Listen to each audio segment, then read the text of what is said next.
And I think we are live. We're Hi, everybody. live. We didn't do the countdown. That was Of course not. We're not doing a countdown. Mo Ready always to does the fire. countdown. It's like this big. Then you got us, beautiful, beautiful women here today. We've got such a lineup of so many intelligent, gifted, gorgeous women. What a day it's going to be! Amazing. I've been looking forward to this for months. Me too. And I'm so excited that you both are here. So, just so that everybody know where you're at, you are at the Los Angeles Tribune. And why are you here? Well, that's pretty easy. You are most likely here because you are interested in what we do. And most importantly, you are interested in the Women's Quantum Leap Forum. And as we keep saying, you don't even have to be a woman because in the end, we all work together. And at the same time, this is for real women, by real women, about real women. So every now and then, guys, just don't listen. Okay. Sometimes we need a little bit of privacy. But we want you here because it's all about collaboration. So thank you, everybody, for being here. I already see people in the audience. Denise is already there. Denise is here, and she is going to be with us live later as well, talking about wellness.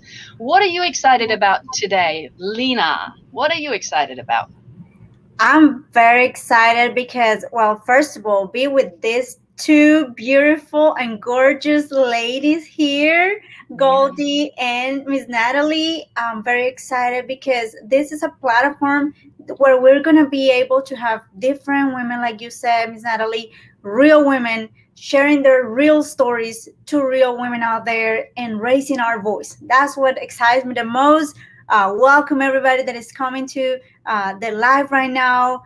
Make sure you interact with us, make questions, invite everybody, share this all over social media because we are making an impact. So that's what I'm so excited today for. Oh, yes. And let's not forget, you just said the key words. It's free, right? So, anybody, please share, invite. We are live.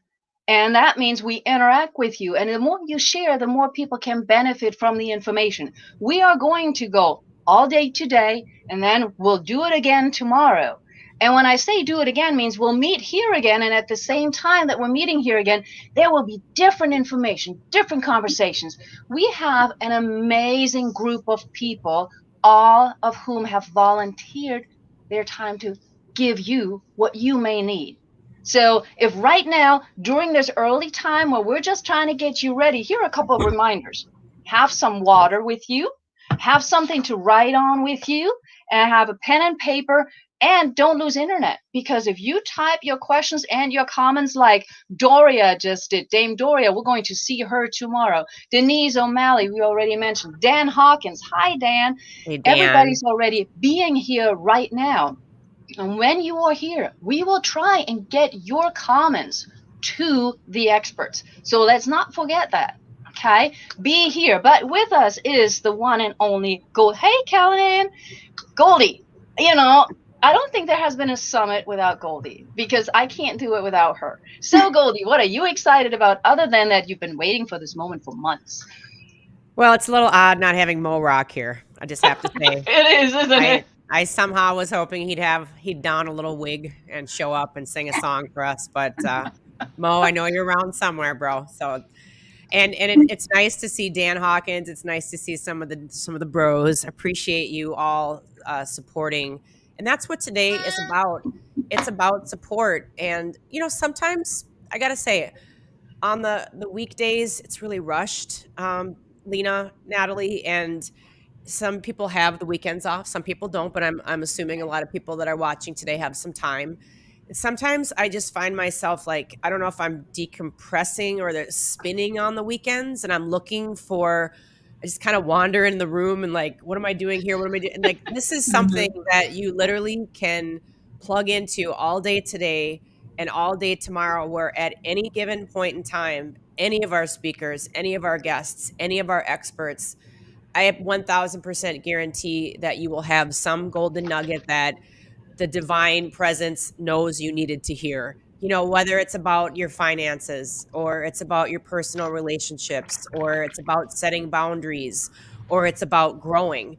That's what the Los Angeles Tribune is all about, and what it represents is just everything that's good. You know, Mo has a great book that's already out about leadership. He's got a new one coming out. All of us are constantly always trying to do stuff to propagate leadership and just helping you feel grounded. And that's just what's great. Like you mentioned, it's thank you for putting that up. I'm so excited for this book, not only because the cover is so beautiful, but just I know everything that's in it is going to be something. Even if I read a chapter of it at night before I went to bed and put that in to my brain and into my soul. And I'll leave you with this comment, and I can't say these words because they're not politically correct, but in the words of my late mother, okay, now keep in mind this was a different word.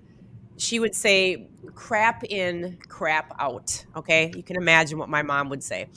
And what that says is whatever you see, whatever you hear, whoever you're around, if it's not so good, then that's going to be a direct reflection of you. So it's in your best interest to hang out with us all day today and all day tomorrow, and make sure that you register, and we'll put that up on the screen right now because there's some really great take homes and gifts.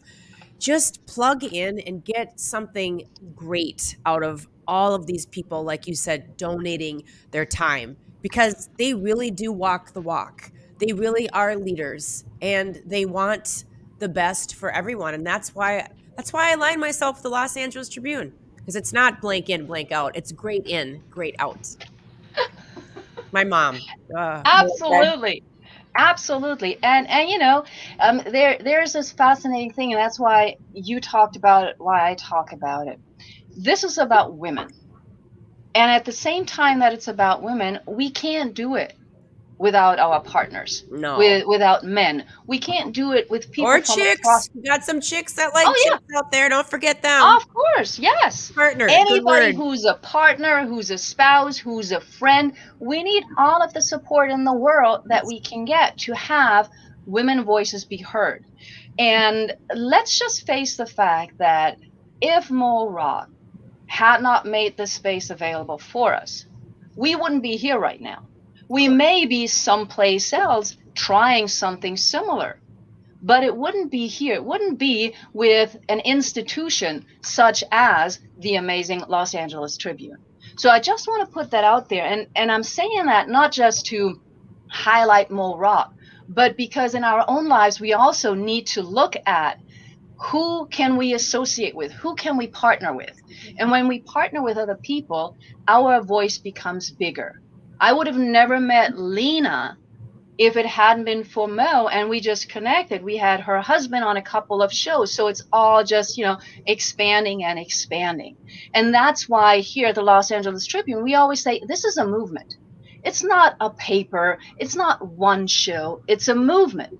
And when I say movement, I just want to point out like a couple of items on why I can legitimately say that this is actually a movement. I already showed one of our books, but let's just show a couple of other things that we're doing. So if you're not aware, and then I don't know where you've been, we have a few shows. We have the Storytelling Alchemist. We have Golden Rules. We have the Better Your Business show.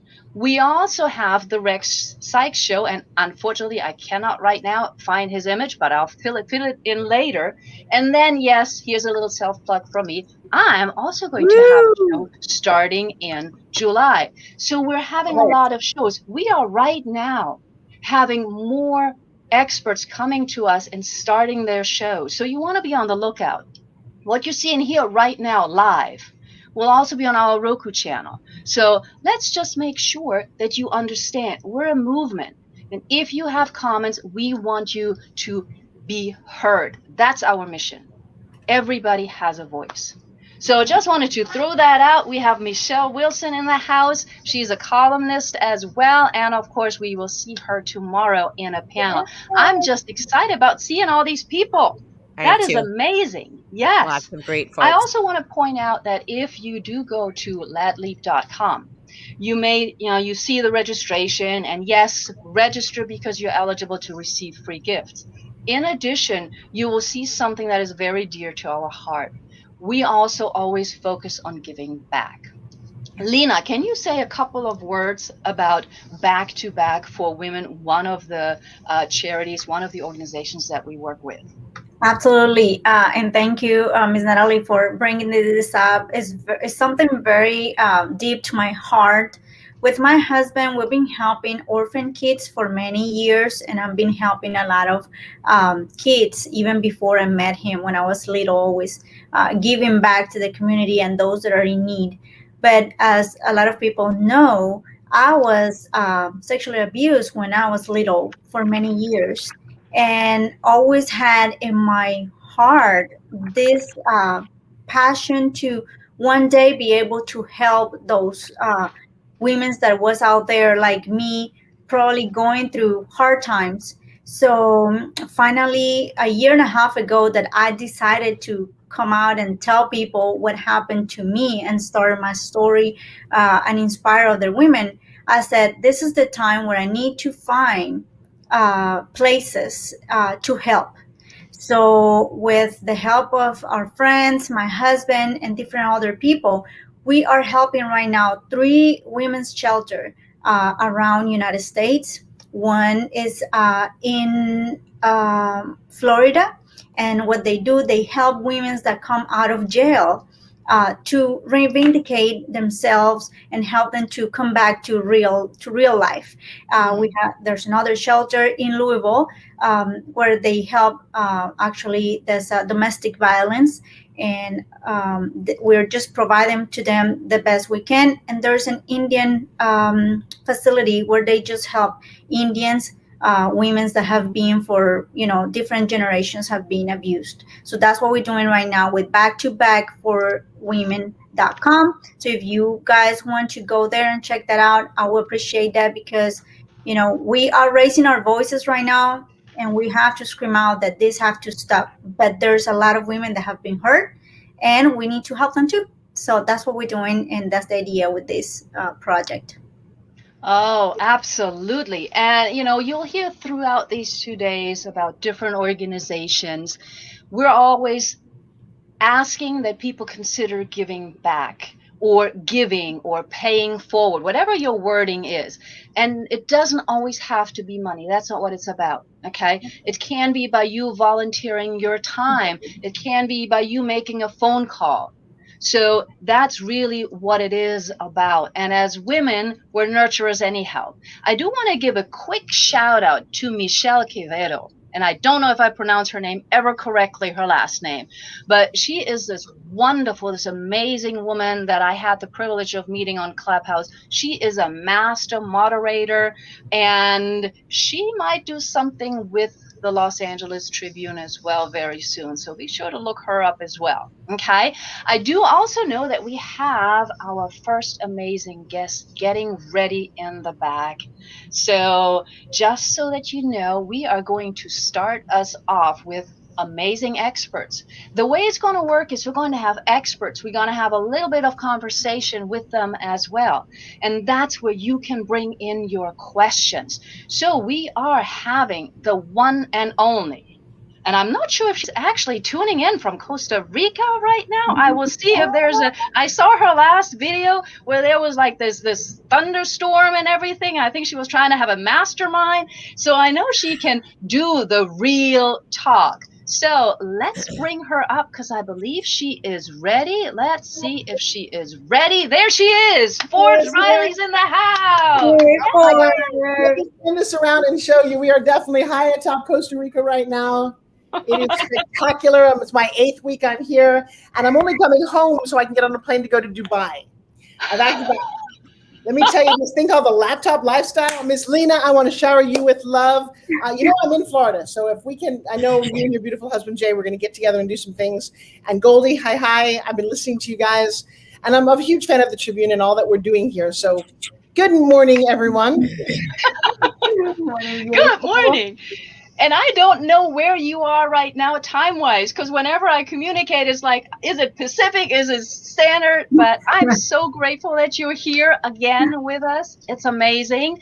And first of all, I want to give you the stage. I'm going to take all of us back, and then you can share a little bit about your life, about your experience, because you have raised two amazing children. McKenna is communicating with me, but you also have that amazing son who is like mind blowing on how he cares about women. So I'm going to pull us back and I'll let you tell us just a little bit from your perspective about leadership as a woman, making it as a woman, and living the life that you're I haven't living. known how to make it as a man, so I only know how to make it as a woman. Well, you're a powerful woman, so show us how to do it. The stage is all yours. Let me be respectful of your time. How much time do you want me to chat so I know that I can be respectful?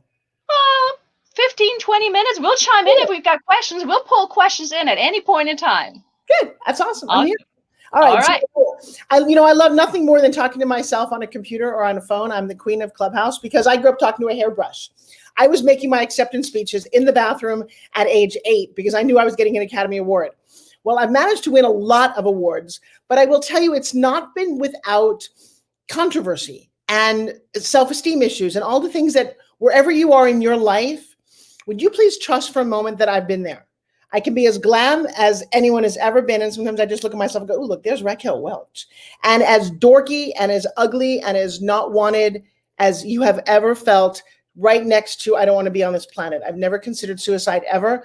And in fact, I will tell you a little secret. I was in my early 20s living at Club Med, and I was out on a boat. The water was so blue, we would scuba dive 3 times a day. And by the way, I had no money, was making no money, but I was living in the islands. And I consciously said to myself, if life ever gets bad, because I was based out of New York, and New York was very bad in the 80s. It was a horrible place to be. And I said, if life ever gets bad, before you consider doing anything, come back here. People don't care about money here. People don't care about fame here. People live off the fish. They swim, they live, they breathe, and Earth is beautiful. Always come back to this spot. And it's funny because now 40 years later, I'm very drawn to this spot. As I've come back to Costa Rica, it's now my second time in 6 months.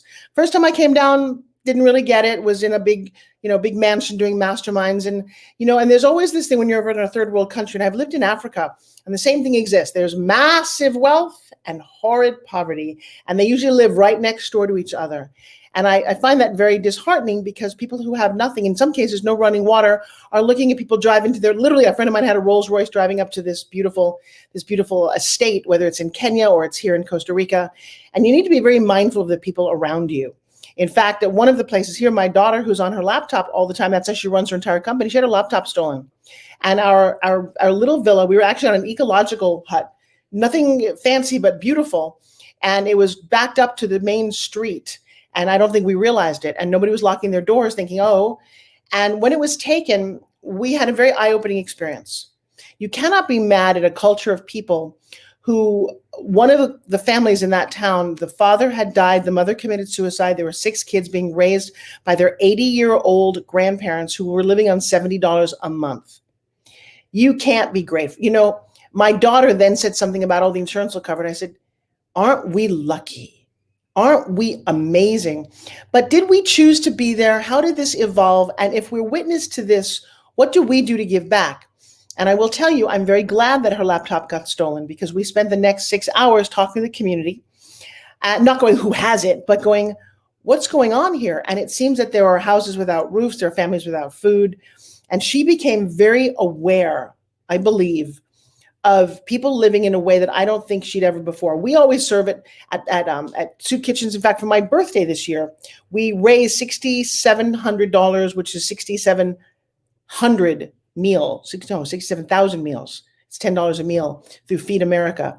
And that was pretty cool. And we've actually fed people. I mean, but I don't think you realize it when you're living a certain lifestyle and what money is and how it affords you things. So I grew up without much money at all.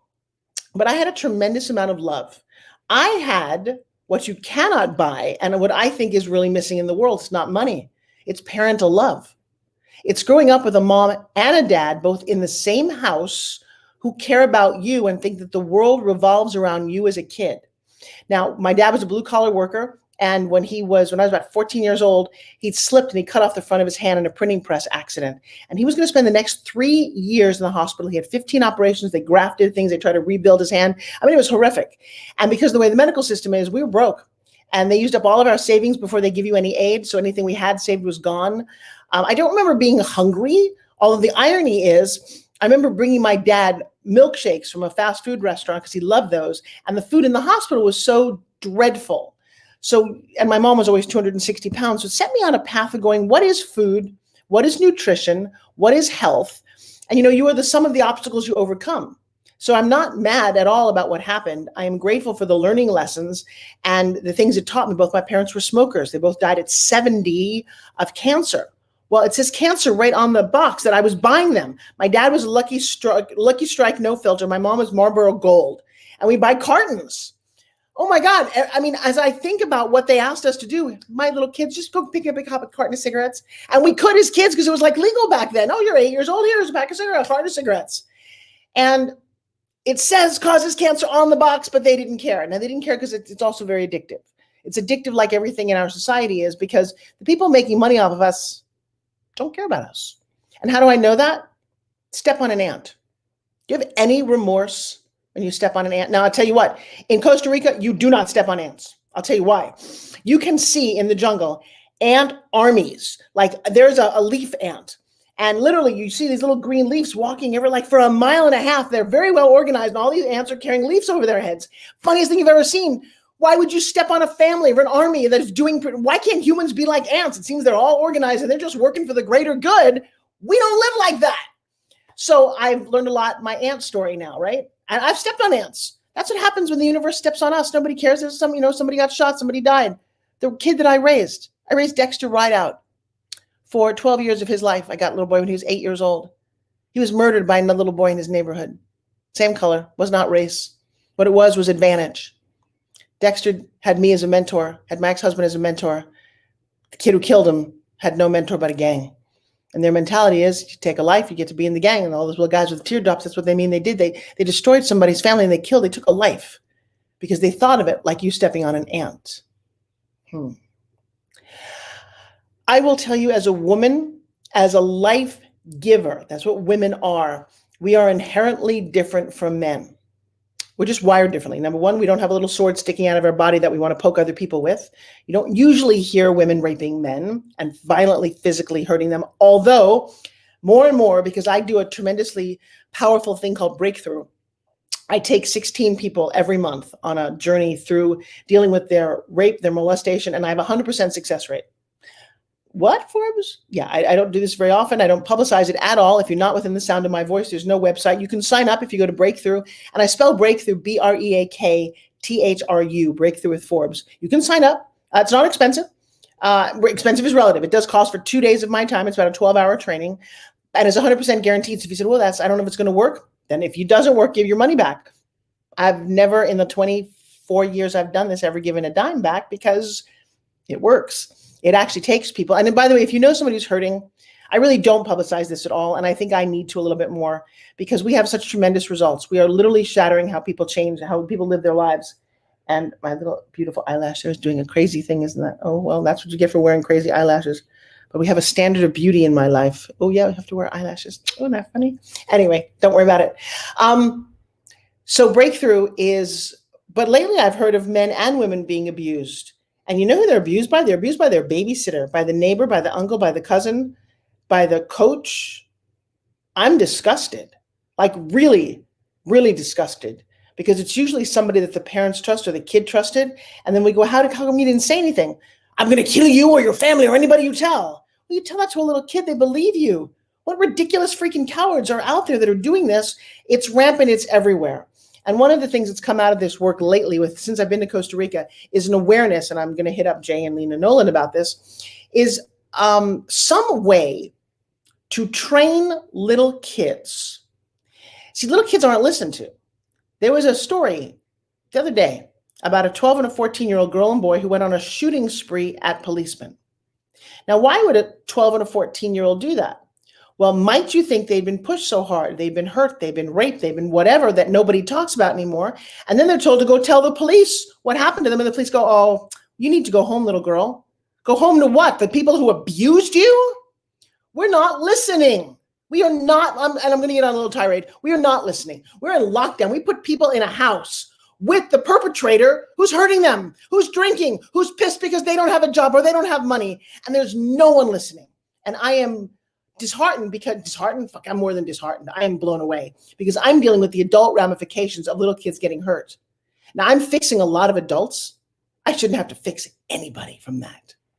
The worst thing that you should get fixed from is that somebody bullied you, because kids are mean to each other. But you should not be getting fixed or healed because an adult touched you, a preacher touched you, people that you're going to trust. One of the gentlemen I met on Facebook was chained to a bed for 5 years by the preacher he went to. Now, I'm not saying it's anybody specifically or a group of people, but it's real and it's everywhere.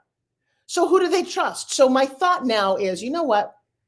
What if we started a movement? I got mugged when I was in Los Angeles, and I took a self-defense class the day after I got mugged. Why didn't I take it the day before? So there I am standing on a Los Angeles street. 5 kids come by in a car. One grabbed my purse. I was dressed. It was like 11:30 at night. I just was acting at all my jewelry in my little purse. I turn around and this big kid has got my purse. And I'm like, the first thing I did was I peed all over myself. I was terrified. And then my little brain said, kick him in the balls, kick him in the balls. And he was wearing tight pants. And then my other little voice said, if you kick him in the balls and you miss, he's going to fucking kill you. And so I screamed. At the top of my lung in a residential neighborhood, I screamed. And you know what? Nobody came. Nobody opened their door. I was there all by myself screaming my head off. And nobody came. And we tugged about the purse for a little while. And again, this must have happened in seconds. But if I'd had any self-defense training, could I have elbowed him there? Could I have jabbed his eyes? Could I have put his nose through his skull? I didn't learn that till the day after I got mugged. And I became a black belt because I was so freaking angry and mad that somebody did that to me. And he kicked me and he hurt me. And I was a blubbering idiot. Well, maybe we have to do self-defense training for little kids. Maybe that is the thing that's missing. Maybe that's the thing maybe that is my legacy. You know, you have a spingem in your hand. I'll tell you what, not just good for sexy arms, but you can take this and whap somebody. And maybe that's why every little kid should carry a spingem. It's their protection. And then they should have training on how to use it. So I can't believe I got into this big tirade about that. But you know what? Nobody should take away your innocence, your childhood, your freedom. And I came in here now, Forbes, because I think what you're talking about is so important. And when you said, you know, why didn't I take the training before? My daughter has been taking Taekwondo and karate. So she can't tell me she doesn't know how to protect herself. However, at the same time, while I'm saying that, there is the difference between knowing the mechanics and the mind, right? Because I may know how to kick you, how to hurt you, but if nobody shows up, if there is somebody who has a gun in their hands, how do you deal with the mind of still being afraid? No, but Natalie, you obviously have not studied the martial arts like your daughter and I have. You are aware all the time. Actually, going to martial arts training is way more than just understanding what to do with your elbows, your hands, and your fingers. It is a mindset. It is a strategy. Here's the difference. I walk to my car, and forever I will walk to my car in the grocery store at daylight, look left, look right, look under, look back, because and the worst part of martial arts training is it makes you think there's always somebody out to get you. So you're a little paranoid at all time. But just because you're paranoid doesn't mean they're not out to get you. Right. Right. And I agree with you. And I'm that aware as well. I'm talking more about, because I grew up in a big city, right, where you always know who's on the other side of the street. It is what I have found that especially some women, go to self-defense training and they learn the moves, but they take the class once or twice, right? No. So it's really about the whole shebang, right? No, I'm not talking about that. I don't want my kids anymore to go to tumbling or how to do gymnastics. That I'm going to say that self-defense is mandatory for every little kid. You're at second grade, you know how to defend yourself. And I will tell you what, in a way, because you need to understand that your body is yours. People don't get to touch you. And if they do, you hurt them back at that moment. No one's talking. I don't know a woman at all. First of all, not a black belt. Taekwondo, Wing Chun, and Aikido. And I don't know any other female black belt that's saying this. But I want training for women, young girls. And I want it not once. It's not a self-defense class. It's instead of gym class. And the best part is if we're going to stay locked down here, we're going to do it online. And you're going to learn how to punch whatever it is and you're going to punch a pillow, whatever it is. First of all, if a girl goes to punch, she punches like this. I'm going to tell you, you have to know how to do bam like that, because you need to understand. No does mean no. Yeah, Goldie, that's why you're here. I know you. I don't want to interrupt her though if she's talking. No, I'm no, listening. come here. I'm listening to. I'm sorry that happened to you. That I get No, I'm angry. not sorry, Goldie. So not sorry. Yeah. You are never sorry for the bad things that happen to you because it is what leads you on the path that you're supposed No, to be. I agree, but I'm more sorry that I wasn't there with you. Thank you. And I understand what you're saying, and I understand what Natalie is saying. And I will say, you know, I'm trained to professionally kick asses and take names. And my father was a parole agent, so I was born paranoid and constantly looking around. And there have been some situations, not the last time, that was a good one.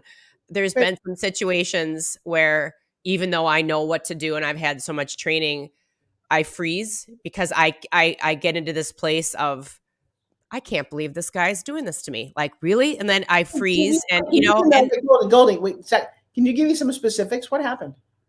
Oh, just different times when people are trying to rape me or kill me or hold me at gunpoint or knife point. Growing up, I've got like a lot of different instances. And even after I've been trained and all of everything that I've been trained in.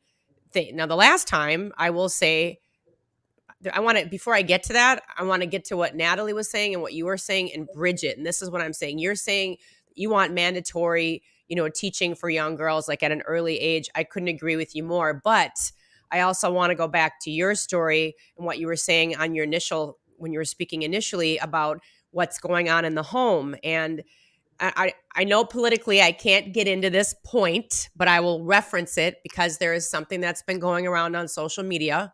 A certain teacher who felt it to bring it upon herself to talk to very young children about sexuality and being touched and this and that. And I was just like, oh my God, a teacher is now telling first graders about, you know, their body parts and sexuality and things that should be discussed by a parent. And I think the root of a lot of the things that's going on is parents listening. Like, it shouldn't be a mandatory. No. Well, but there are no parents. What if your mom and dad are not called? No, but that's what's so hard. That's what's and so that what you're saying about mandatory is like, I agree. No more than I want to implement. Like, I don't think you should be allowed to get a driver's license unless you know how to change a flat tire, or do you even have a flat tire, or like it's getting watered down so badly that people don't know anything, but yet they're given a license to do things. And I wish that the parents would be. But wait, you're even saying parents. But you're even saying parents. That presumes that both of them are in the house. I deal with adults, and I'm hearing, no dad. So hard. Mom's an alcoholic. Mom's dysfunctional. Somebody's got bipolar. You know, I grew up in a perfect world. Both my parents were relatively sane and didn't drink, and they loved me. That is a small percentage. I know. So now, Goldie, what do we do? There is no license to have a kid, nor do I want there to be. There should be Forbes, I swear. No, there should not be, because the body that would make that happen are a bunch of bureaucrats. I do not want people telling you that either. But I want to find a way to infiltrate kids. I got to tell you, is it worse to tell a classroom full of kids? My son and daughter know more about sex and drugs at 18 than I know at 61. Mm-hmm. So they're going to learn it anyway. I don't know the story about the teacher, but I'm going to tell you, I'm going to say the teacher's right. At this point, the way the world is right now, it's the only way you can affect a kid who's stuck in a home with two parents who may be abusing them. Where's the information? They're not on social media. It's got to be through a classroom that they're already going to. And I don't know the right answer, but I want to hear your last story, that you alluded to. What happened? Oh, I'm coming back from a show, and I drove separately. I drove our bus separately and let the boys go their own way. And I saw my crew ahead of me, and it was 2:00 in the morning, and I needed fuel. I needed fuel before, and I have a rule. See, I'm preventative. I have a rule that says always, always get gas when it's daylight, always. But there was traffic and I was late, and it was somebody's wedding, and I needed to sing and take photos. And I was like, I'll make an exception. The exception should have been that I called one of my guys and said, I'm going to pull over and get gas. But I figured since it was a big, huge fuel station, Forbes, you know, well lit, you know, lots of people around, that it would be okay. Again, I'm trying to be preventative and get my fuel during the day, looking around, keeping things from happening. But I was on fumes. So I rolled in, and as I was getting out, I could just feel it because I'm not on my phone at the pump. I'm not dinking around. I am a cop's parole officer's daughter, and I'm looking around, and out of the back of my eye, here he comes, tweaking out on I don't know what, but I could feel him coming up behind me, and now I'm done because I'm tired. I've performed for the last how many hours? I've double dutied. And before he even could get his arm on me with whatever he was armed with, he got a donkey kick to the ball sack. Pardon me for saying. Just done. Knocked him out cold. And then I looked at him, and he was armed, and he got another kick in the face. So I called the cops. And before the cops could get there, the guy got up and went over to some other lady's vehicle. But you know what happened to the guy? That woman that was in the vehicle that he was going to open her door, her husband came out. I don't even think that guy's living anymore. So the point of the matter is, I've had it happen enough times. Wait, Goldie. What other chick? All my girls, come back here. Galena, come here, back on. None of us are donkey kicking anybody. Congratulations that you could do this, or you would have gotten hurt. Correct? Absolutely, yes. And I want to talk about all this topic. You know, I agree with Forbes you're talking about and Goldie about getting this training, because these trainings, the taekwondo, all these martial arts are not just teaching physical defense. They are making you mentally stronger, and that's what we need. Because I was abused probably when I was 4 years old, and my issue was that this topic is so censored, and it was so many years ago where parents was not talking about it, and still a lot of parents don't talk about sex with their kids. Who is it who molested you? My grandfather. But that's exactly what Forbes been saying, right? She's been saying it's usually the people who we trust. Well, yes, my mom never thought. My mom will never thought her own dad will do that to me. And it was so little that I didn't know that was wrong. So it took me 10 years. It took me up to when I was like 12 to realize that that was wrong.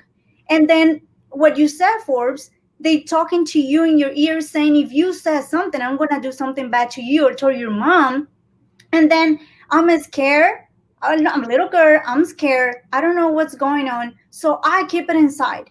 And then when I grew up, I didn't want to hurt my mom because I didn't want to tell my mom what her dad did. And, you know, everybody in the family think he was the best grandfather and father in the world. So nobody talk about it. So I just keep it inside of me and I build myself. But I know if I was mentally strong and I have the confidence on myself, I would probably talk, or I probably will kick him those times that I was ready to do it. But when I turned 15, I got the courage inside of me, and he tried to come again. You know, I always was trying to, after 12 years old, I was like, I can, at least I can tell my parents, I don't want to visit them. I don't want to, I'm busy, I have homework, I always making excuses to don't go there. So then he moved out to United States, and I was like, thanks the creator that he was away. I was still in Colombia. So I was finally like, oh, he's gone. But when I turned 15, my parents sent me for a gift to come to visit my aunts and my uncles, and he was here. So he tried to, you know, to go back to what he was doing years ago. And that's when I took the courage and I pushed him and I said, no, but I didn't have the confidence in me to go and speak to my parents and to everybody else. So I think it's important, the martial arts, not just for the physical defense, but also for the mentally, that this type of arts bring to people, the discipline, and it puts you in a different state of mind. So that's why, like, my son is being in all the sports and also is being in martial arts. And more than anything, we was talking is, as a parents, we cannot trust on nobody, or we cannot just leave our kids with people that we think we can trust. We have to trust our kids and talk to them. Like, hey, Lena, I just have to share something with you. I do a breakthrough training once a month. Yes. For exactly this. young woman was molested by her mother's then husband from 4 to 6 in front of the entire class. She called her mom. She got enough confidence through the training. We all heard the phone call. She picked up the phone and said, Mom, I've got to tell you something. They don't have a great relationship. And the mom was like, what? Well, I've got it. She said, what is it that you need to tell me? So, well, I've got to say something bad happened to me. So, what kind of class are you in? She said, personal development class. She said, Mom, your then husband used to come into bed and molest me. The mom, silence. She's like, well, when did he do that? When you were sleeping. Well, what did he do? And she said, I'll tell you that personally. But the interesting thing is the mom was like, it's funny because somebody had told me, one of your cousins told me, but I didn't believe. Why didn't you come and tell me? Oh my God, because nobody empowered a 4 to 6-year-old to say anything. And that's exactly what you're talking about. But I will tell you, being the witness this weekend to hearing the mom listen to what her 44-year-old daughter, mother of 6, had to say was fascinating. And I'm on a crusade right now. I think this is so important. We never know where the energy goes. This is so important because it is about not just about women, it's about society at large, right? Why aren't we listening to our kids? Well, us here, of course we do. Why aren't we talking? There's also something socially going on. It's not necessarily you're so right, Forbes. I mean, I grew up with my mom. My father was not in the picture, but I had that unconditional love. It's like I still have it. And that's what I try to give to my daughter. And we talk about things. But there are many parents who are overwhelmed, who don't know how to talk. They don't know what's happening in school. It's really a societal thing. And as women, I think we're on the forefront. And Forbes, I love you. I'm like all over this. We need to be on the forefront of doing this. And Goldie's been fighting this for so long as well. Goldie's like so the chairperson. Let me tell you something, Goldie. As the daughter of a parole officer, girlfriend who kicked the guy in the nuts that was going to get you, you're on this team. You have no choice. I wish that, if you're listening, take this home, please, everybody. As for as paranoid as my dad was, and I couldn't go to prom or homecoming or anything, my dad was so instilled in me to be constantly looking around. And Forbes, I will go up to younger girls that I see on their phone and literally swat them on the hand and say, would you please pay attention to you're walking across a busy street. There's a guy looking at you over there. It's like there needs to be constantly reminding everybody, not just the younger women, but just these days we're so distracted, and it's like they are looking for that. And my dad would always teach me, because my dad dealt with rapists, sex offenders, murderers, pedophiles. And he would always say, they're going for the easy target. They're going for the quiet ones. They're going for the ones that he's like, if anything, cross the road. And I've crossed the street and had people like, what do you, and I'm like, you know what? I better safe than sorry, pal. Mm-hmm. Or what are you afraid of me? I'm like, no, I'm just crossing the street. Or my dad would teach him to make these huge motions and scream and make noise. If you look like a flippin' idiot and an imbecile, who cares? Because at the end of the night, they're going to go on to somebody else. And these are the little things that, my dad just taught me to constantly always be aware. And you see people getting gas and they're on social media. And I'm like, there is somebody just waiting to either mug you, to rob you, to put stuff over your face and ether you or throw you in their car or, and I'm like, not me. And I tell people this over and over, and I'm like, Goldie, what are you passionate. Is this part of your platform? Is this what you do? Part of my platform is what Lena was talking about. So I do a lot with domestic violence and talk again about that. I do a lot in the schools, Forbes. It's a little funky now, but over the last 10 years, go in and talk about overall healthy lifestyle, but get into this. And I get into the guys too about the young dudes. Tell your girlfriend to get off. I'm telling you, it's this phone jazz. I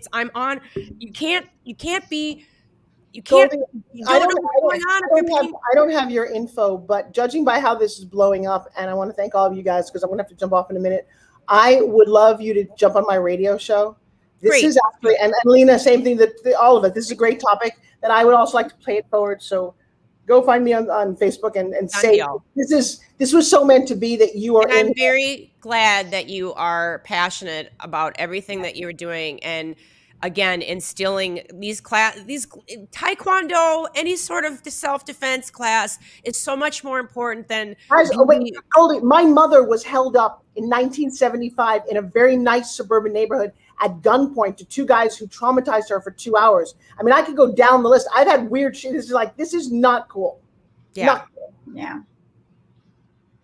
Yeah, and it's a topic that, where we said people is not talking about it, but if we want to make a change, yes, as an adults, we need to heal that, but we can prevent it as parents now, and raising better generations. Like, we have younger kids now where we can talk. Like, my son knows what is a period. He knows what it is for. He knows what is a vagina. He knows what is a penis. So I talk to him in English, Spanish, and I teach it, and I tell him nobody can touch you, not even your butt, your front, back. I tell him everything, and every time he's with somebody, even if I trust them with all my heart, I ask my son, did that person touch you? And he's like, no. And I said, well, would you tell me? And he said, absolutely, mommy. And I said, well, you will say if somebody tried to touch you. And he said, no, that's private parts.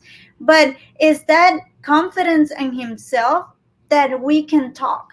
When he comes to me with different things, I listen to him. So Lena, do not keep this to yourself. Your son has great parents. What Goldie was talking about is I want to get kids that young who don't have the parental awareness. Correct. Reason. Yeah. Yes. And that's why this needs to be outside, because what those kids are doing is now all in social media.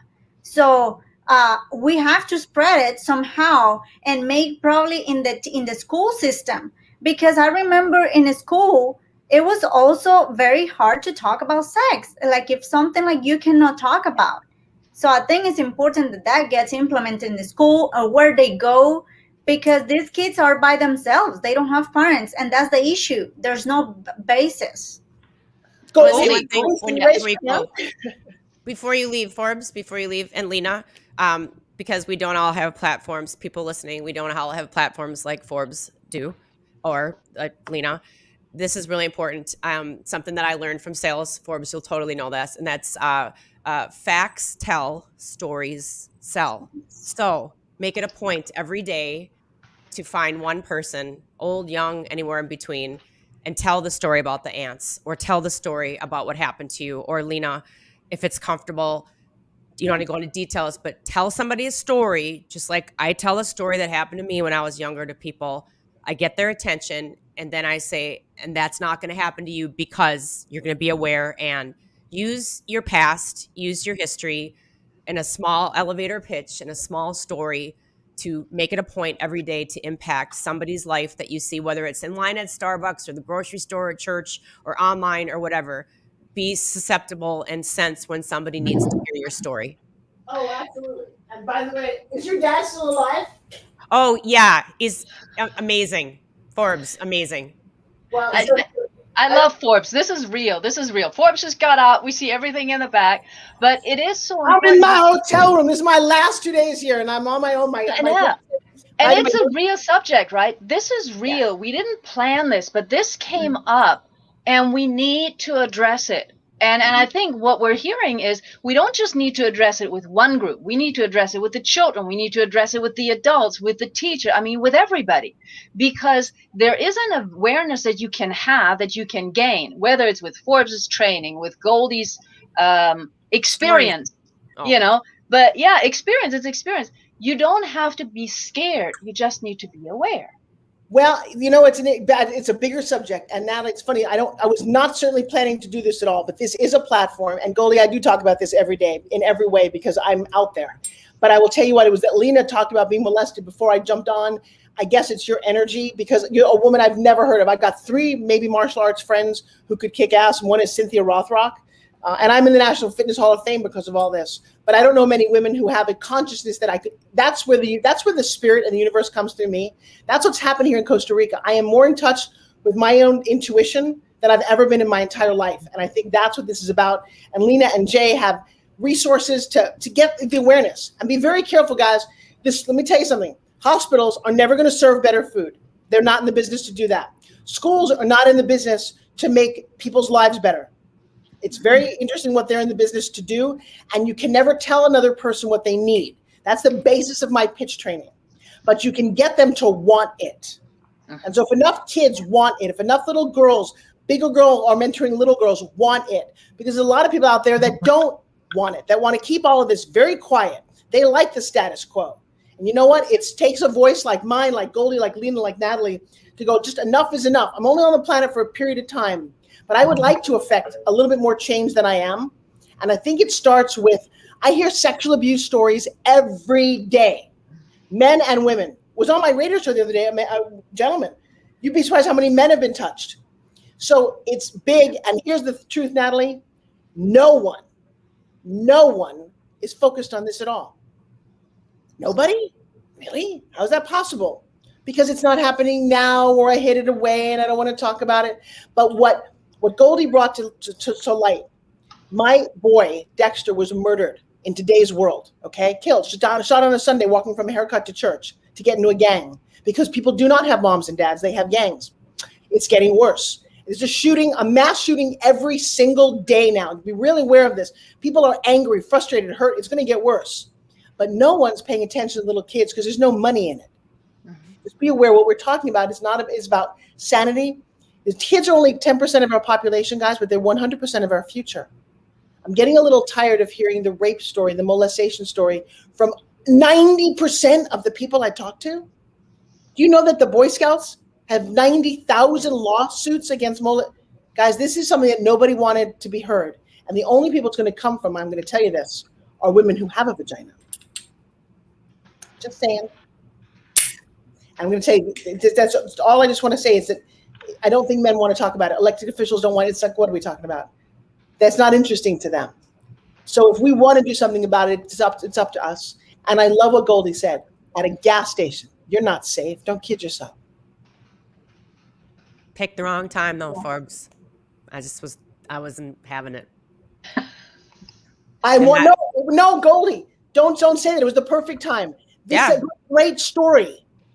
Yeah. I wish you could have seen the guy coming out of the gas station who had no idea what just happened. See this guy trying to get in and mess with his wife, because I like literally wanted to just drive by and say, I told you. It was an interesting night. And you know what? I laugh about it and joke, but it's still, even me, it still bothers me, and I still feel violated that I can't even frickin' fill up my tank. That I have a rule that says you fill up your stuff in the morning or when it's daylight out, and even then you're not safe. But I really like to tell people that. And when I see chicks at night, I'm like, you know what? I'm going to share my rule with you. You got a free pass tonight, and I'm going to stand here, and you're going to get your gas, not on your phone, and then you're going to get your ass in your car, and you're not going to fill up at night again. And I look them in the eye, and I'm like, you will not fill up at night again.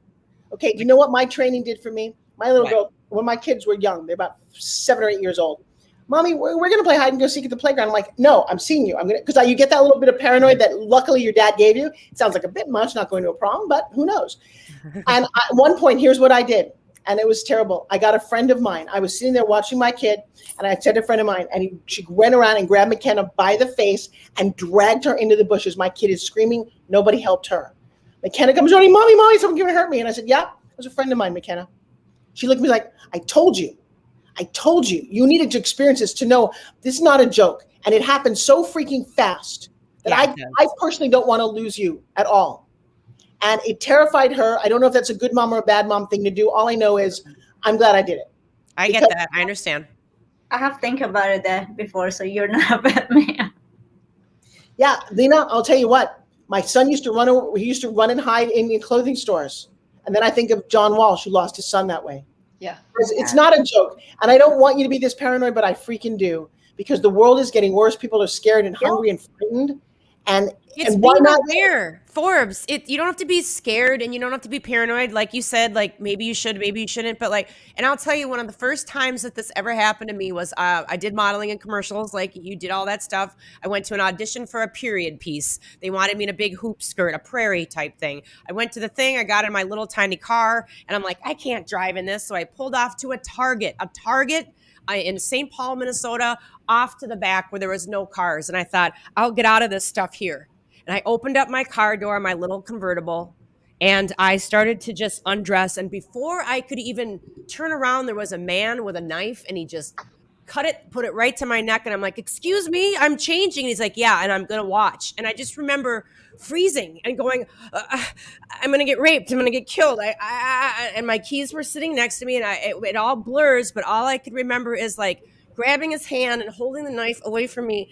And it's a stick shift. It's a manual, because that's what my dad wanted me to learn that when I was 6 years old. You will learn how to drive a manual. We'll learn how to drive this in case you ever are in an emergency or you need to drive somebody else's car. I was forced to drive at 6, a manual, and thank God he did that. But like, I just remember getting the keys in there and pushing him away and putting the clutch in, and in I go, and driving off with a guy falling and my dress tearing and everything just falling. And I was just like, and I'm like, and I know what to do, and I didn't know what to do. I froze. And it's like stories like that. Maybe somebody will hear this and be like, you know what? I'm not going to go dicking around, and I'm not going to pull off and do some work on my iPad in a parking lot. Like, bad choice. Yeah. Bad choice. Think like, could something go wrong? Yes, I'm not going to do it. And whatever you're getting, fuel, again, distractions, more and more stuff happening because we're so distracted. We're not paranoid, and we're not looking around. And I see parents at the park all the time or at the pool, and they're just like this, and their kids are either going to get drowned, raped, or abducted, just like you said. So that's my story. Preventative. Be a little paranoid, look around, and just think, is this a good idea or not? And if it's not, then don't do it. Just because you're paranoid doesn't mean they're not out to get you. Yes, and people talk about, you have to be positive and have, we're talking about the law of attraction, we talk about all that type of stuff, but we have to, have some common sense that there's bad people out there. So for more that you are positive and you're doing all these things, there are bad people out there. So you cannot put yourself in a position where you're just putting yourself in a plate for them to give it to them. So pay attention what you do with yourself, put attention what you do with your kids, because somebody is going to be around trying to do something. So that's the most important part right now. Just be aware where you at. And that's one thing about my husband, that he's like, you go outside, you better be careful where you park. Don't park under those tunnels. Be around where there's people. Park closer to the doors. If you're gonna put gas, what you said, Goldie, during the day, always keep the gas tank half and put gas. Think the half tank, that's your zero. So never let it go down to that. So we have to be wise, and that's what we have to teach to younger generations. Absolutely. Wow. Miss Sharon Lecter is in the house. Oh my goodness. Oh yes, she is. She is. Is she here? Yes, she is. She's in the house. I'll bring her up in just a second. But first, I want to thank you, and I mean that. I mean, you don't just show up and do your thing. You show up real. And today, nobody knew what we were going to talk about, but it is amazing because we said this was going to be a real event. I want you to take another minute or two, I know you have to run, to just say whatever else is on your mind for today before we allow you to leave. I love you for that, Natalie, and I do want to take a moment. First of all, I want to thank Mo and everyone who made the platform happen today, and Natalie for hosting, because making space for this is one of the most important things. It's time consuming as a speaker to also hold space. So I appreciate the sound of my voice. My beautiful Sharon Lecter is coming up next. She's one of my mentors of how to be elegant. I will tell you, as a woman, we do not have a lot of role models in this life. There's a lot of male speakers and politicians and actors, and that we all looked up to, even male gynecologists. For the longest time, I didn't go to a woman. I didn't think about it. Well, I got to tell you that the playing field's a little more level now. And I know that thanks to Sharon and some of my other amazing mentors, whether it is Mel Robbins or Oprah, I am certainly moving into a place. I told the world or the universe that I would wait until my kids were 18 years old before I dove in full time. Because if you say, wait, Forbes, don't you do infomercials? I didn't really hear about you. Yeah, you know what? I had to play a little bit small because I wanted my kids to, at the end of my life, go, Mom, you were the best mom ever. And as much as I love all you guys, I really love them, and I love what I've done for them. They turned 18 this year, and my life did completely change. And I stepped into a platform. Please write this down, www.ForbesRileyLive.com. That is a free invite to hear myself and Sharon Lecter and Mel Robbins, three amazing women, hold the stage with Deepak Chopra, Les Brown, Jack Canfield, Dr. DeMartini, Eric Thomas. There's a lot of men, but I got to tell you, that particular link will get you a free pass to hear us on a stage where there's not very many women, and I owe a lot to Sharon for leading the way. My job right now is to lead the way in whatever way that I've used my fame or my celebrity or my big mouth to people behind me. And I love getting thank yous. I do a lot of things for money. I've worked my whole life for money, but you know, the best thing in my life is to get a thank you. Forbes, thank you for helping me find my voice.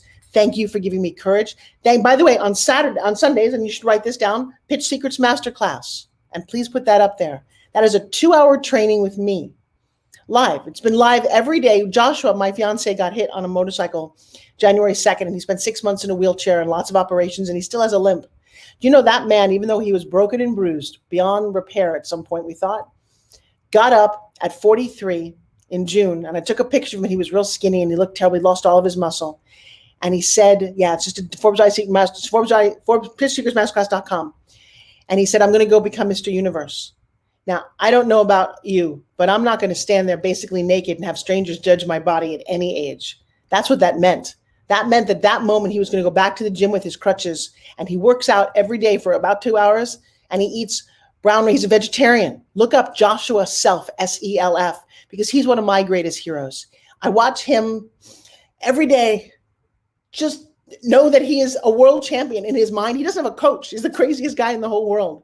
I watch him eat rice and Brussels sprouts and no more chicken and no more meat and no more hormone-filled anything, and I'm in awe. I'm not that disciplined. I adore him. I admire him. And go to my Instagram, go to Forbes_Riley, and you'll see a picture of us that one of my girlfriends just took that I think is probably the most beautiful picture of a man looking at a woman I've ever seen. I didn't know what that kind of love was till I was 56. It's not too late. At whatever age that you are, what you must do, and I had to do this, was to look in the mirror and say right there, I love you. I love you for your little wrinkles. I love you for your goofy little nose. I love you for your teeth that are no. I love the little zit that's there, because this is you. This is it. You're enough. You don't get another chance at this. I'm as young. I know this sounds crazy. I'm as young as I'm ever going to be. I'm 61. I can't be 40 or 20 anymore.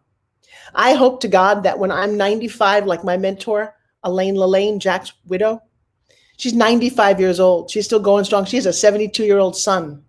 I wake up every day and just wish that I could be every day as strong and as powerful and as positive as that woman who juices every day, who eats fresh food, and she's the happiest woman I've ever met. I remember when Jack died about 8 years ago, I thought, oh man, she was whole support system. Is she going to be okay? And a little birdie in my eye said, you know what? That maybe it is her time to shine, because for 50 some odd years, she supported her man. She did the build an empire thing, and it was beautiful to watch. They have no grandchildren. My kids are their godchildren, and my kids grew up with them. And, if man made it, don't eat it. That's what I hear from Jack in my ears to this day. I also hear that man telling me that my believing in him and doing an infomercial with him and his wife about juicing that grossed $1 billion was one of the most important things ever in his life.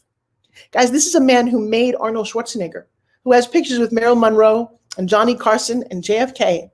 And he sat down at breakfast shortly before he died, and he thanked me.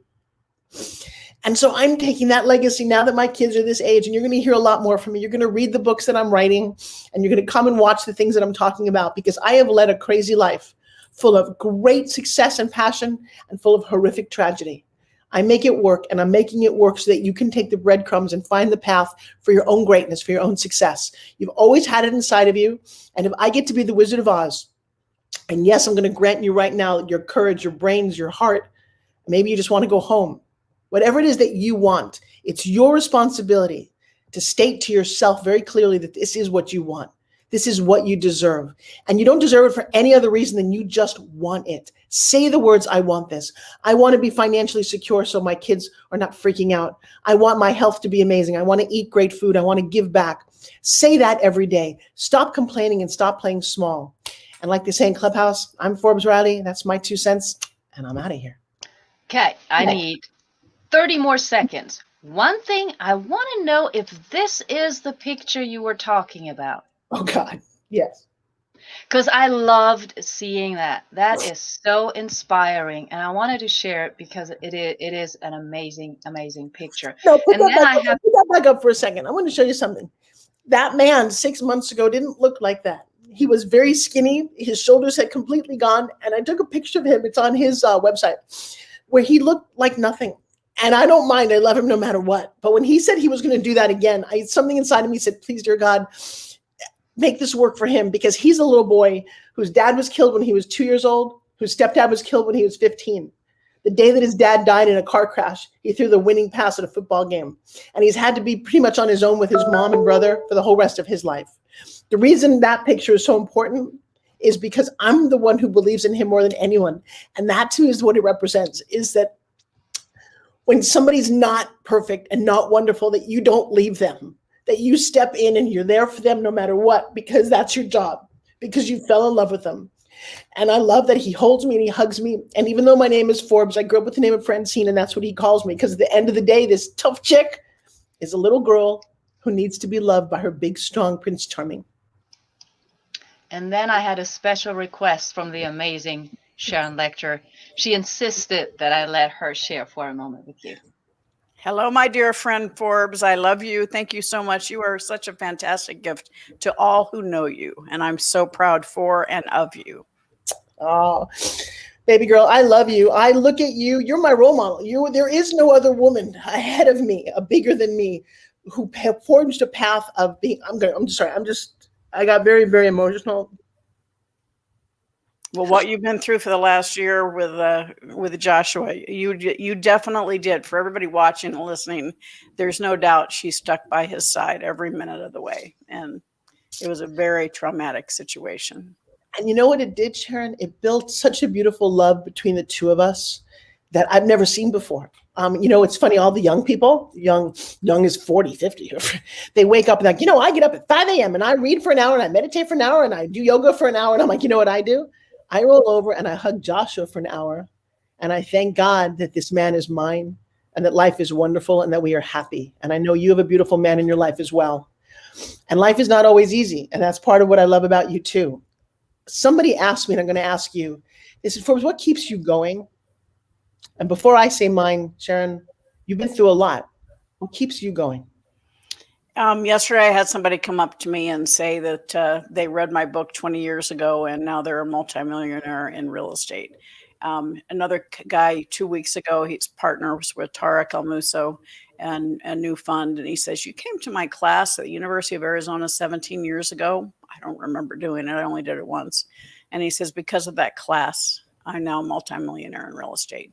That's what keeps me going, because when I lost my son 8.5 years ago. So there's this huge void, and I was numb and living life in neutral for a long time. I think people watching and listening can relate, whether it was a death, a divorce, a financial setback, an accident, an illness. It kind of stops us in our tracks and we start playing small. And I kept hearing people saying, Sharon, you got to play big again. You got to get back into the game. And I even heard my son in my ear saying, get over it, Mom, there's more for you to do. And that's the issue. What you've just shared is you've taken what you've experienced, and it helps people watching and listening going through something similar. And so all of us have a responsibility. We are who we are today because of what's happened to us in the past, and we can help other people coming through it. And so every day, my dad growing up would say, Sharon, have you added value to someone's life today, when he was tucking me in bed? And I still ask myself that every night. He's been gone for 15 years, but I still honor him by asking myself that every night. I love hearing that. I love being asked to do a testimony for your book. I feel like I paid so many dues along the way. And I can remember a lot of nights, and I know you know this too, and I think everyone listening needs to hear this, where you put your head on a pillow and you don't know why you're doing it. You're a little lost, you're hurt, you're scared, you're not sure what. I guess the only thing is just keep going, because that seems to be all there is. I'm just going to keep going. Well, I tell everybody, think about, the most successful businesses, and to have significance in life, you're solving a problem or serving a need for someone else. And when you wake up in the morning, I hug my husband of 41 years, you hug Josh, but at the same time, I remind myself of what problem I'm solving, what need I'm serving. It takes it outside of me, and it gives me that energy and opportunity and really the zest to get out of bed and keep going.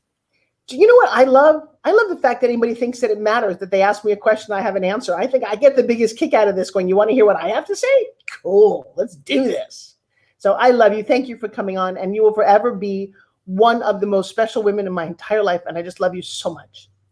It is mutual, my dear friend. Thank you. Natalie, Thank you so much, Forbes. Thank you. Sharon Lecter is in the house. Sharon, Exit Rich is your latest book. I could say a whole lot of stuff, a whole lot of things, a whole lot of accolades about you, starting with the fact that you're not only an amazing, inspiring business strategist, leader, that you worked, of course, on Rich Dad, Poor Dad, that you are, most important to me, in the field of educating our younger generation in financial literacy. And you do so many more things. You've always been an inspiration to me. I've had the fortune of meeting you. But today, I want to also especially give you the room because you have been around to help us, and especially women, but also men, understand how important it is to solve a problem for others and be there, and how to guide them from creating a business, finding their purpose, to now exiting rich. So I'd love to have you tell a little bit of your story on how you started. I know you started a little bit with Forbes already and sharing some very personal stories, which I'm grateful for that you trust us with sharing that. But tell us a little bit more about your story just for a few minutes, and then I think we may have some questions for you if that's okay. Well, certainly. Well, thank you so much. And I'd like to, before I tell my story, I'd like to add to the comments that you guys were talking about with Forbes, because it's called situational awareness. And as women, we have to be aware of what's going on around us. Because if you are not aware of what's going around you, you lose reaction time and avoidance time. And so my husband, my whole family are black belts in Taekwondo. So it's very important to understand. And that is, it's a serious concern for our young people who are constantly looking down, right? They don't see what's happening around them. So I just want to put that exclamation point on the conversation you guys were having with Forbes, because it's so important to be aware. Military people, our police force, when they walk into a room, they immediately know where all the exits are. All right. They look and see, they want to see. And that's situational awareness. And it's so important for us, and particularly as women, to, and I was trained by my father, who was career military, to do the same thing. And it's just so many of us were just kind of in la la land looking at our phone, or, we're just kind of just coasting through life. And if you can take a moment and just say, okay, where am I? What's going on? Be aware of the situation is so important. But thank you so much. I'm delighted to be with you. I've been around a long time. So thank you so much, Forbes, for those incredible comments. And for all of you, please, if you have questions, go ahead and put them in the chat. I'll try and give you a very fast version of who I am, because I've been around a long time, as I said. So I started off in a very lower middle class home. We lived in a small house between my mom's beauty shop, my dad's used car lot. We owned rental properties that at 10 years old, I had to go scrub out bathrooms between tenants. I swore I would never be an entrepreneur. So I wanted to become a professional. Went to first generation of my family to go to college, got my degree in accounting, was one of the very first women in public accounting, long before terms like sexual discrimination. It was just, as a woman, you knew you had to work harder in order to succeed. I was, I think, the fourth woman hired in the Southeast US by my firm. Loved it.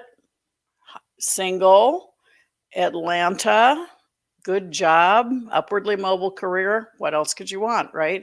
Well, about the ripe old age of 25, I realized I was working a lot of hours for someone else, and my parents started looking a lot smarter. And that's when I made the decision to leave public accounting. At the time, it was the worst decision I could have made, but I sat down and said pros and cons, if you ever did that, before PCs, before things. It was on the old yellow legal pad, and I could argue both sides. So my hand kind of took off and wrote, why not? And I want all of you to say it and write it down. Why not? Why not take the path less traveled? Why not solve a problem? Why not serve a need? Why not do something that everybody else is not doing? To stand apart. And so I made the decision to leave. It was a bad decision. I got there, all kinds of corruption. But at the same time, the company was in litigation, and I met a young man named Michael Lecter, who was on the opposite side of a lawsuit. We met when he was going through my drawers in Discovery. We always check. People ask, how did you meet? He was going through my drawers. But in September will be 41 years of marriage. And so the worst business decision became my best life decision. Napoleon Hill says, out of every adversity comes a seed of an equal or greater benefit. I got instant feedback. Sometimes it takes a while to figure that out. But I went on to start a woman's magazine, sold that. Then I went on to start the children's talking book industry. Just happened to have one on my desk from another interview yesterday. And you may remember these. Back in 1987, kids didn't like to read. They didn't have electronics. And so I met the inventor and joined forces with him. And we said, okay, I will get parents to trust us. So I learned so much about publishing, about international trade, manufacturing, but most importantly about the power of association. We did deals with little companies like Disney, Warner Brothers, Sesame Street, Marvel Comics. And so we exploded that company around the world. Sold it in 91. My husband and I then moved here to Arizona. 92, our oldest son went off to college and got into credit card debt. We didn't even know he had credit cards. So that was my December of 92 when I dedicated the rest of my career to financial literacy, financial education, entrepreneurial education. Fast forward a few years, this guy went into my husband's office, because Mike is an intellectual property attorney, well known, with this idea for a board game. So I met Robert Kiyosaki at a beta test for the game. And it was exactly what I was teaching, what I was working with the school systems to get in there, the importance of buying, building, creating assets. So I was the only one that got out of the rat race at the beta test. But I loved it. So I volunteered to help him commercialize it and turn it into the game Cash Flow that people know today. And during that process, he told me he wanted to charge $200 for it. And I said, that's kind of pricey. Maybe you should write a brochure explaining the basis behind it. And that's when he asked me to be his partner. We were partners for 10 years, co-founded the company. And that little brochure was called Rich Dad, Poor Dad. We never expected it to take on a life of its own. We thought our brand was Cash Flow. But the world said, oh, no, your brand is Rich Dad. And then they wanted more than one book. So we ended up, we'll do a trilogy, Rich Dad, Poor Dad, Cash Flow Quadrant, Guide to Investing. Oh, no, they wanted more. So over our 10-year partnership, we wrote 15 books together. And I launched another series of books called Rich Dad Advisors. We did several different games and audio products and really enveloped the world in financial education. Well over 110 countries and over 50 languages. And it was a huge success before Amazon, before the internet. And so it was because people like yourselves who read it, found value and shared it with someone else. It's always a gift to me to hear that. And then I think in 2007, I made the decision to leave Rich Dad because we were no longer aligned with what we wanted. He wanted to go into franchising. I didn't believe in it at the time. And so I left. Thank you so much, Doria. I love you. I miss you. I left and I wasn't sure what was ahead of me. I thought Rich Dad was my legacy, writing 15 books, kind of like giving birth 15 times. But somebody upstairs had more in mind. And a few months later, I got a phone call from President Bush. He asked me to be on the first President's Advisory Council for Financial Literacy. So I served President Bush and President Obama, equal opportunity. And then in March of 2008, I got the phone call from the Napoleon Hill Foundation with what was happening in the economy. They asked me to help step in and reinvigorate the teachings of Napoleon Hill during that crash. And I share this with you because I want to challenge you. Sometimes you have to close a door in your life for other doors to open. I did not know what was in store for me. As I said, I thought Rich Dad was my legacy. I didn't know what was in front of me. But because I was able to close that, I wouldn't have gotten the call from the president. I wouldn't have gotten the call from the Napoleon Hill Foundation had I still been at Rich Dad. So I challenge you to really look at your life and say, is there something that you need to stop doing to make room for new opportunities? And then with the foundation, I've written 4 books, 3 Feet from Gold, Outwitting the Devil, Think and Grow Rich for women, as well as Success in Something Greater. And then continuing on, looking at all the classes that my husband and I have put together online through my website to help people understand how to build a strong, successful business. And that was the culmination in writing the book Exit Rich, because we do mentoring, high-level mentoring. We have an online class that people can take, essential components of a successful business. But then I wanted to do a book that could be an inexpensive investment with magnificent returns, but telling you the things that you can do to build that foundation. Too many of us own a job, not a business, particularly women. We tend to try and do everything ourselves. Only 4.2% of women owned businesses make over $1 million. And I'm out to change that. So I want to support all of you out there in taking your business to the next level. And it starts with understanding the foundational elements that you need to put in your business. So it's not just about selling your business, it's about building a successful business, a business that you can take your successful business, make it sustainable and scalable, and turn it in a true asset. My favorite word on earth, asset. Write it down, asset. Too many people chase income, time for money. I want you to invest your time into buying, building, creating income producing assets, because those assets become economic engines that work for you when you sleep. So that kind of brings me to today. It's coming out. We're very excited. I know they have a link for you to go to exitrich.com/buy, B-U-Y, exitrich.com/buy. And you get all kinds of bonuses. And if you buy 10 books for your friends and your masterminds, you get a gift certificate to my ranch called Cherry Creek Lodge here in Arizona, cherrycreeklodge.com. You'll have to check it out. It's in the middle of the Tonto National Forest, little piece of heaven, totally solar powered, and it's a beautiful lodge. Love to have you there. So please, support yourself by ordering Exit Rich. And that kind of brings me to where I am today. And I can keep talking, but I think we're going to have a little conversation, right, Natalie? Absolutely.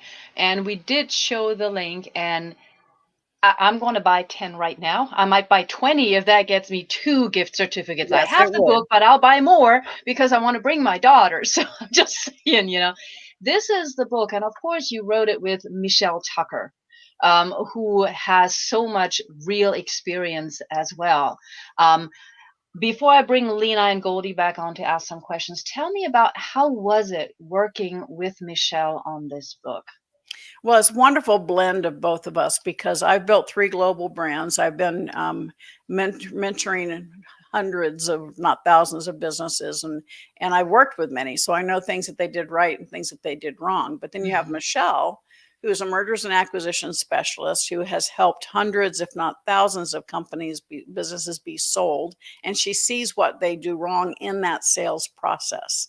So coming together, she shares the tactical, the list, the menu of the tactical. And I come in from a standpoint of your mindset, mentoring, things to think about, things to look for, as well as an investor, because the book is also very important. If you're thinking of investing in somebody's company or going into business with somebody else, this is a great roadmap for due diligence for you to understand the valuation of that company, because it talks about the 6 Ps of evaluating and building a strong business. Wow, the 6 Ps. I think you might have to just tell us a little bit more about the 6 Ps right now, because I don't think we're talking about food. But anyhow, no. I'm going to leave it up to the girls for a moment, because I'm going to have a glass of water. But thank you so much. I'll be right back. Sharon, tell us about the 6 Ps.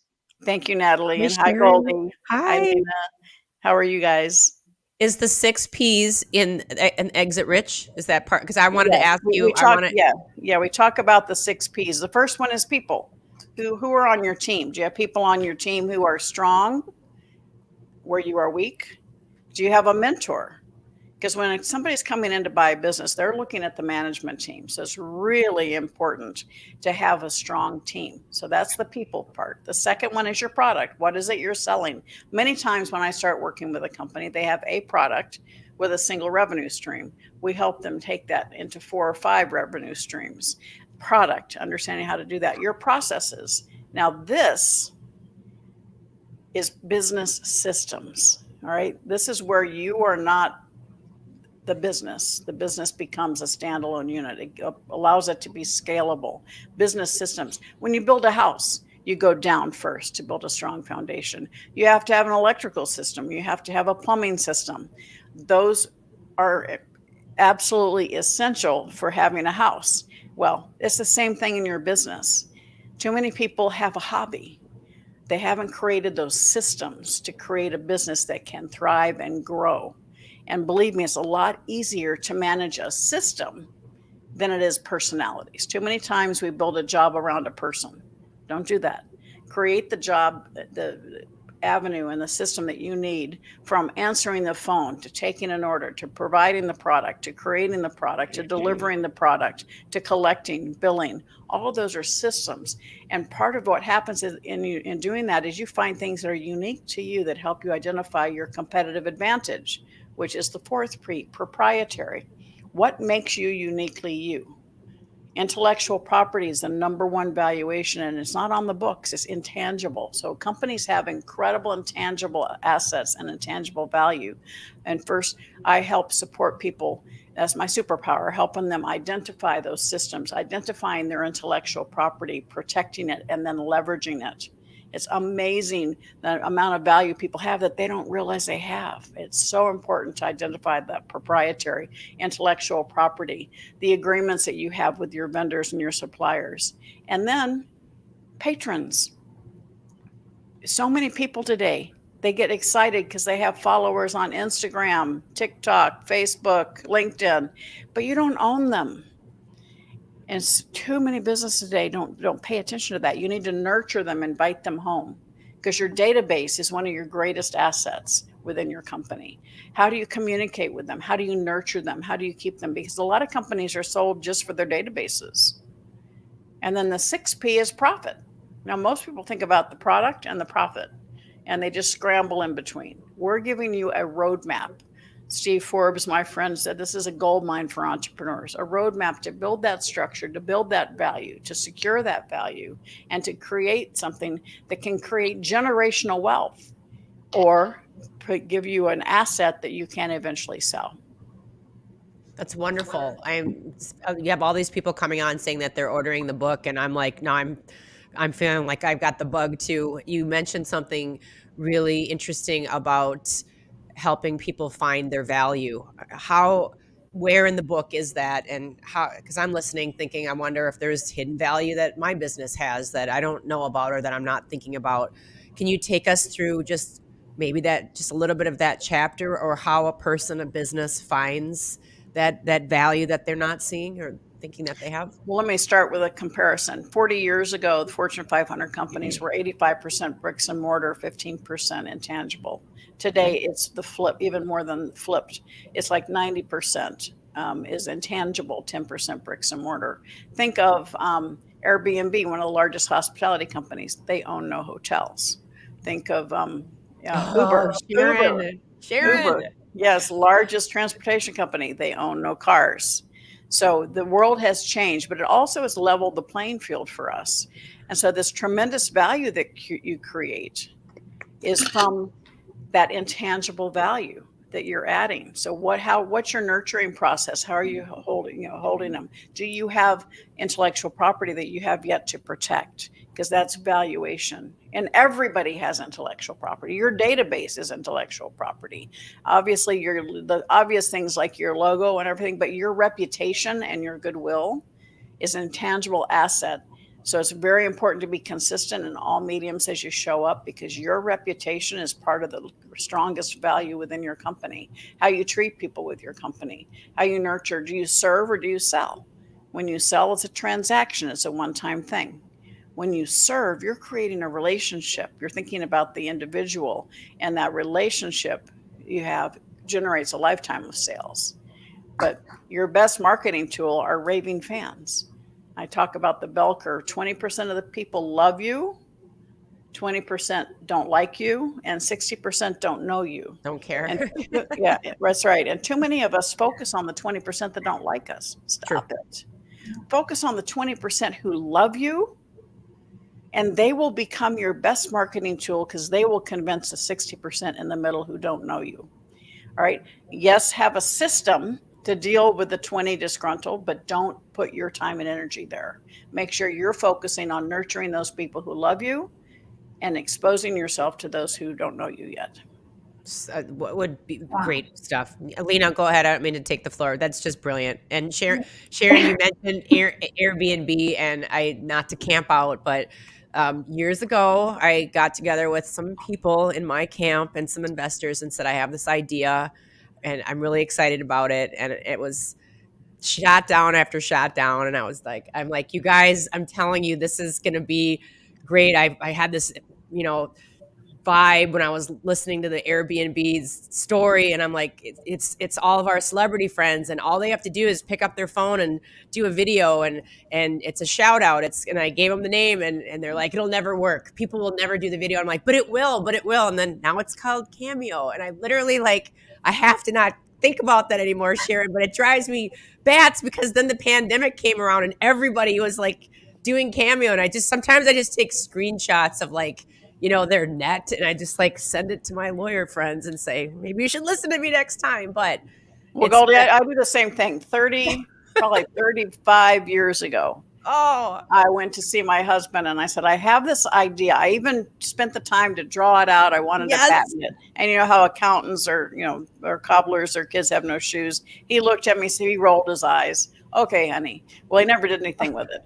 And about 3 years later, I walk into the store and there are the rollable coolers. I was like, the team mom always lugging coolers everywhere. And I said, I think we should put wheels on these things. And it's like every time I go into a store, I go sharp elbow into you got the oh honey. You got the oh honey.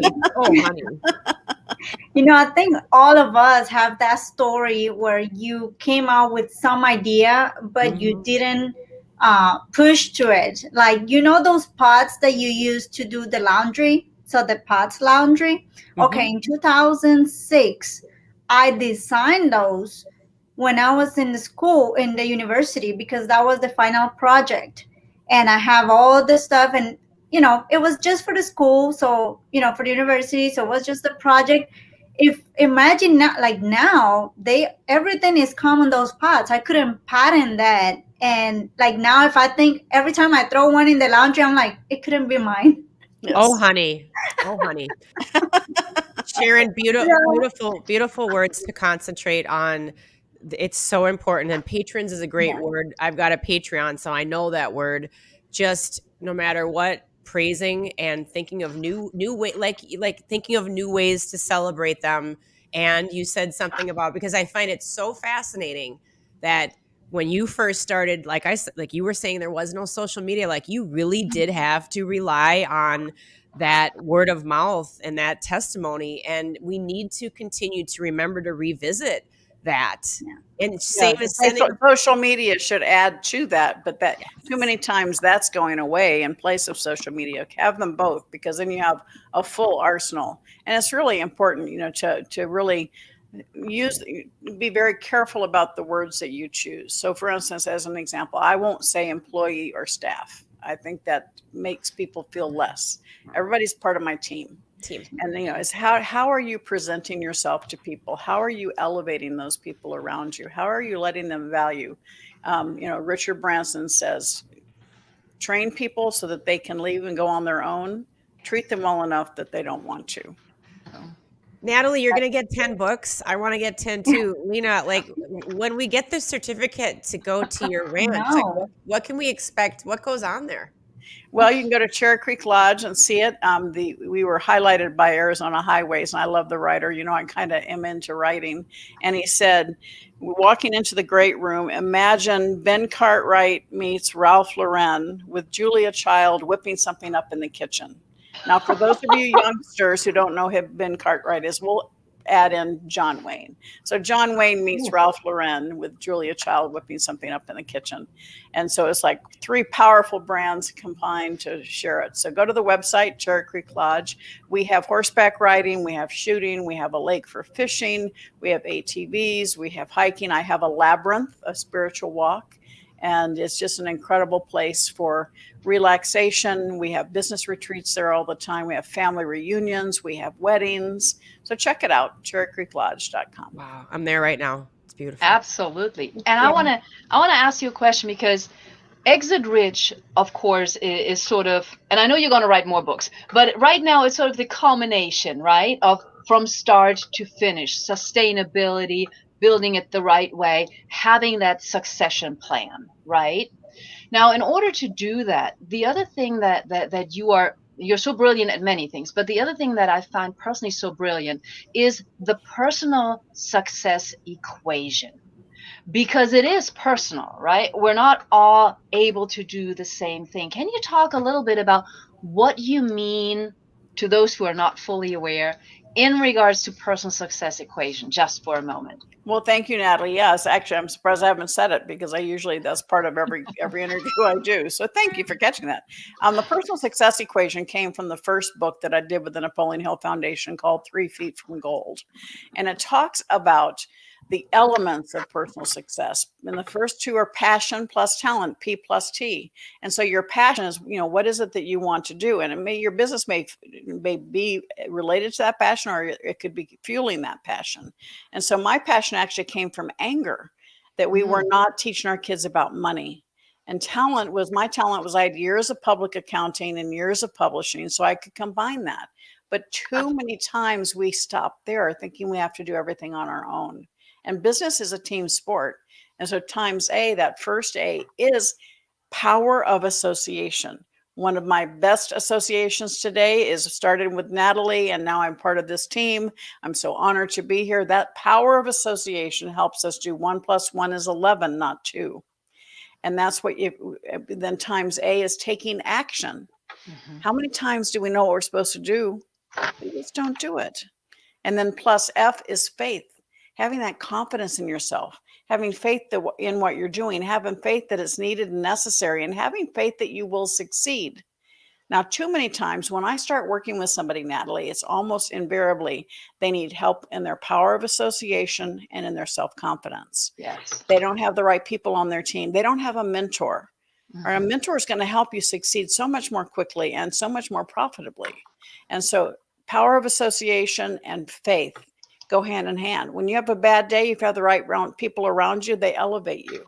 And so please think about this as it relates to your life. And you can go to personalsuccessequation.com for a free gift that helps give you a guide to walk through. And it's something that is absolutely a way for you to look inside and say, what do I need? What's missing? What else can I do to create the life that you deserve? All right. So many people have this, I'm not good enough. I don't deserve it. Yes, you do. You are a divine reflection of you. There's only one of you. God made you perfect. And we let other people, convince us we're lesser. Yes. And, I do this exercise. I ask people to say, who are they? All right. Invariably, they'll write one word descriptions of themselves and they don't put their own name on it because we're judging ourselves through the roles we play. We're judging ourselves through the eyes of others. Am I a good wife, a mother, grandmother? And I'm still working on this because if I'm a better Sharon, then I'm a better wife, grandmother. Right. So it's very important for us to stand in our own power. I hear all the time, I'm seeing that light at the end of the tunnel. I go, stop it. That means you're waiting for someone else to bring you the light.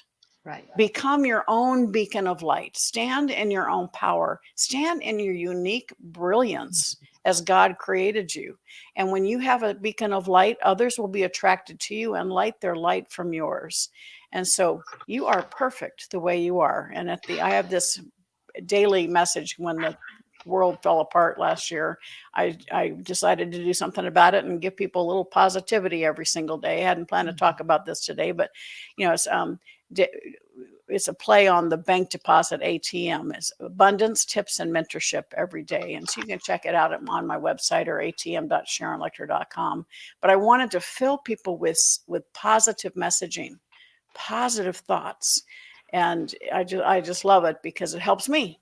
When I do it, it makes me feel better. So I want to make sure you guys all elevate and put yourself in the position of greatest potential because you deserve it. You deserve a great success.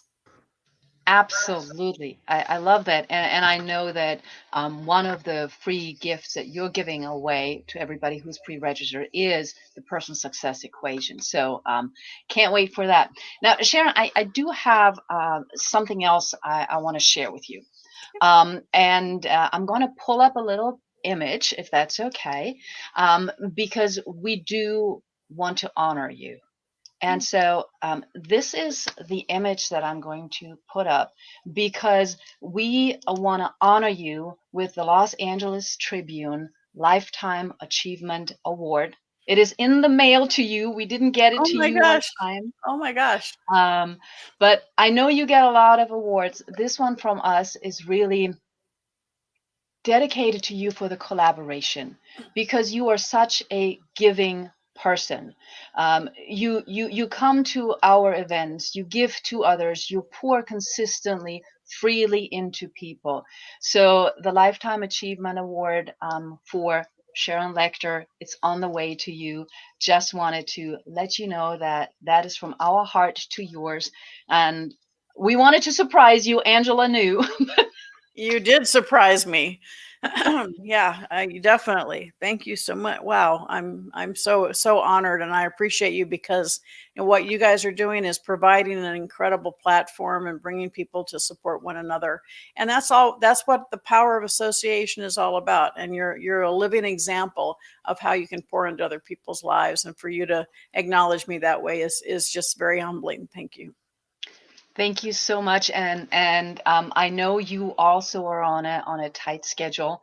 You gave us so much time already. Again, I'm going to give you the floor for a few minutes, like we always do, because I know you'll have more wisdom to share. So please just Well, thank you so much. I am so honored. You want me to talk now that I'm emotional? Okay, see what I can do. This last year has been crazy. And as I mentioned, I think early with words, I lost my youngest son 8.5 years ago. And I went into neutral and into a world of numb. And many of you have had something that stopped you in your tracks. And it could have been a death, illness, it could have been a divorce, financial setback. And in Forbes' case, she talked about an accident, illness. But you're still here for a reason. And I'm repeating what I said earlier because it's so important. Um, our only precious resource is time. And believe me, I'm getting to the last quarter of my life, or I'm already there. And so it's like, okay, pay attention. This is a time for us to realize that what is important to you, what fills your heart. That my definition of success is how you feel about yourself when you look in the mirror. I know a lot of billionaires, and many of them are very happy and they give tons of money away. I know quite a few that are not very happy because they've chased the almighty dollar without understanding that success can turn into significance. And so, what is it that you want to do? What is the imprint that you want to leave? So, when I made the decision to get back into the game, I launched the Play Big movement. It's a private Facebook group. It's free to join and it's totally organic. I don't advertise it because I wanted to share the things that I was doing to get back into the game because I had this huge hole in my heart and it's still there.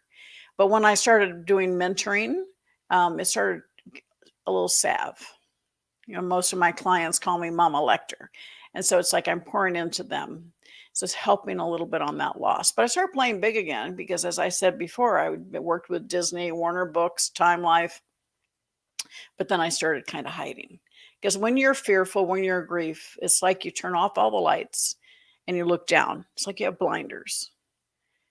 And I want to have that power of association to be there to support you to get rid of the blinders.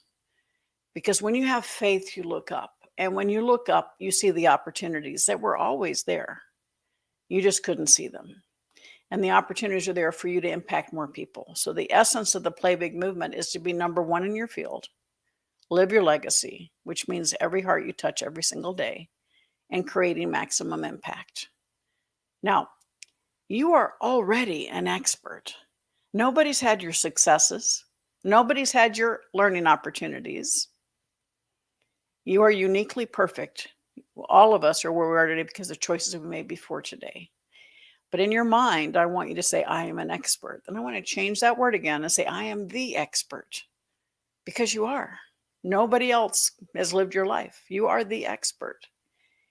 But then we want to elevate you to becoming the authority, because you can help other people coming up behind you who are experiencing the same thing you have.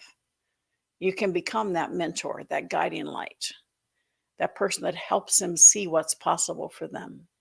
With my mentoring clients, I see a better future for them than they see for themselves, because I know what's possible.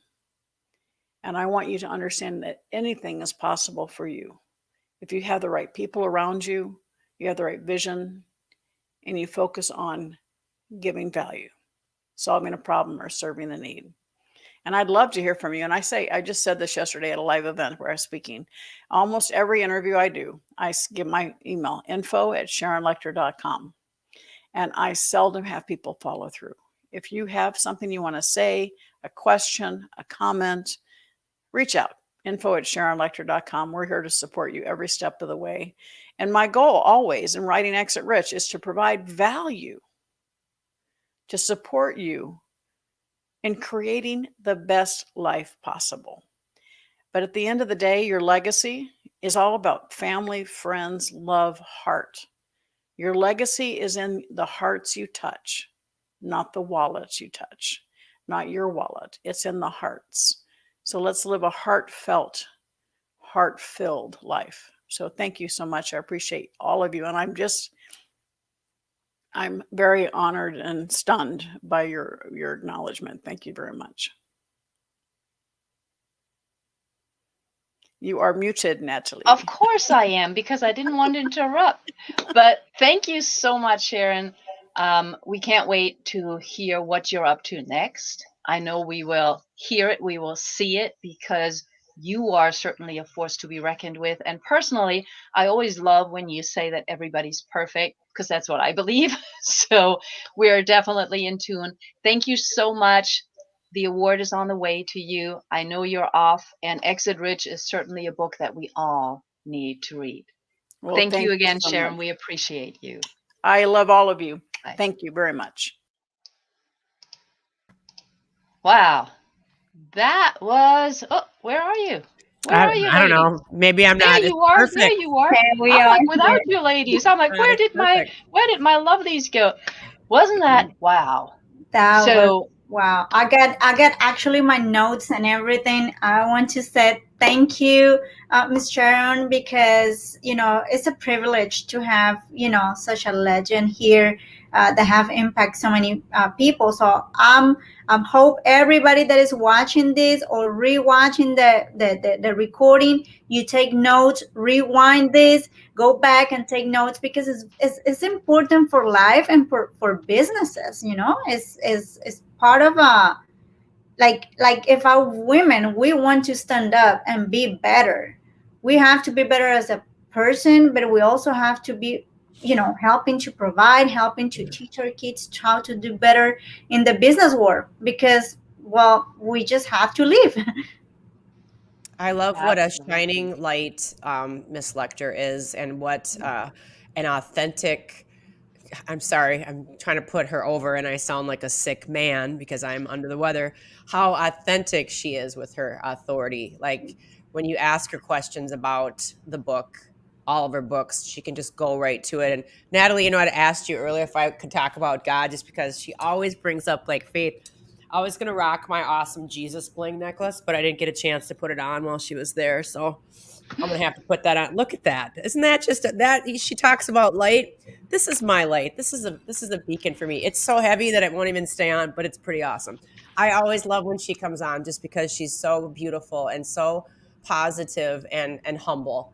I think that's such a key to anybody's success, is serving others and figuring out how you can and being sincere about it. Yeah, yeah, and it is that, right? It's also that personal touch.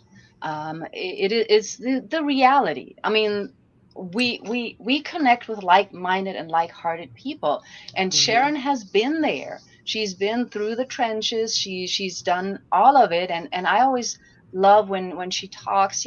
One door's closing, another one opens.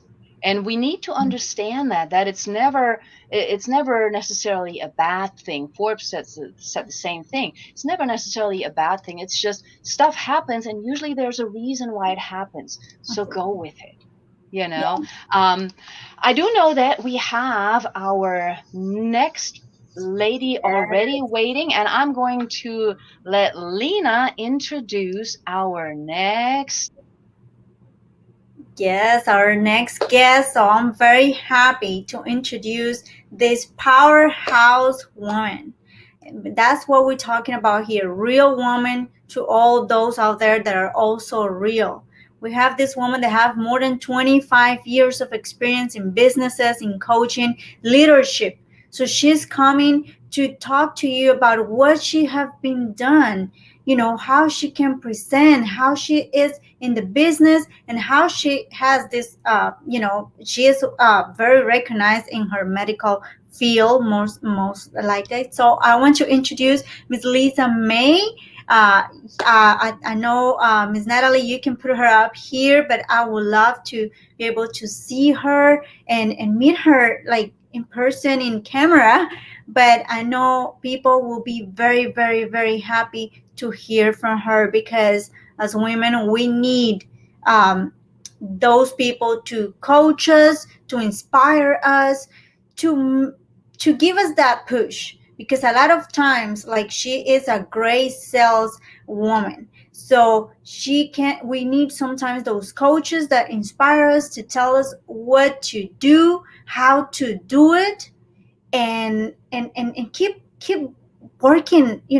Even Miss Sharon Letcher just said, we just have to keep learning. No matter what is our age, we every day we keep building ourselves. It's not just in the personal growth, but also in our business growth.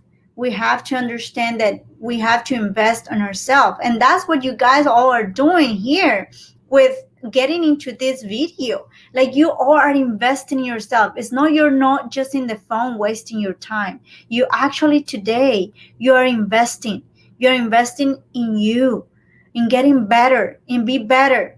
Because like we've been hearing from these beautiful ladies, if we are better as a human being, we can be better wives, we can be better mothers, we can be better friends, we can be better partners, we can be better co-workers. So it's up to us what we do.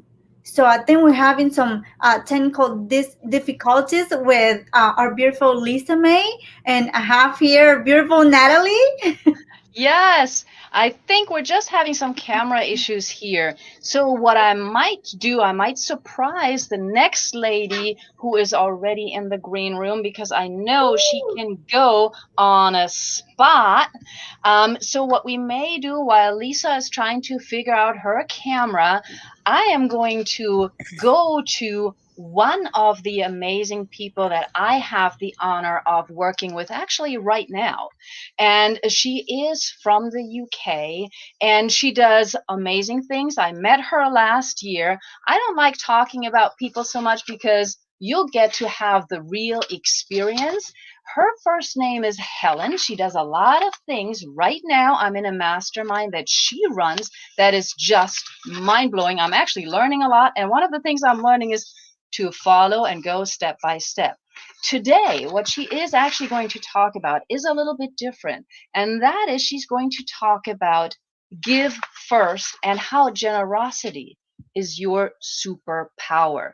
So I'm going to bring in Helen right now. There she is. Good morning, good afternoon. How you doing, Helen? I'm great, Natalie. Can you hear me okay?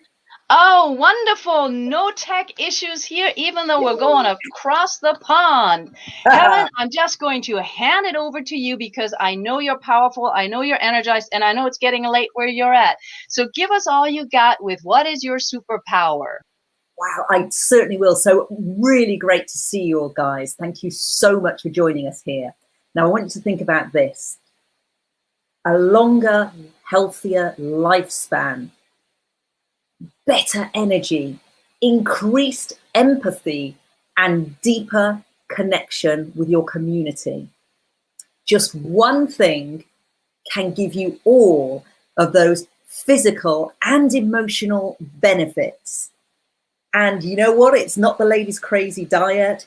It's not some guru meditation process, although we kind of like those too. It's not ayahuasca. It's not gong sound baths. And we love all those things too. It is the power of generosity. And for me and for my clients and for the amazing women here, I really do think it is our superpower. It is the magic pill that is so underutilized and often undervalued. And I'm delighted to say that there's now amazing research that proves generosity can do all these fantastic things. And so I wanted to share a little bit today about, how you might use it in your life and possibly, if like me, you're an entrepreneur, in your business. So I will very briefly touch on, my name is Helen Vandenberg. Check it out on the screen. I'm very easy to find because there is no one else with that name in the world that I've found yet spelled quite this difficultly. So always remembered and always misspelled. So I'm Helen Vandenberg here in the UK, from the UK. And I'm the founder of the Unleashed and Unlimited Women's Mastermind, best-selling author of 4 books. I'm a business mentor and coach, have been coaching for over 20 years. But mostly, I am passionate about helping women turn their passion into profit and use their natural skills to create the abundance they want in their life. But that's enough about me. You don't want to hear about me. Let's hear about you and how this thing called generosity might help you. So I first got involved and really just interested in generosity. I don't know about you, but back in, I think it was about 1996. So clearly, I was an infant then, but I guess I was probably around 25. And I'd been to the Tony Robbins stuff. I'd been to some amazing, we were just getting those amazing, especially the American and Canadian speakers over here into the UK. And I ended up at this personal development conference where on the stage was this kind of larger than life character, but quite an elderly gentleman. And it was the one and only Zig Ziglar. I was thrilled to have seen him, before he passed away some years later. So, and you've probably all heard this quote, and I'm going to have to check my notes because I always get it wrong. But this thing that I wrote down and I kept circling it was this thing: you can have everything in life you want if you will just help enough other people get what they want. And I wrote it down and I highlighted it, and my 25-year-old brain was just going, because I didn't get it. I literally sat there going, how on earth does that work? Do I just have to give all my stuff away for free? Do I just, do I have to become this completely altruistic, generous person? I was on a marketing conference, for goodness sake. How on earth does this work? So I became really fascinated with this whole concept of generosity and reciprocity. And I started studying it. I was doing a little part-time personal development psychology course. So I started asking my tutors about that. And there was some amazing stuff. And I'm sure some of this won't be news to you. But when you do an act of generosity, which might be making real eye contact with someone as they pass you your latte in the coffee shop, holding the door for someone as they, that might have just missed it, holding up the bus so as somebody can get on who's running with shopping bags. We actually get some amazing happiness chemicals. We get a lovely hit of oxytocin and guys, but just, Nat, can you see me okay? Just, looks like we're okay. So we get a little hit of oxytocin and we get a hit of dopamine, which is, if you think of something like a powerful drug like insulin, and if that scores like 100 on efficacy, a hit of oxytocin and dopamine hits around 75, 75 on the same scale. So no side effects and amazing ripple effects. So we I started studying and figuring out this was pretty good for our health and pretty good for, that kind of do good, feel good stuff. But I had no idea how do you fit that with running a business? Or at that time I was a marketing manager in a large hotel. How on earth was I going to do this? Was I just going to, do the putting chocolates on the pillow? Does that really work? Is that what it's about?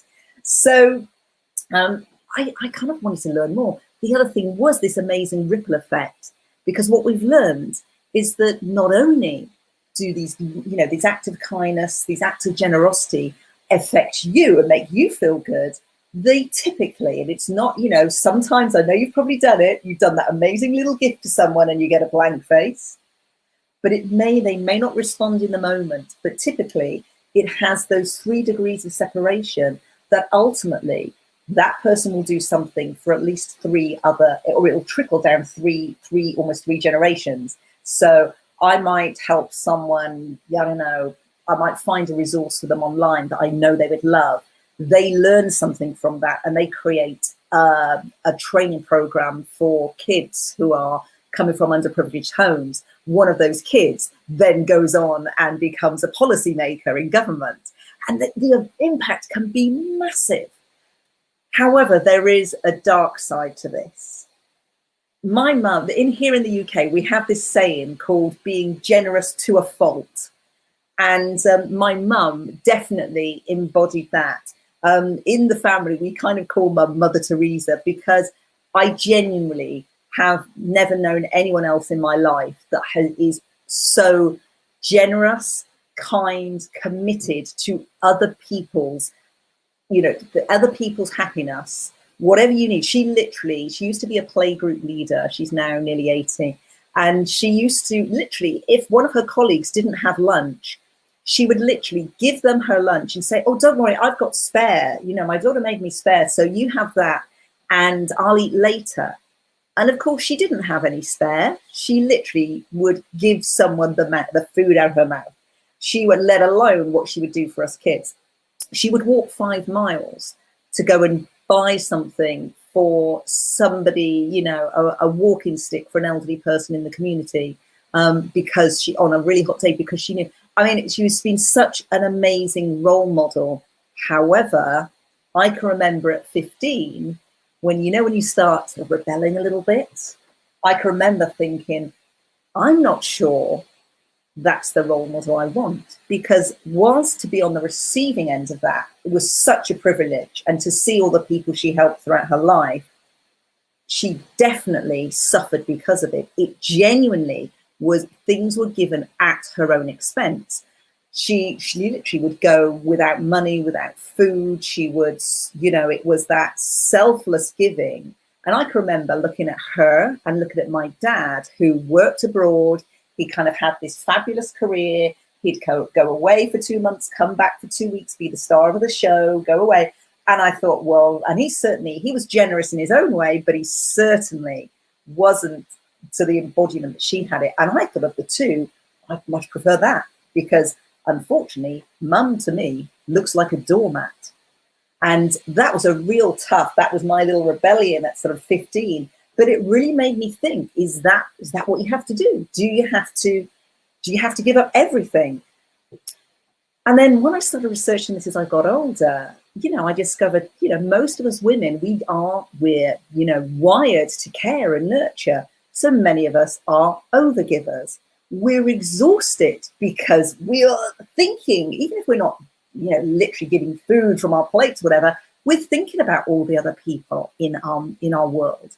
We're thinking about, you know, oh my goodness, right, my husband's away on Wednesday, but it's his favorite TV program, so I'll set the computer, you know, I'll set the thing to record. We're constantly got that little checklist of checking everyone else is okay. So we tend to be overgivers. And frankly, I had drinks in the garden with friends last night, and we're all freaking exhausted from it. You know, we were like, you know, oh my God, the kids are in school. You know, we're sorting out the dog, we're sorting out the husband. We're thinking about, oh, Dory, that's a lovely comment. Thank you. But we're thinking about all these other people. And the thing is, if you do that for too long, you also can become a little bit resentful. And this also kind of can ripple over, if like me, you're a business owner, it can ripple into your business. Because if you start doing that with too many clients and you're overgiving and you say, no, it's fine. I will, let me rearrange my entire schedule so as I can fit with you. No, it's fine that you cancel at the last minute. It's okay. The fact that I've prepared everything for our session, and that's, you know, this part of us going, no, it should be fine because I've got to serve them. And then you get a bit resentful And then it becomes this thing of this dilemma of I should be good and I should be, you know, I should be a good person and be generous, but actually this is not right. This is not serving me. So those are the things I've been looking at. It's like, you know, how do you balance that dilemma between generosity, giving, nurturing, but also taking care of yourself, that thing of putting your own, you know, oxygen mask on first.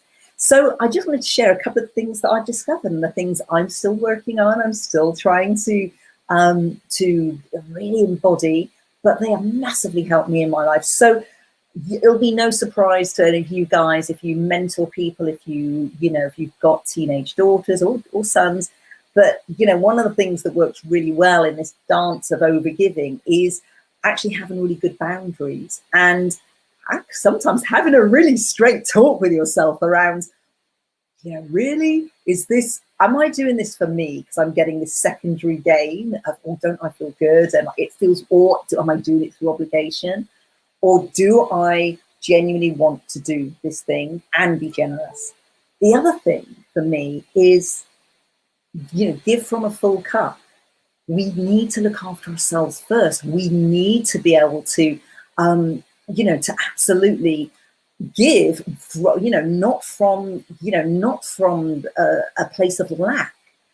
And so as I've gone through, you know, there's so much great research on this and there's some lovely books out there. So if any of you are interested, ping me a message. I'm very easy to find on Facebook, especially with a name like that. So find me on Facebook. I'd love to share some great books on that for you.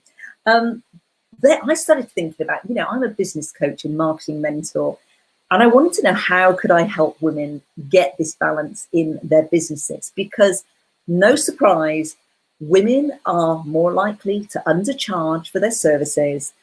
Many of my women sort of may have a job as well as a business, they're less likely to ask for a pay rise at work or a rate rise with clients, particularly if it's a corporate client. That whole negotiation of we've been charging them the same thing. Many, you know, I come from a world where I used to own a training company, and many of my staff, my freelance trainers, would say, I'm still earning like the equivalent of $200 a day, which is what they charged 10 years ago, but they've never had that confidence to raise their rates.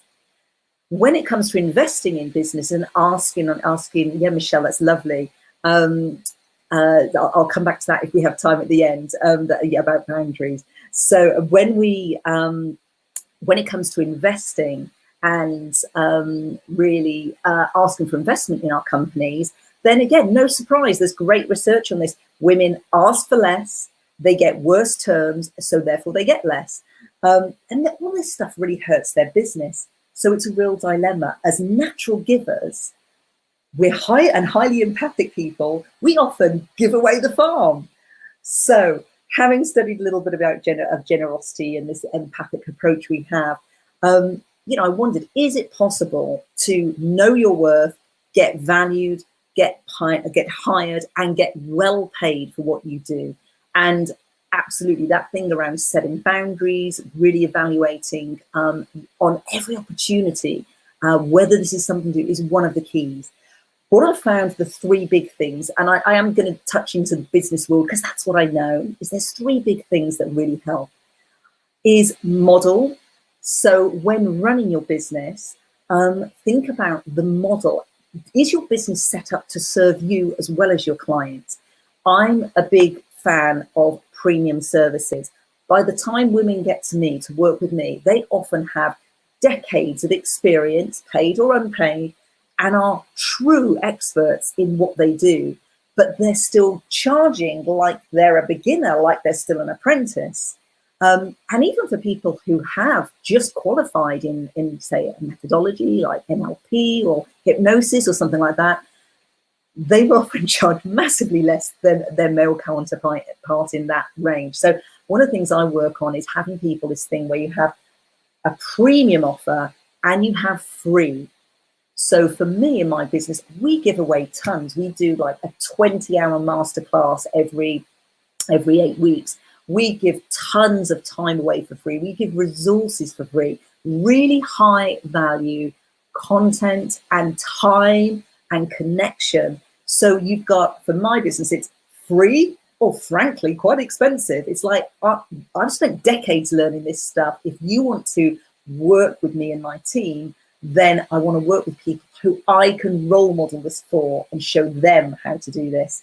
But if it's not for you and you're still in the phase of just learning, then there's tons of stuff out there. And we teach our clients how to have this amazing content and the ability to connect with potential future clients, but also just to serve the world at large, just with their business skills and also in a philanthropic way. So thinking about your business model is number one. Is it set up? Are you ever going to be able to have a full cut if you're only ever charging $30 or $50 a session, something like that?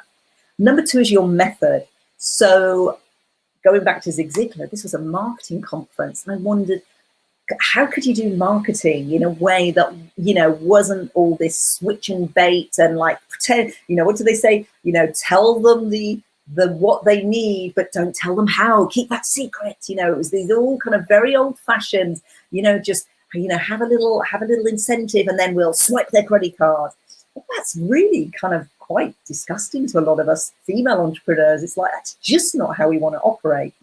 So we help our clients to create what I call client connection campaigns. So you've probably heard, if you've ever done any online marketing, you've probably heard of launches and things like that, where it's a big like, ta-da, here we are.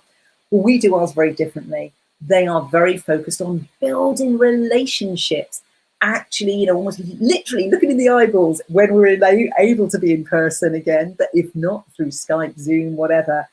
But looking at actually creating real connections. So thinking about your method, how do you run your business? How do you run, and this would work for you if you are a charity or if you're running a, like, you know, mum's workshop. It doesn't have to be a commercial thing.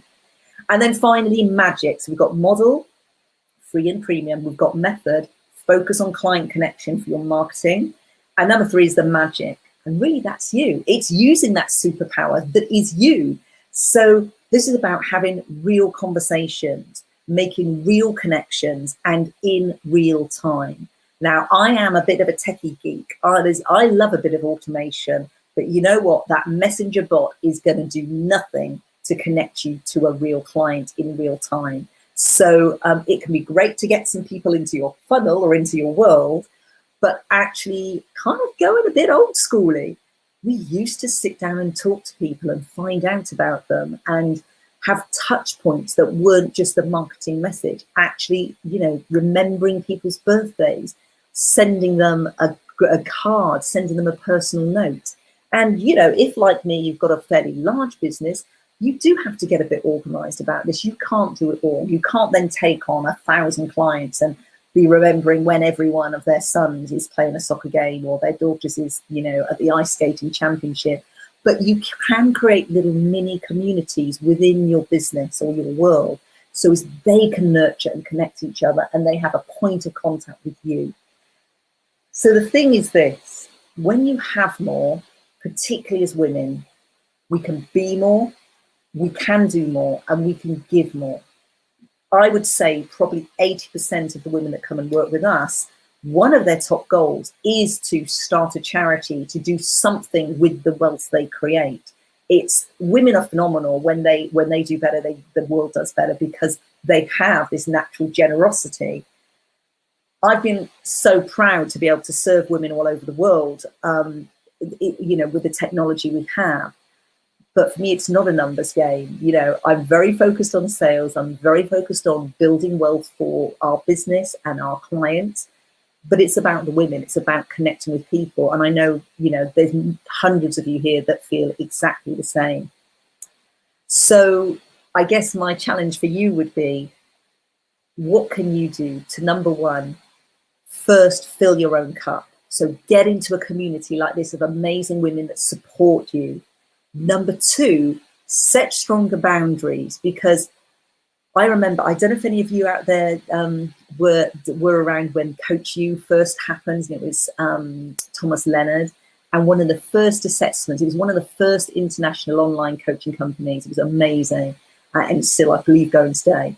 And one of the first things they get you to do is almost like give up all charity work, stop volunteering for things, basically sort your own life out and get yourself raised up first, because then you can give from a place of strength.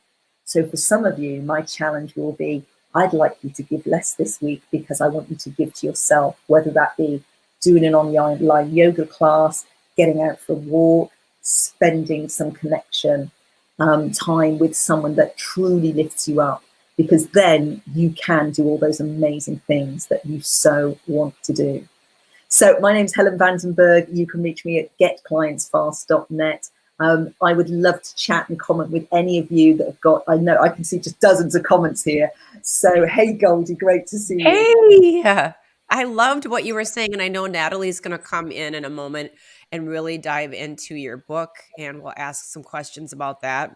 But of course, I'm listening and hearing selfishly about myself. And before you got to the boundaries comment, I was going to ask you, what does personal boundaries mean to your clients, to your friends, to your family? But then you got into that, and I was just going to ask you, like, what are some of your I'm not very good at that, and I'm trying really hard to get better, because it's just for your own oxygen mask, your own sanity. Like, what are some of the things that you do to show people that they're crossing the line a little bit? Like, what are some of your personal favorites? And I've got one more question for you after that, but like, I want to learn from you.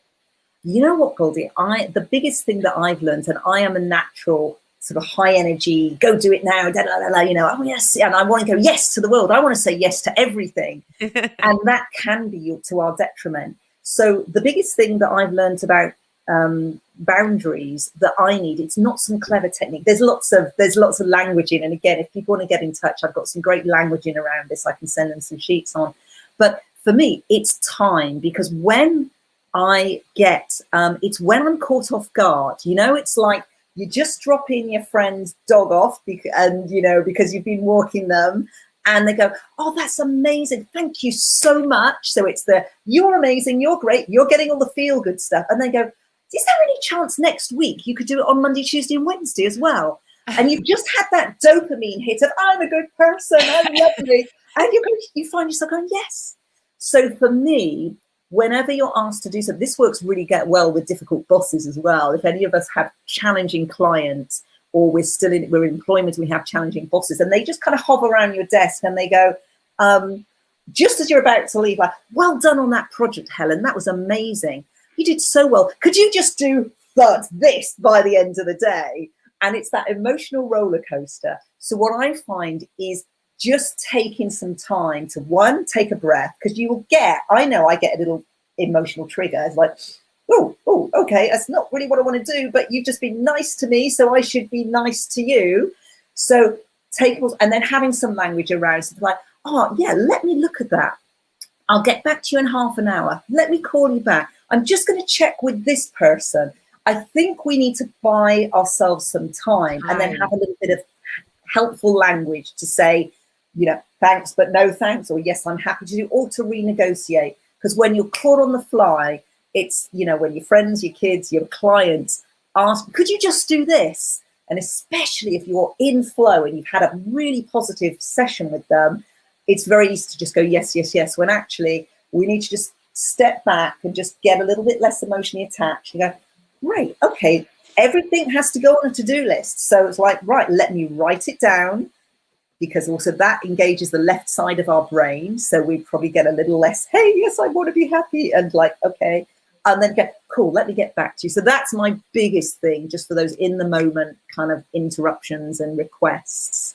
That's huge, and something that I've started to do, that I've heard in the 4-Hour Work Week by Tim Ferriss, or I'm sure that you've got something like this also, but I did learn this from him, was the scheduling the email.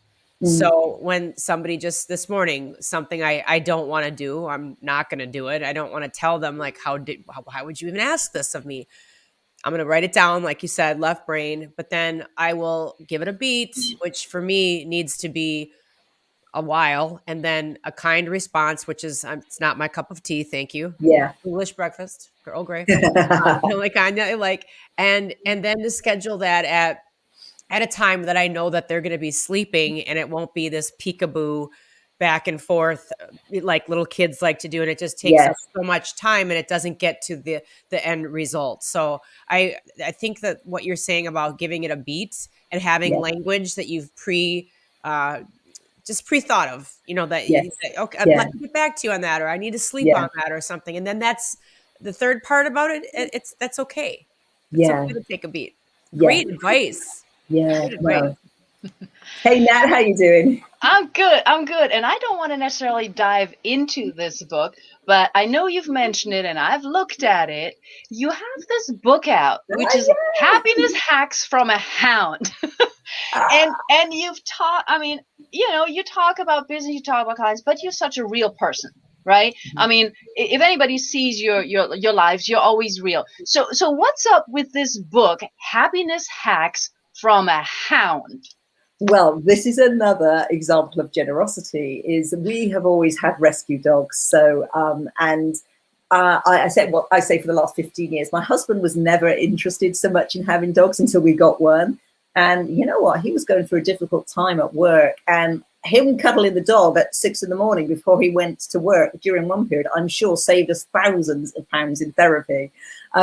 So in that book, it was I wanted to raise money for these charities that are two charities that had helped us rehome, had given us dogs to rehome, but they'd also helped us massively with the training and you know, us as new dog parents figuring it all out. So that was my idea, was like, what can I do with the platform I've got? I'm also massively into positive psychology, and it was just things that what your dog can teach you about happiness. And it's just such a fun little book. It's like, you know, my dog does things like, I call it shake it off. So if you watch a dog when they've like perhaps had a difficult interaction with another dog, or they've been a bit scared like this, they're all like this, and then they will like literally physically shake their body, and then they'll plod on and they're fine. So they do a physical release and then they move on, you know. Or dogs are so it's full of stuff like that. And so there's that one. There's also the book we wrote, Ready to Rise. That was another reciprocity project. So when the pandemic hit, like everyone, I was going, OMG, I do not know if I'm going to have any business. I had 14 live retreats booked up for that year. That was going to be the year we went more impersonal and less digital, having built this big digital company. So I was literally in panic and started chatting to my business buddies, and everyone, what I discovered, what they wanted was they were desperate to get clients, to get visibility, and to have community, because suddenly we couldn't go to our networking, we couldn't do live events. And so again, I thought, what can we do? All right, I'm good at writing books. I've got 4 already. So I wonder if I could just get some buddies together and we could all publish a book together. And we did it in, like, as you know, like 8 weeks. And we created 53 bestsellers. It became an instant bestseller. So that meant 53 small business owners can now on their LinkedIn profile say, best-selling author. So at least, even if they haven't got any clients in lockdown, they can say, I wrote a book, I contributed to a book. And this is where that Zig Ziglar quote, you know, you can get whatever you want as long as you help enough people. That was the absolute, for me, pinnacle of me understanding that, because from that experience, I met amazing people, you know, like Mary Silver, you know, dozens of people around the world. That has probably led to $1 million in revenue to my business. And we didn't take a penny from the book. All of the money is going to the World Health Organization and the NHS. And it was because of the connections I made, and that it was completely, I literally was thinking, I literally don't know if I'll have any business this year, but what I know I can do is keep marketing and keep visible. I can help my friends do that.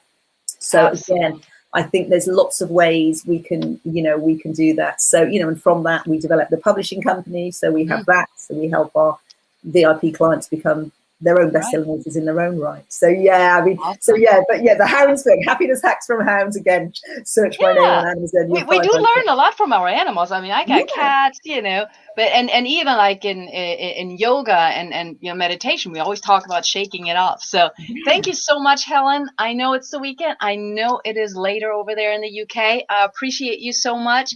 Thank you for sharing your wisdom. And I know I'll talk to you soon. Really lovely to be here, guys. Thank you so much. Take care. Bye for now. Bye. And I just want to, Helen just mentioned some really, really important things about visibility. And you don't have to be a, high visibility coach. You don't have to be a Sharon Lecter. But visibility is really important if you're thinking about your business. And as we heard with Forbes and Lena earlier, it's not just the visibility to bring your ideas out. It can also be visibility to share your story. That is really, really important. And so I just want to remind you very, very briefly that you're seeing this now. You will see this for a couple of days here on Facebook and on YouTube. It's going to all be on our Roku channel after this. And if you're just not getting enough of all of us right now here, remember we have our Wednesday show, which is, of course, the Storytelling Alchemist. We have a Better Your Business show. And please note that Sharon Lecter was on there as well. One thing that I didn't have ready for you earlier was the Rex Sykes show. I mean, what can I say about Rex other than that he is absolutely amazing? And if you don't believe me, I have his book, which you can barely see, but it is Life on Your Terms. Okay, it is an amazing book. Thank you very much, back end help here, but I also wanted to prove that I have it. We have a lot of shows coming on. Let's not mention Golden Rules, whether it's stress or feet. So stay with us. This is a movement. And we are, thank you again for the back end, we are, of course, always on the Roku channel. All right. So just keep an eye out on all of those possibilities. We do have, of course, the leadership codes coming up. We also have published, of course, helped publish a book that is called The Accidental Gangster. Oh, yes, we let all the voices be heard. Soon coming out is going to be our Global Thought Leaders United book. So just keep an eye out and let your voice be heard. With that, I'm going to give it over to the amazing Lena to introduce our next wonderful speaker.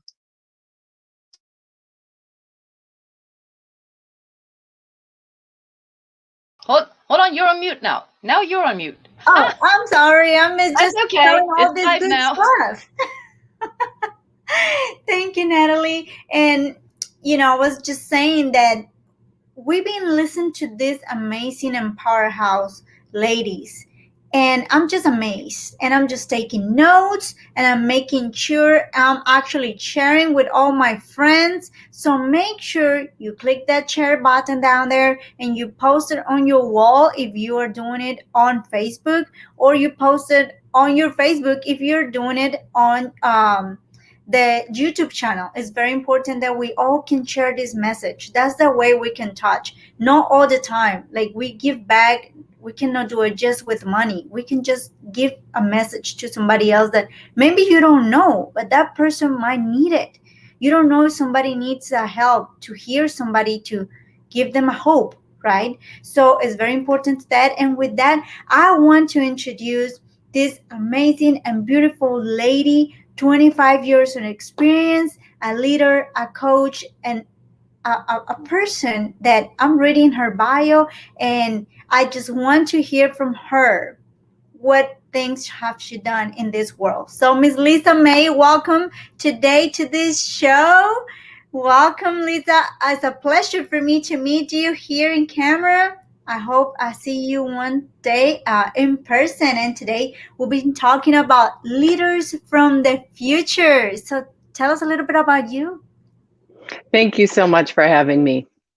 And anybody that knows me will laugh about the IT challenges because my camera was completely working and then in a moment's notice it wasn't. So my apologies for that. But it's an honor to be present, and I've been so moved by what I've heard thus far. So I just want to extend just immense gratitude to Natalie, to you, Lena, to Goldie, to the Los Angeles Tribune for making this event possible at this time in history. It is an unprecedented time in history, as we all know. And for us to have the opportunity to come together, to connect, to learn from one another, to share with one another, and to grow is an extraordinary opportunity. So I'm deeply grateful for that. There's a different way to live. there's a different way to lead, and there's a different way to serve. There's a different way to live, there's a different way to lead, and there's a different way to serve. And this is the time is now for us to lean into change, to lean into a new way to embody leadership, a new way to live, lead, and to share our gifts with the world. And so my greatest intention through the short conversation and throughout the course of this weekend is that anyone listening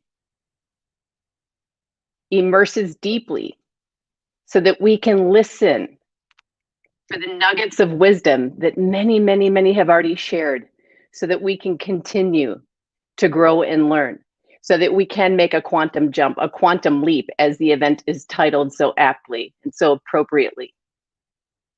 Because we together can rise faster than ever if we come together. So I want to share a little bit about my journey and then share a few bits about what I'm deeply passionate about. And so my journey, if we reflect back to 2008, I received a clear message, a clear download, a clear call to action. And that was, there's a different way to live, there's a different way to lead, and there is, in fact, a different way to serve. But like you may be asking yourself, what exactly does that mean? That is where I found myself at that moment in time when this profound message came through to me. I was in the midst of my corporate career. I was leading a large team in a medical device company, one of the best medical device companies in the world. Things were going well. I had an amazing team around me. We were supporting life-changing technology, game-changing technology for patients and winning in the marketplace.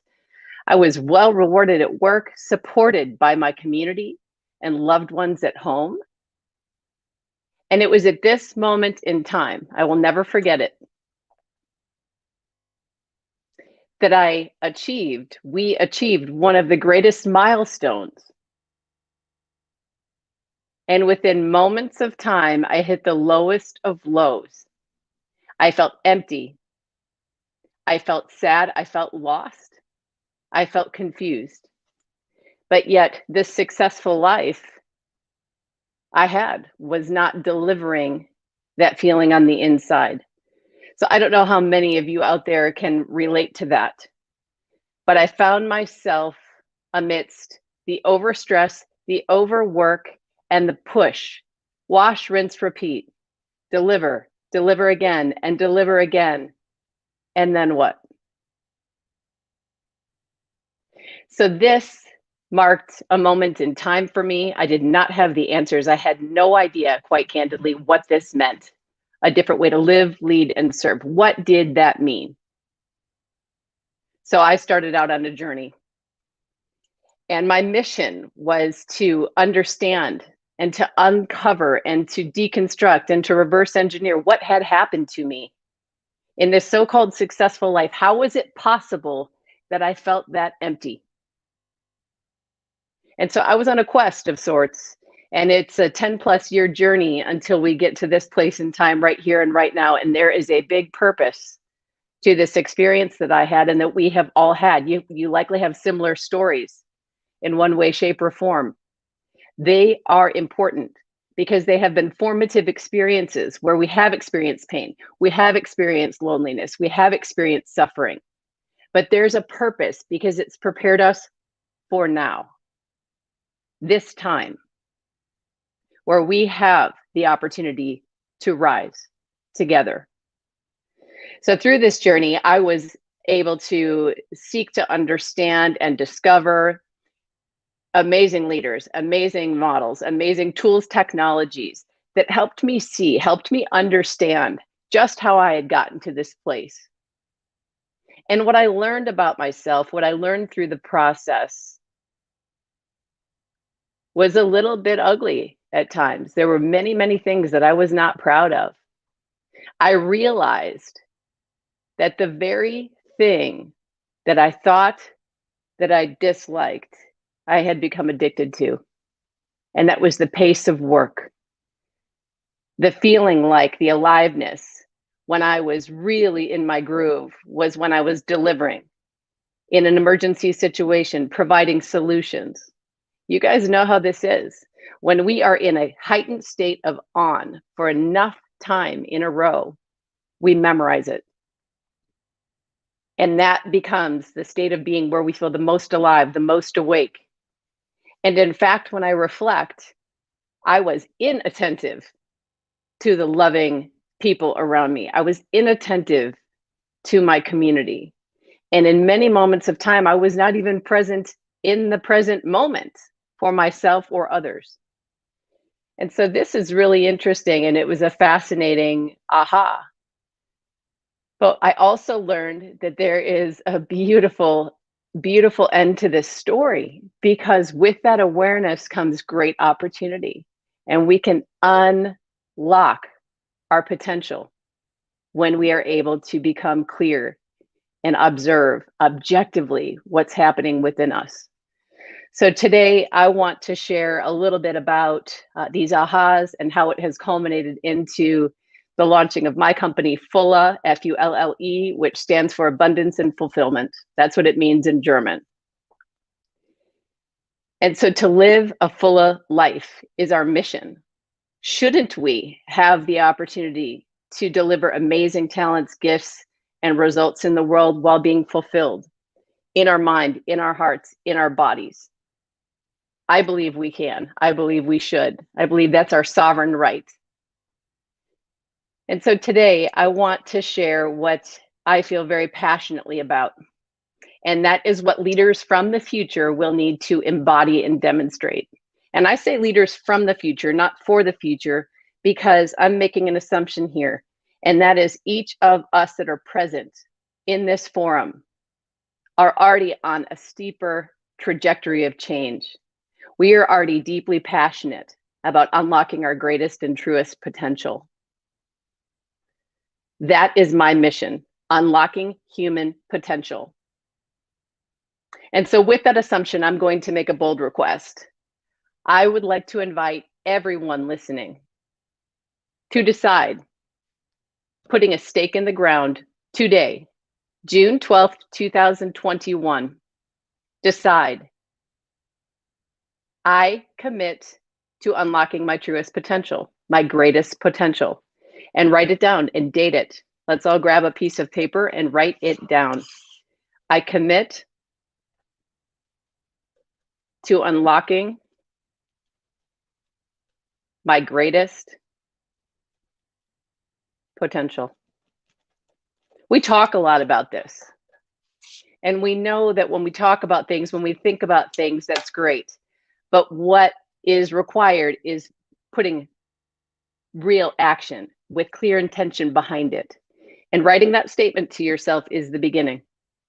Leaders from the future, which is this group, this community, this collective movement.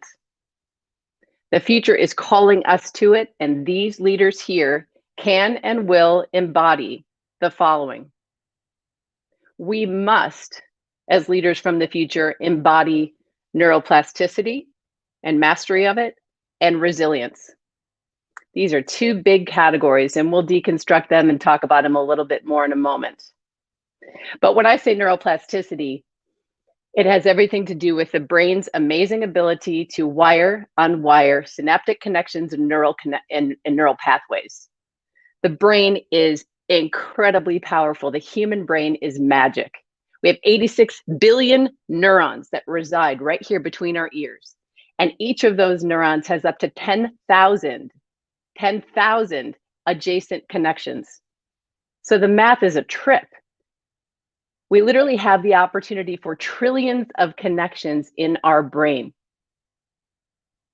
Every human is born with this capacity.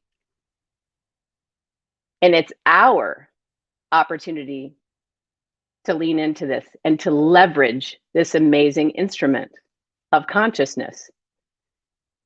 And so what this means is that we can wire and unwire quickly, sustainably, easily, without pain, without suffering, once we become aware of what it is we want to change from and what it is we want to change to. It's that simple. And resilience, just so we can align on language here. When I say resilience, it's not my old perception or perceived definition of resilience, which was something like, oh, I don't know, fly across the ocean, run through the airport, grab your luggage off the carousel and go into an all-day meeting. That's what I thought resilience was. Well, that definition of resilience and those actions led me to the story that I shared. And so when we talk about resilience today in a modern sense, it is our ability to recover from and adapt to change easily, and also to bounce back from challenge, from load, from sprints with growth. This is the key. We will never, ever sit in front of you and say that stress is a bad thing. Overstress and poorly managed stress is the problem. But if we can actually honor this sacred body that we walk around in, our mind, body, spirit, this human suit that we walk around in, and if we honor the mind body vehicle, so that instead of pushing, constantly overworking, we actually deeply listen to what our unique system needs, what I need, what Natalie needs, what Lena needs, what Goldie needs. They're all different. We are unique. We are bio individuals. And so if we can honor that while demonstrating and flexing into neuroplasticity, sky's the limit. There is unlimited potential for us to evolve as humans. So along this journey, I've also learned that there is no way that any one of us, even any single company, or even one team that can do it all. We need to collaborate. The new way forward is about unity. It is about using and leveraging our individual and unique strengths to culminate, to drive and deliver massive positive change in the world. But it starts with ourselves. This is not a they, this is a we, and it starts right here. So with that, neuroplasticity, I invite you to use a process that I love personally, I use with every client. I think is so simple and repeatable. It's called the ROOT method. R standing for reflect. O stands for observe, so that we can see what we couldn't see before. The other O stands for opportunities. When we can see, we then will begin to see opportunities emerge or come to our mind's eye that we might not have seen before. And then last but not least, we have the opportunity to put action with clear intention behind it to transform. So the ROOT method works beautifully, but we want to invite ourselves to take the time to start. So reflect. Think about your life. Canvas your life. What's going well and what could be improved? And moreover, if we think about this as a mission, as a journey together in oneness, what gets to go forward with us and what doesn't? As I always say to my clients and friends, we have to take the hot rocks out of the backpack, the ones that no longer serve, the ones that continue to burn us, that continue to trip us up. The familiar thoughts, actions, feelings, behaviors, habits, reactions, patterns, programs, which ones no longer serve and are outdated. When we can start to identify those, we can shine light and we can watch in our daily scenes, in our daily lives when they come up, and just light them up with beautiful, graceful light. And when we do that, in awareness, we can begin to shift.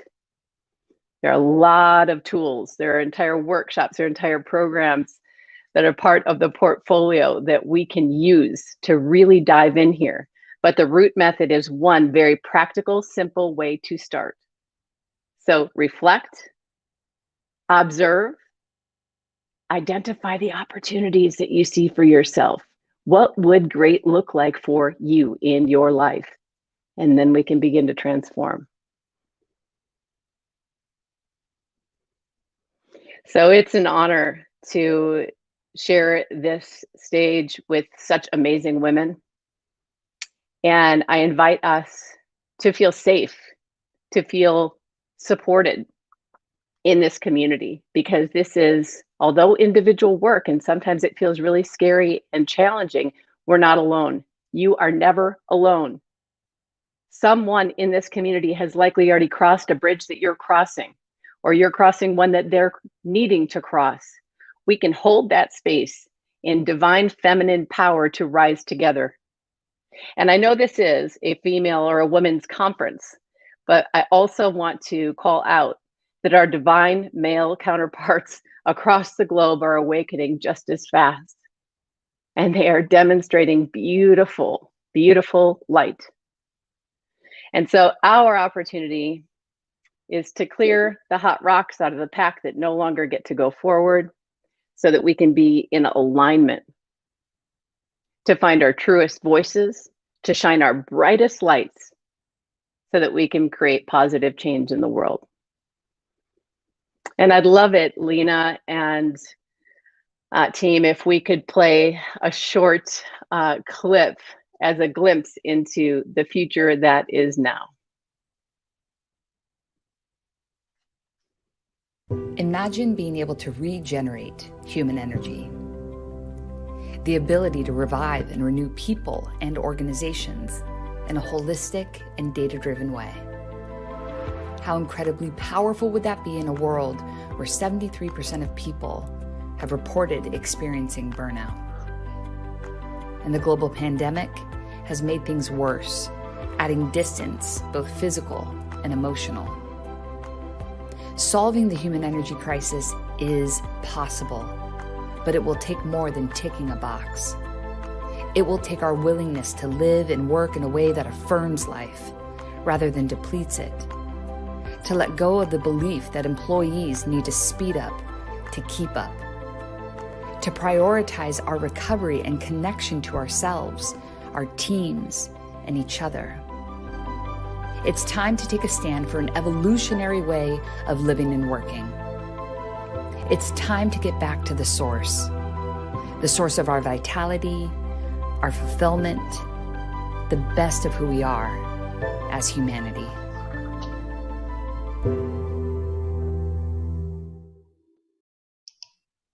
Thank you so much. Well, thank you. The best of who we are as humanity. I'll let Goldie ask her questions.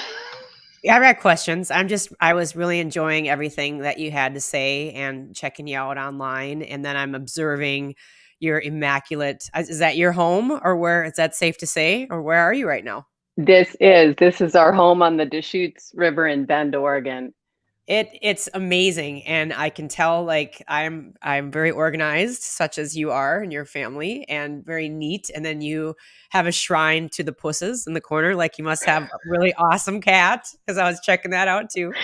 She's sitting right here. What kind is it? Really quick. Oh, Come here, babe. Libby. Come here, Lib. If it's a Persian or a Siamese, my what precious is baby it? girl. Oh, He's a Siamese mix. Oh, it's a type. Okay, great. I was right on. Yeah, honey. Persian.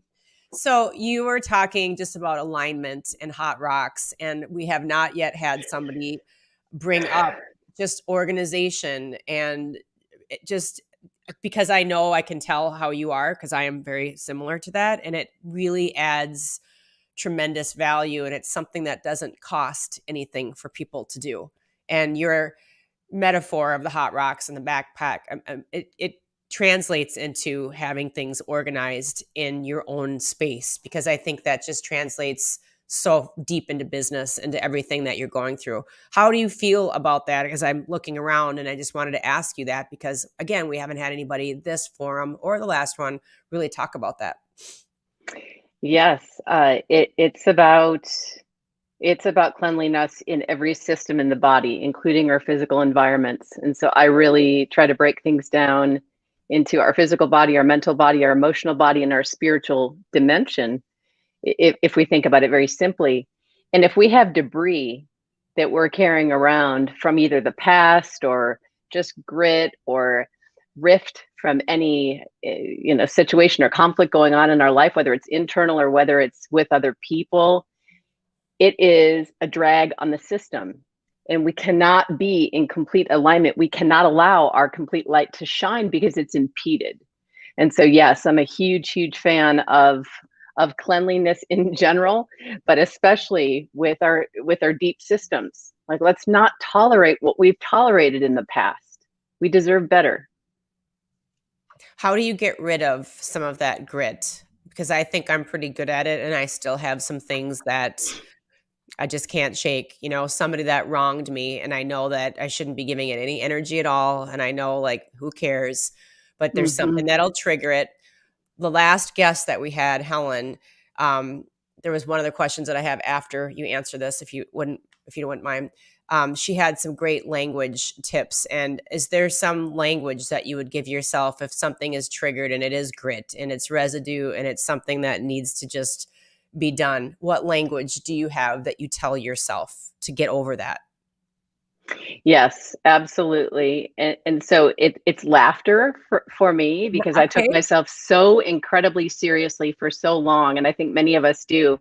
And we get stuck in our own head and our own systems, and we're just pushing and working and struggling. And so I think laughter is a key, because when we see that trigger or the rabbit hole come to life, real time, as I like to say, laugh. It's hysterical.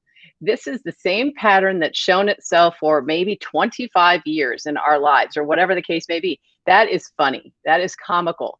But when we stay in that awareness with that humor and that humility, we actually have the opportunity to excavate it and unseat it bit by bit. That's real. I haven't heard the laughter one. That's really interesting. I've heard people say they use laughter to heal themselves when they have a terminal illness, things of that nature. You told the story about when everything was just absolutely perfect, and then all of a sudden you realize, like, I'm not good. I'm depressed. Like, this isn't how I'm not feeling the way that I anticipated that I would feel with this much success. And that brought me really quickly to a story. I did a lot of modeling and commercials as a child, as obviously you did. You're like the way better, younger version of, I can't think of her name now. I know you get it all the time. She's just Jamie Lee Curtis, just like gorgeous. I like love her. Like, you're just, again, way younger, way better looking. But like for a second, I was like, wow, she looks like she did when she first broke into the business. I had a makeup artist, and her name was Mary, and she would just be really concentrated, and she'd just put my makeup on and say, pretty, pretty, pretty, pretty. And she would kind of zone off. And one day I was like, Mary, where do you go when you're doing your art? Because she literally went, and she's like, well, I just go back to my days of being this renowned makeup artist in New York for like just basically all of the top models in the world. And I just said, what was that like? And she said, it was so interesting, because she said, I would see them getting to the top, and then they would all start using drugs. Like, they would all use heroin, or they would all use cocaine. And in my young mind, I was like, why, when you have everything, would you then turn to drugs? And because Mary said, because there's nowhere left for them to go, and they have to numb out being where they are, because they know the only place is going to go down, and they can't even handle what they're getting. And the last guest, Helen, she said, when I asked about setting boundaries, I asked what her language was. And she said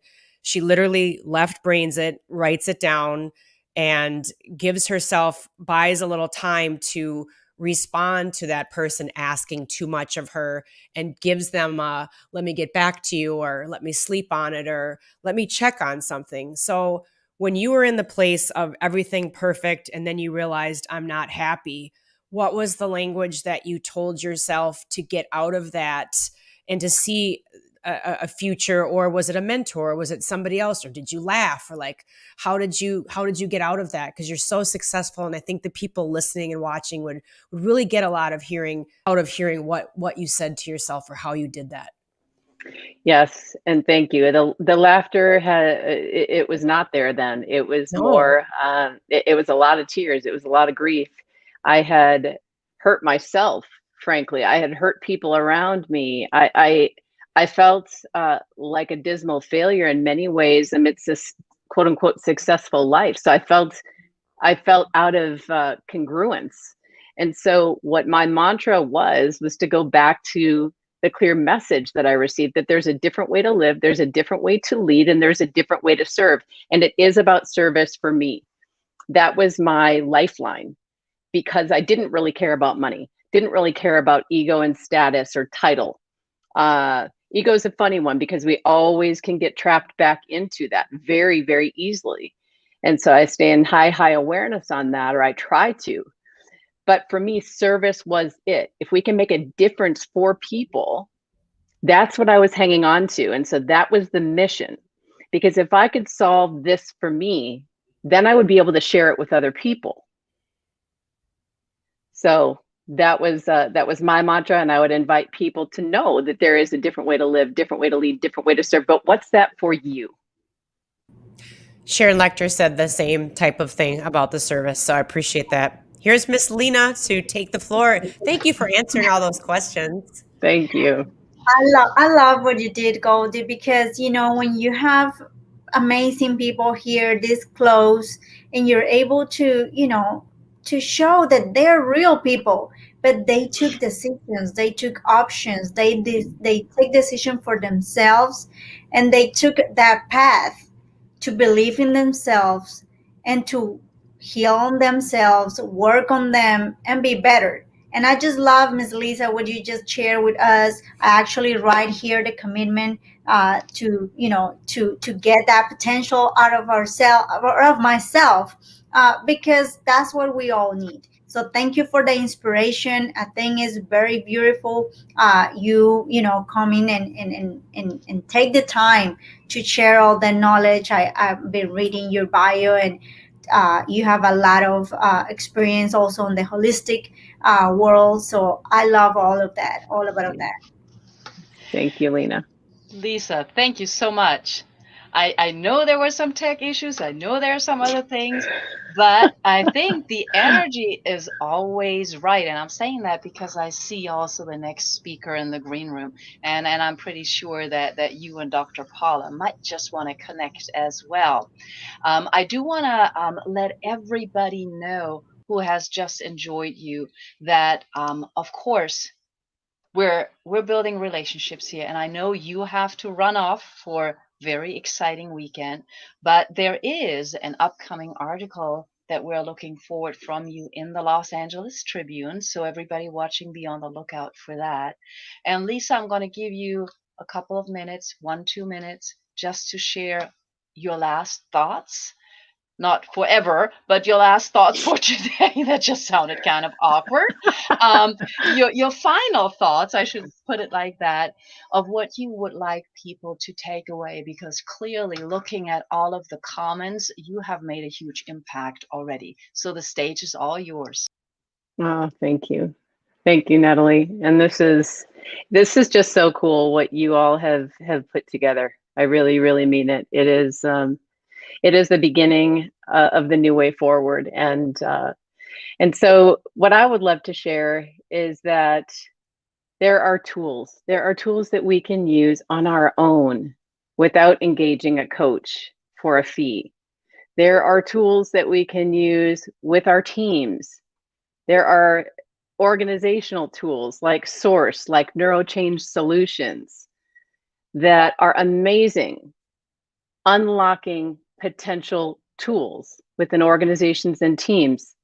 And you as an individual may need support. Do not hesitate to ask for help. Look at these amazing resources that you have with the coaches and the representatives of companies that you've already heard today. There is help out there. And we are lights. We are the lights that have been summoned to rise and to shine together. And so I would just encourage every listener to find our fearless freedom by doing the work. And it starts here. Investigate. What is it that you need? What is it that you want? And what no longer gets to go forward? Once we get that clarity, life becomes really, really fun. And that laughter can come in. And we are the creators of our own lives. This is the beauty. This is the beauty. And so whether you sit listening as an individual, working on yourself, whether you're thinking about your team at work, your company, your community, there are tools and resources to help craft, create the reality in the future that you see. So lastly, we are the lights. And as we unlock our truest voice, our greatest lights can shine, and we can rise to the greatest outcomes ever imaginable. So thank you very much. Well, you see the reactions. I thank you, Lisa. I know there's a lot more to come. We can't wait to welcome you back sometime in the near future. And I will now let you run off to, I know, a few other things that you're going to do. Thank you so much. Really appreciate all that you shared today. Thank you. Bye. And of course, I have to show that because our amazing Rex Sykes, remember, he does, of course, have a show here with us as well. You know, it's called the All Things Rex Show. But he is actually one of the amazing gentlemen in the room right now supporting us. And yes, I do believe that as well, Rex. Thank you so much for being here. We also have, just want to highlight a couple of men here. We have, of course, Jay Nolan in the house as well. I believe Dan is still around too. He was here right from the start. So remember, this is for everybody because we're all educating each other. And it is now time for me to bring up a dear, dear friend of mine who, after everything that Lisa has said, it could not be more perfect how the universe puts that all together. The next lady that I'm going to bring up is a doctor in education. I have known her for a number of years. And when we're talking about leading differently, serving differently, Dr. Paula Fellingham is the epitome of that, in my opinion, because she has been doing this for years and years. She has been across the globe, very often on her own dime, empowering women, teaching women in India, in Thailand, in Egypt. I forget all the places she's been at. And she keeps doing it. She has also, of course, let's not forget, because I know she's very proud of that, she has 8 children. She has written 6 books, and I think she's probably writing another one right now. She has received so many awards, ranging from presidents to international organizations, and she just keeps doing what she's doing. Dr. Paula Fellingham, Paula, my dear, thank you so much for being here today. I'm so honored. I know you're working on a lot right now. So thank you so much for making the time. I appreciate you spending some of your Saturday with us. Well, you are so very, very welcome, Natalie. And thank you for that beautiful introduction. I have loved you for so many years. And so many of the women who are presenting are my friends. I just saw Dame Cordova there, and of course, Forbes Riley and Sharon Lecter, dear friends. So I'm honored to be here with you and with them and with our wonderful viewers. So grateful, and those who are listening. So what I wanted to talk about, I want to tell just a tiny bit about the WIN, the Women's Information Network. Then I want to jump into my topic. So the Women's Information Network, and it's women'sinformationnetwork.com. We're a global community of women helping women live our best lives through celebration, self-improvement, and service. So the celebration part are our events. And of course, as we all know, we've been doing lots of events on Zoom. In the next 2 years, we will be putting on over 100 global women's summits, live events all over the world. And I've had the honor of co-presenting and collaborating with women and we've put on over 400 events now in 152 nations. And that has been such a joy and has touched my heart. And I love the mission of the WIN, which is the mission of the WIN is to help women live their very best lives and to lift the level of love, prosperity, and peace on earth, which is also the mission of my nonprofit, the Global Prosperity and Peace Initiative, and that's prosperityandpeace.org. I love this opportunity to talk about how do we do the things that we do. So first, the events, these wonderful, heartwarming, educational-based events all over the world, global women's summits and peace summits. And then the second part of the WIN is Celebration Self-Improvement. We have over 100 beautiful, wonderful, beautiful on the outside, beautiful on the inside thought leaders. And these are authors, speakers, experts who are sharing their messages, fresh ones all the time on womensinformationnetwork.com. And they're the presenters and the hosts of our global women's summits all over the world. And then the third part is service, which is the Women of Excellence, womenoffaith.org is our sister nonprofit project. So I love the opportunity to work with women, holding hands, linking arms, and serving other women worldwide. And we love our men. I've actually been married 50 years. Yes, it's true. And I love that Natalie mentioned, because my family is my first priority, and now I have 24 grandchildren. So it's such a blessing to do that. Now, I wanted to talk today about collaboration. And I've thought a lot about what can I talk about that might really help the people who are watching and listening and make a difference in their lives. So I wanted to go up to that 50,000 foot level. Much of what I learned about collaboration in my early days, decades ago, is from Brianne Eisler. And if you don't know of Brianne Eisler, I invite you to read about her, learn about her. She's a magnificent human being. So my notes, and I apologize for reading some of this, but this is part of an article that's been published in 5 different magazines. And I just took a little part of it because I believe so strongly in collaboration.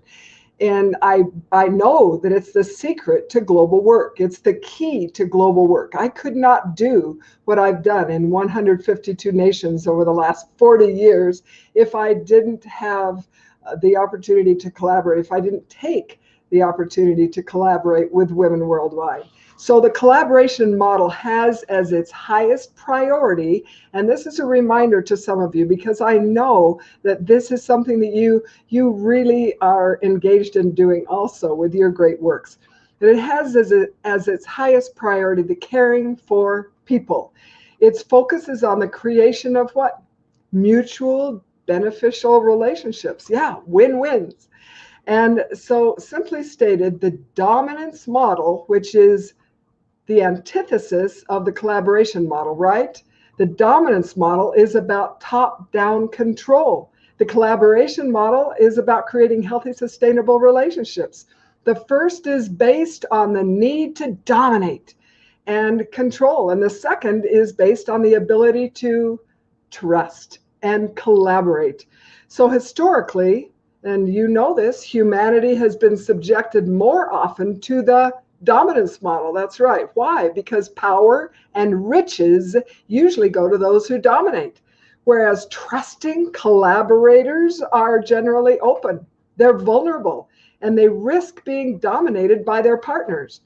So since the domination model is top-down, like nation over nation, religion over religion, man over woman, woman over man, examples include any relationships or systems where domination occurs. So since domination has been a consistent theme throughout history, those of us living in the 21st century can easily look back and agree that that model is not conducive to peace, right? On the contrary, the dominance model causes rather than discourages conflict and war. I believe at this critical time in history, the world needs more people who are willing to create collaborative relationships based on mutual respect and mutual benefit. Yes. Additionally, more equalitarian relationships, and of course that's relationships based on equal rights, are needed today in our families, in our businesses, and yes, in our governments. Those who understand and practice these models will surge forward successfully, and those who do not will not. So, as with most things that are beautifully simple, collaboration begins with our thoughts, right? Our attitudes and the questions we ask ourselves.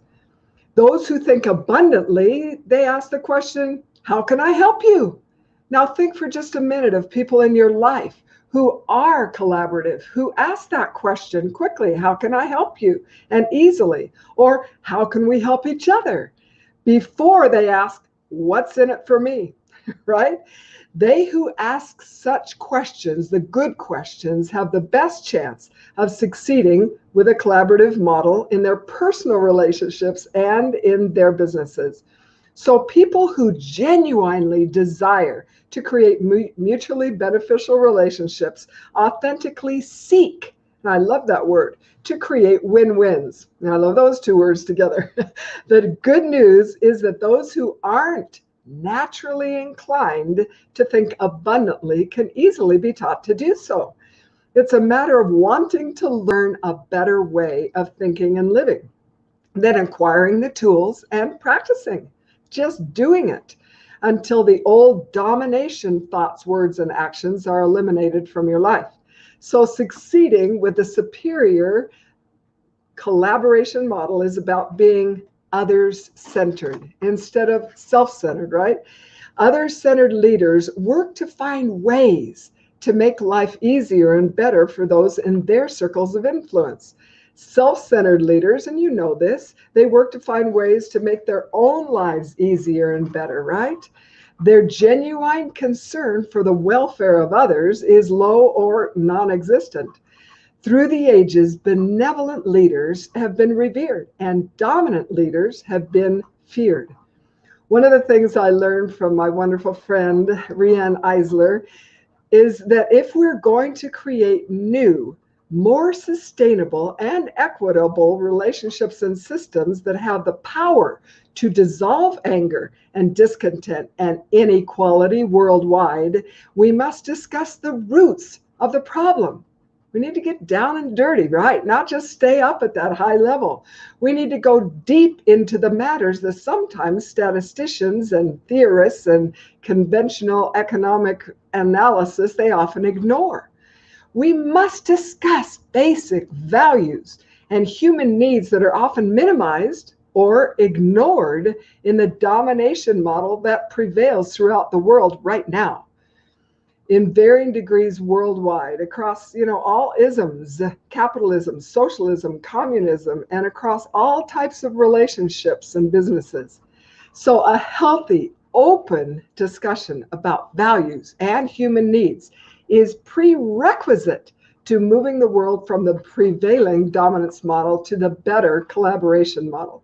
Collaboration. So since we are co-creators, right, of our problems as co-inhabitants on this planet, it behooves us to discuss solutions and discuss them together.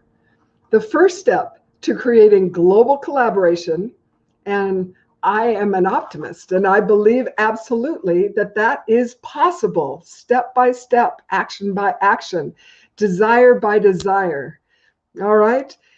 So global collaboration, how do we start it? By cross-country discussions, by doing exactly what our darling friend Natalie Forrest is doing right now, getting women together. The LA Tribune has made it a priority to have these discussions, and I applaud them. I absolutely applaud what they're doing, and I honor them and respect them, and just I'm so grateful for the opportunity that you're giving so many to share their messages, and also so many to be thinking, how can I improve my life and the lives of others? Which are great questions. So the first step is discussion, right?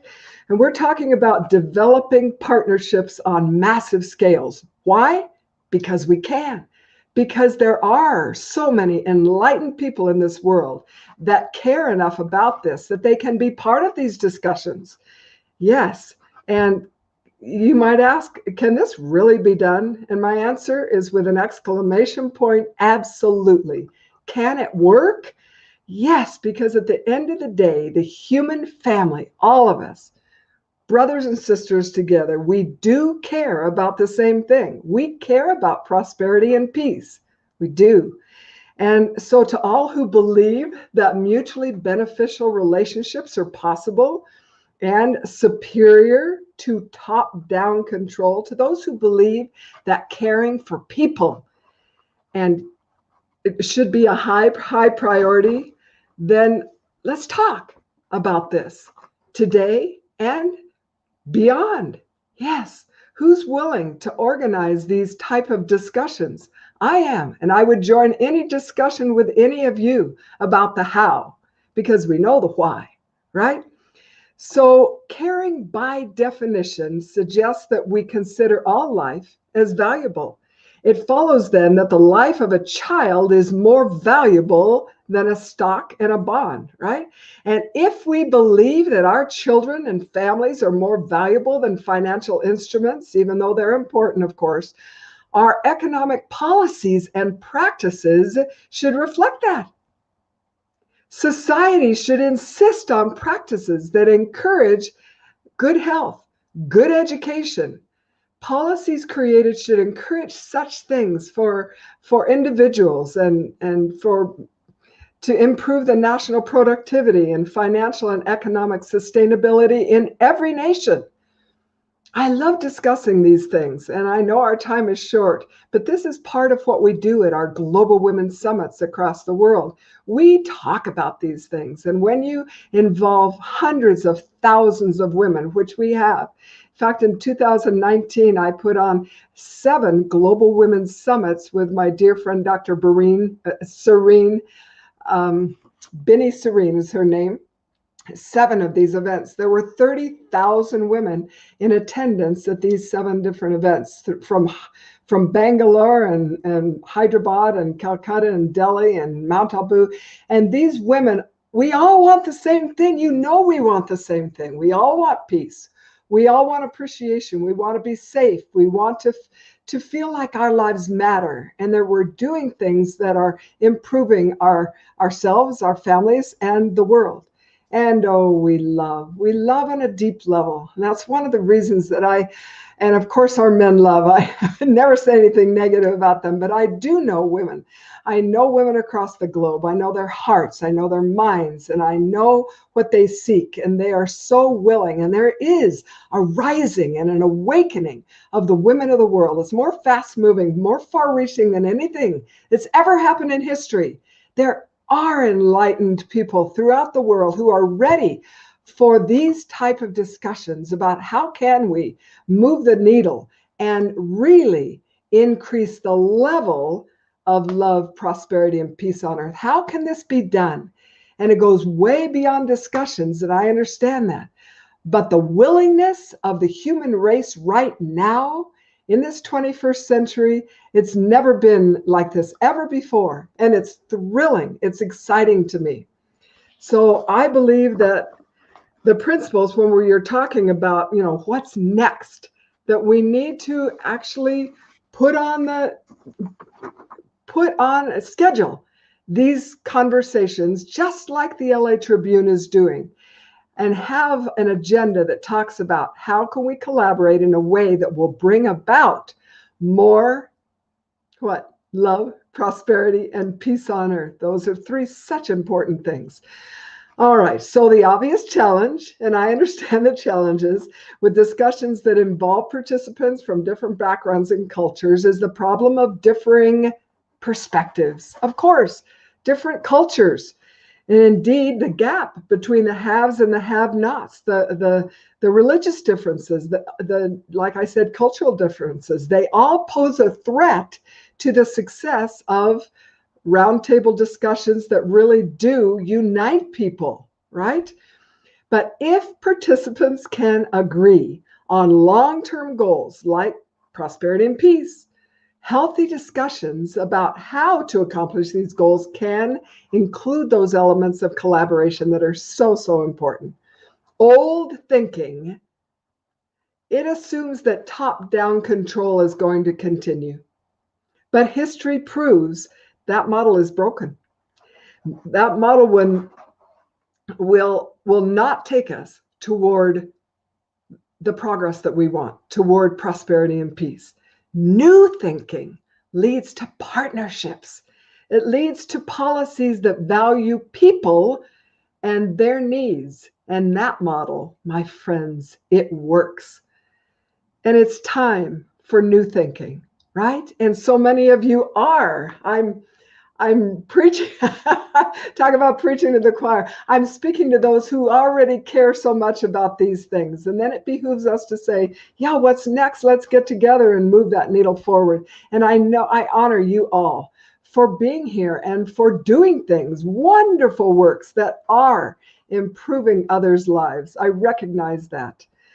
So I believe that the individuals and the families and the businesses and the governments and nations that adopt and adhere to the collaboration model will not only enjoy increased prosperity, they will absolutely lift that level of love and peace on earth in powerful ways that have never been witnessed before in the history of the world.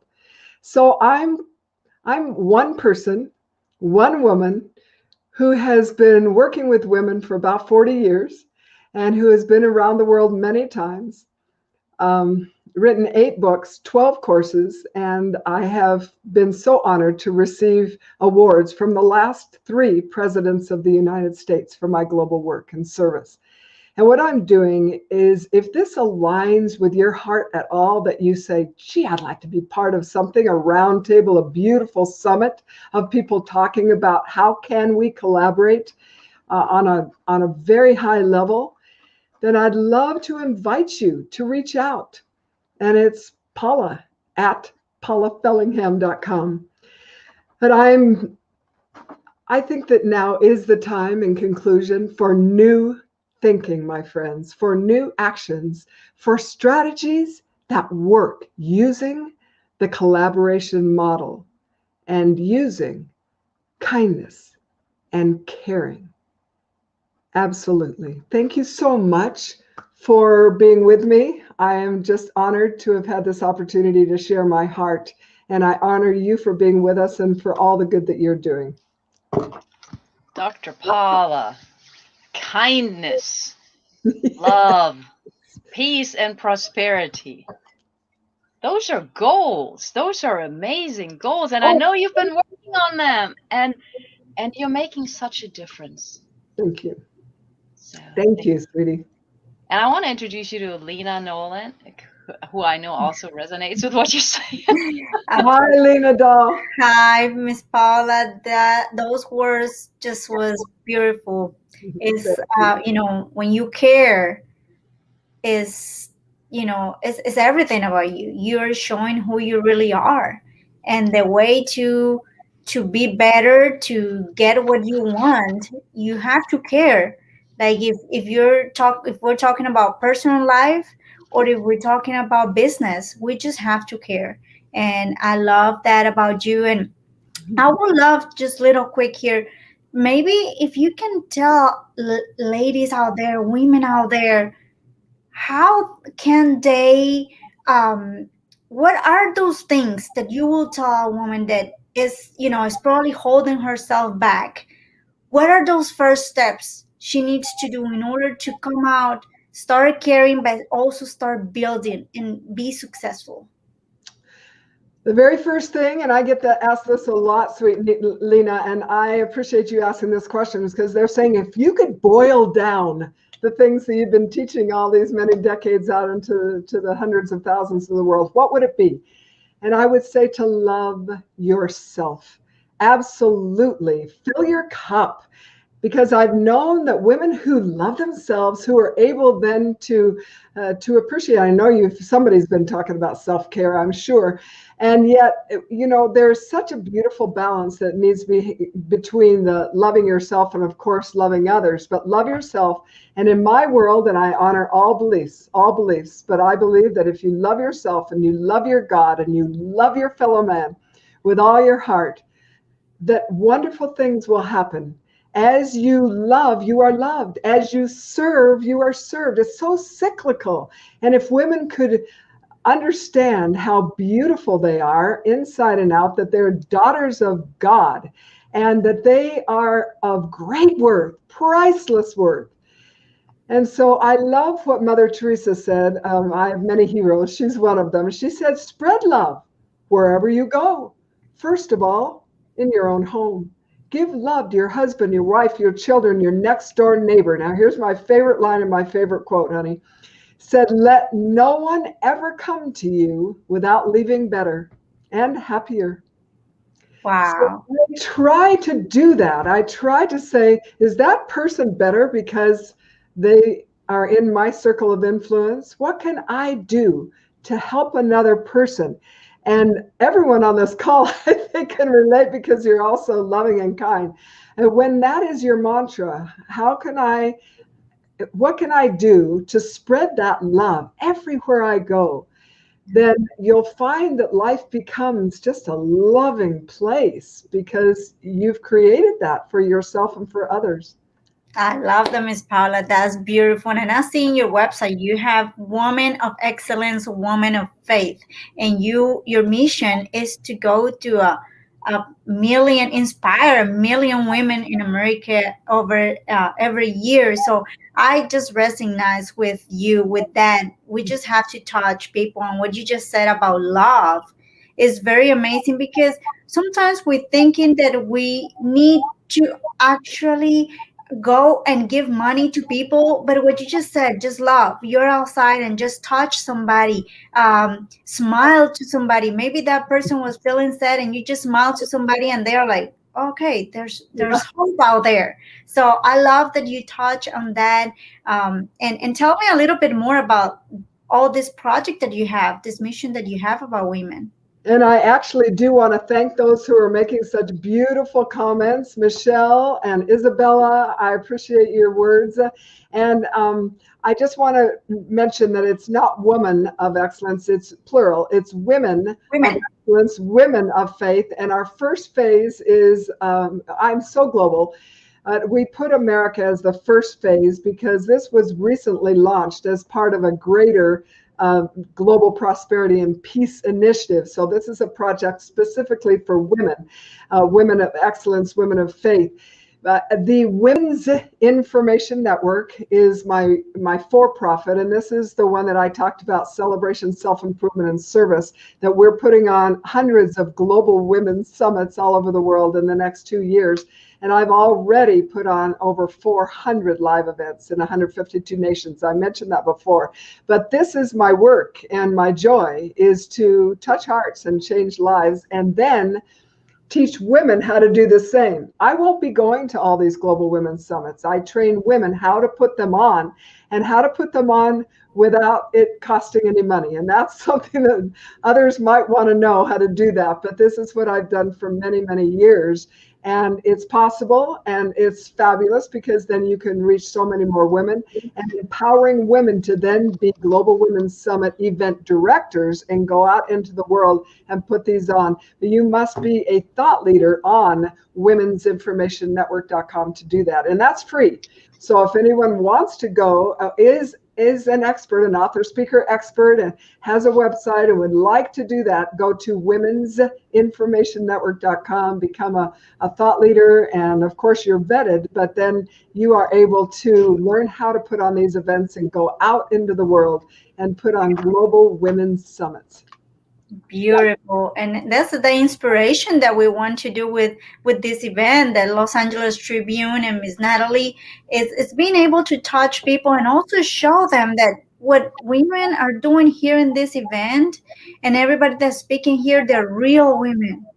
That they are real, and they're inspiring other women to do that. Imagine everyone that is in here in this room doing the same thing you're doing. We can touch all the world. So That's That's beautiful. Thank you, Miss Paula. You are so welcome. I love being with you. And thank you, Natalie, darling. Thank you so much, Paula. I know you're busy. I know you're working on a lot. And most of all, thank you for all the work that you do for women across the globe. Really You're so appreciate you. welcome. And I know we'll talk soon. Yes, Bye. thank you. Bye-bye. So women collaboration. Really, really important. Absolutely, Shmiko. Empowering women. Yes. And that's what we're trying to do here today, right? We're trying to be here today because it is important for us to talk. There are so many people who keep talking about backstabbing, and that happens sometimes, but let's face it. If we do what all the amazing women have said thus far today, give the hand, stretch out a hand, listen, trust. All of those items, they have been mentioned and they keep coming up. That's really, really important. And that's why the ladies that I have here with me, Lena, and of course, the amazing Goldie, that's what we're doing. We're collaborating. I've known Goldie through the Los Angeles Tribune, through Mole Rock. I've gotten to know Lena through Mole Rock and because of what we're doing on Clubhouse. And we're collaborating in different ways. And of course, we have the amazing Dame Doria, who's always supporting, and you will get to see her tomorrow. Don't forget, this is also for tomorrow. If you're live with us, remember, feel free to share this event because, as Lena said earlier, there may just be people out there that need to hear what we're talking about. The real talk. We started out with a bang this morning about the real talk. And now we hear about collaboration versus dominance. Really important. And we're going to move further into that. If you have not registered, I know it says priority registrations before the event. You can still register, but only register if you are interested in getting a lot of free gifts from the experts. If you don't want those, don't worry. Don't register. We just want to send you a lot of stuff, but it's completely your choice because one of the things we're talking about today is choice, right? We've had a lot of challenges today. Challenge 1, challenge 2. And yes, of course, I got to put them up here. I mean, what Aw, look can at we do that. without Mo Rock? Just saying. All right, now I'm going to bring up our next amazing lady, and I'm going to call her a lady. There's a lot that we can say about Dr. Liddy Lewis, and I could talk probably for hours about her. I met her through the wonderful Dame Doria. And I actually met her on Clubhouse. And when I'm thinking, and when I did talk to Dr. Liddy, what stood out to me is that she is so real. And I know we keep talking about real, but she is because she comes from the Caribbean. She lived in New York City. I believe, and I may ask her to clarify that she has 2 doctorate degrees, that she studied also in Barcelona, which is where part of my family is from. So there is a lot to learn from people. And Dr. Liddy, I'm going to bring you up and we'll see how it's going to work. There she is, Dr. Liddy. How are you today? I am well, and I see that my background is making me look surreal. Oh, but we like that around here. We like surreal, so don't worry about it. So I apologize to everyone that if it's not as clear as we would like it to be, but this is what God brings us at this moment. I know, it's all good, right? As long as you don't completely fade into the background, which we also have had, it's all good. It's all good. I love it. It looked good on my screen, and then I'm like, I look like I am, this spiritual sort of being that's come to spend time with the LA Tribune today. So this will be fun. It is very interesting. I'd love for you to we're going to do, of course, interview style most of all because we don't really know where to start with you. Like, do we start in the Caribbean? Do we stay in New York City? Do we go to Barcelona? Or do we go to court? And I mean that in a loving way. I love it. Let's But not why go to don't you court. why don't Let's you not first do tell that. us? Let's not do that.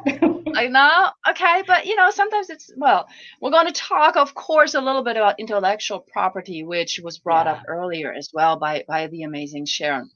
But Yeah. Dr. Liddy, why don't you first tell us a little bit about how a girl from the Caribbean moves to New York City, which sounds actually very familiar. And I'm just saying that because I'm a historian by trade. So a lot of people from the Caribbean go to New York City, and some of them throw great parades.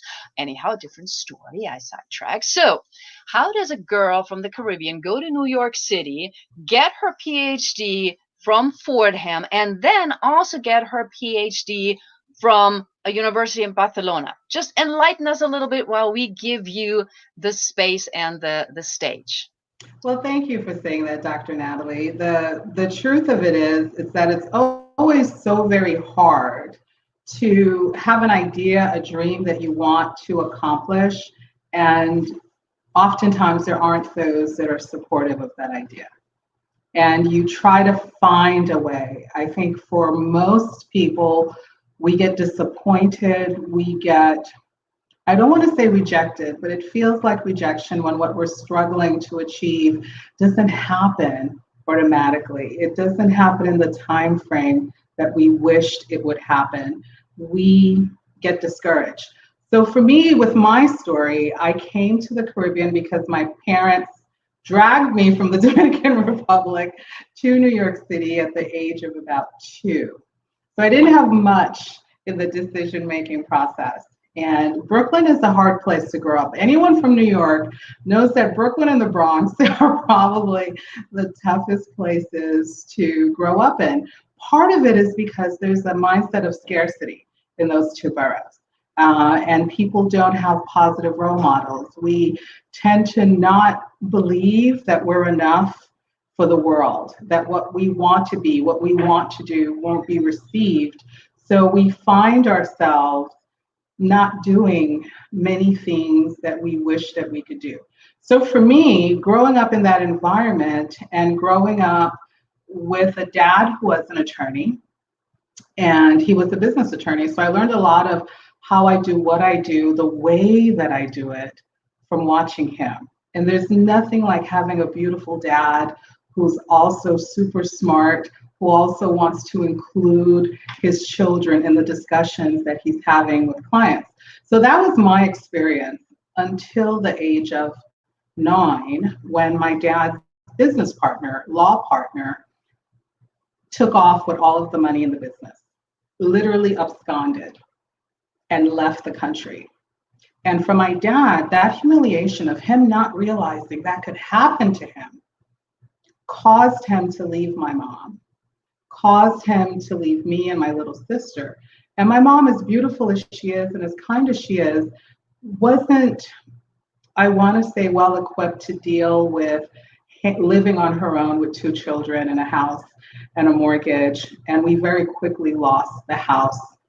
And we also lost the mortgage once you lose the house. And no one took us in. And I say that with all humility because I know that there's people that will probably see this interview, and I want them to know that I experienced this as well. And whatever they're experiencing in a space where they feel unwanted or unloved, it's a temporary situation. It's not real. It's not lasting. But my mom and my sister and I wound up in shelters for a long time. And I used to sleep on the floor of the shelter because I gave my mom the bed. And I remember at night, I would sing myself to sleep, not because I was a great singer, but singing made me comfortable. So I say to everyone, find the thing that gives you comfort in those dark moments. And for me, in the darkness of being in the shelter at night, scary sounds, smells, all sort of the undesirable things would happen in the shelter. And this one little song that I used to sing really gave me a lot of strength. And it was simply, this little light of mine, I'm gonna let it shine. This little light of mine Oh, I'm gonna let it shine. No matter what they say, I'm gonna let it shine. Let it shine, let it shine, let it shine. And that song, as I laid there, other people began to sing it in the shelter. You'd hear these other voices joining in. It sort of became the resilience song for all of us. So, with that momentum, I wanted to go to school. I wanted to go to university. I wanted to learn all the things that my dad knew that he never got a chance to teach me. I wanted to be a part of a space where people were not only learning, but doing for others. I wanted to have the degrees to say, I know how to do this. Let me help you do this. And so going to Columbia University changed my life. They gave me a full scholarship, and they are in my will. Because if they did that for me at that age, I want to be a resource for them to continue to do that for other children from around the world that find themselves in the space that I did, which is without a dad, without a home. And the only thing that I had was a song in my heart. So getting educated to me became the pathway. So graduating from Columbia, I then went on to work on Wall Street as first a paralegal for some major players in the investment world.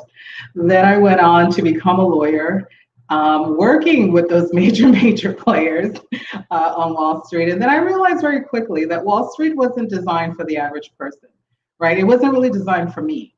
It was really designed for people that had skills, that had ability, that had access, which really wasn't me. I was on the chessboard of finance being moved around myself, if you will, without knowing what the strategy was.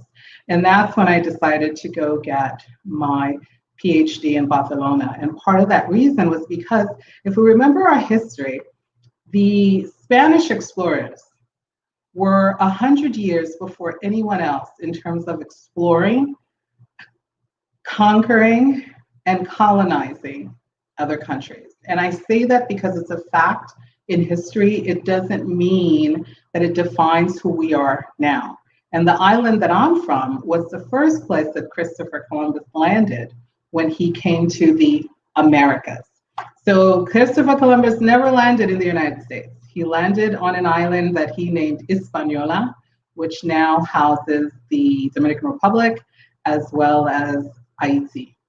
So for me, becoming a lawyer, becoming a doctorate in finance, understanding how money really works on the global level, on the regional level, and on the personal level was necessary, because when we look at ourselves, our individual selves, we have to answer what I believe are three questions. Why are we here? What are we going to do since we're here? And who could be of support to us? Who can be an ally for us?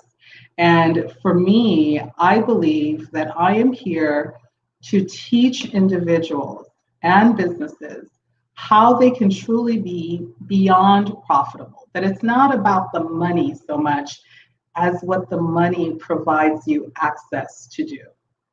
That for me is the key. What can you do with that cash flow, that money flow? And I hope that part of it, if not all of it, is really to make a difference in this world. However you choose to make that difference. I choose to make it by being supportive of those that didn't have the opportunities that I did. But that's why I had those opportunities. I now recognize that. What I was given was not really for me. It was for me to be able to be a resource, an access point for others that are going through their journey, for others that are trying to achieve their goal, and there's no clear path. It was never a clear path for me. I'm very good at seeing and recognizing, is this going to work for me or not? And that ability to quickly decide has helped me on so many levels, but it has also helped so many other people as well. It has also been able to help so many of my clients move from beyond having a mindset for wanting success, but actually taking action. I tell my clients, it's not about your will, it's about what you do with your will. And I think for a lot of us that we struggle sometimes with actually the action steps because we don't want to make a mistake, right? We want to be right. And that's a beautiful thing. But the best lessons that I have learned have been because I made a mistake, have been because I was able to discuss that mistake with people that care about me, have been because those that cared about me wanted to be helpful. And they sat down, they called, they came, they did whatever they needed to do to make sure that I didn't give up. And I think that is my business philosophy. I call it monetizing you, and people think it's just about the money. It's really about monetizing your soul. Monetizing was always meant not so much money oriented, but ability oriented. It's the infinite possibility of doing. What a wonderful flow to be in, that you are constantly in the infinite possibility of doing.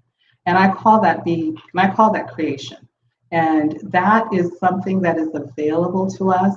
That is something that we need to tap into. That is something that we should consider believing in. Because look at what we're doing. The Tribune is hosting a women's empowerment conference that is designed to bring so many fabulous ladies together, not just to host like Natalie and Goldie and Lena, but also the men that support them and also the mentors. Don Doria has been such a blessing to me on so many levels. She is a powerhouse in her own right, but you know what she does? She looks for people that she can collaborate with on a deep level and shine a spotlight on them. Isn't that amazing? That someone who we've never met believes in your vision so much that they will shine a spotlight on you. And that is what Don Doria has done for me. I have been on this path for 25, 28 years. And I can tell you that it brings a joy to my heart to know that there's still people that are willing to share with others the path that they took to success. And if we can replicate that 100 times, 1,000 times over, 1,000,000 times over, think of the impact that we would have on this world. So, which is why I call what I do creating a global impact. I believe that every woman, every child deserves an opportunity. And if we can be a resource, a support system, why not? And that's of course also the question that Sharon has asked earlier, right? Why not? Why not? And I always think about the why not because I used to, as a historian, I used to study Robert Kennedy, and I know that he also always used that question. Other people ask why, I ask why not, and that is so crucial. Thank you so much for sharing your story, and I'm wondering. And you tell me if I'm off market, but I'm wondering from the story that you just shared, how your father lost everything. Is that part of the reason why you chose to become a lawyer and protect small businesses? Dr. Natalie, you are worthy to your name.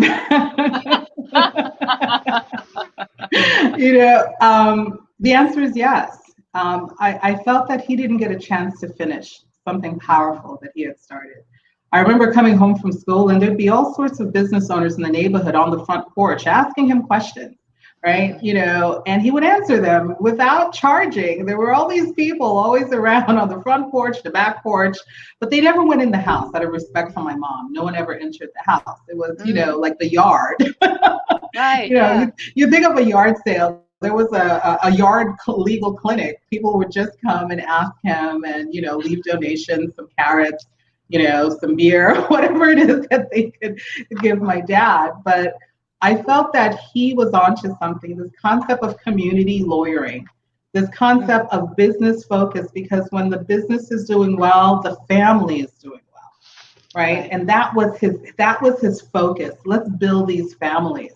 So for him, I felt that what happened with his business owner with his partner was such a shame, and it disrupted his soul. I think it broke him, and he didn't know how to put that back together. So unintentionally, I think I decided that I would carry that on for him, and that I would carry that on a global level. I support 2 orphanages in Costa Rica, and they're girl orphanages, and I focus on the little girls, and because I believe that they're the most vulnerable. You know, there are places in Latin America and across the world as well where girls are commodities, right? They're traded, they're used, they're abused, and I wanted to have a footprint where there was a place that they could go for safety. So I write that check every month to make sure that at least in these locations that they have a home, they're being trained, and I've had the privilege to watch some of them grow up, and I sponsor them to come to the United States to go to college.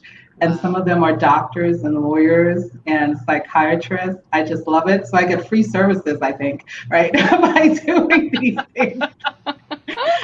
So I know my dad would have loved that, right? He would have loved to have known that he is a part of the beautiful girls being able to have their dreams come true. And that's such a rare thing.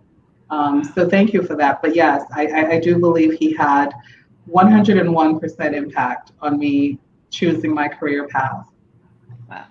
And I just want to say 2 things, and then I know that Lena and Goldie also have some questions. So the first thing is it's fascinating how you mentioned Costa Rica, because Forbes is there right now, and I know, when right? we started, we were talking about, the real stuff.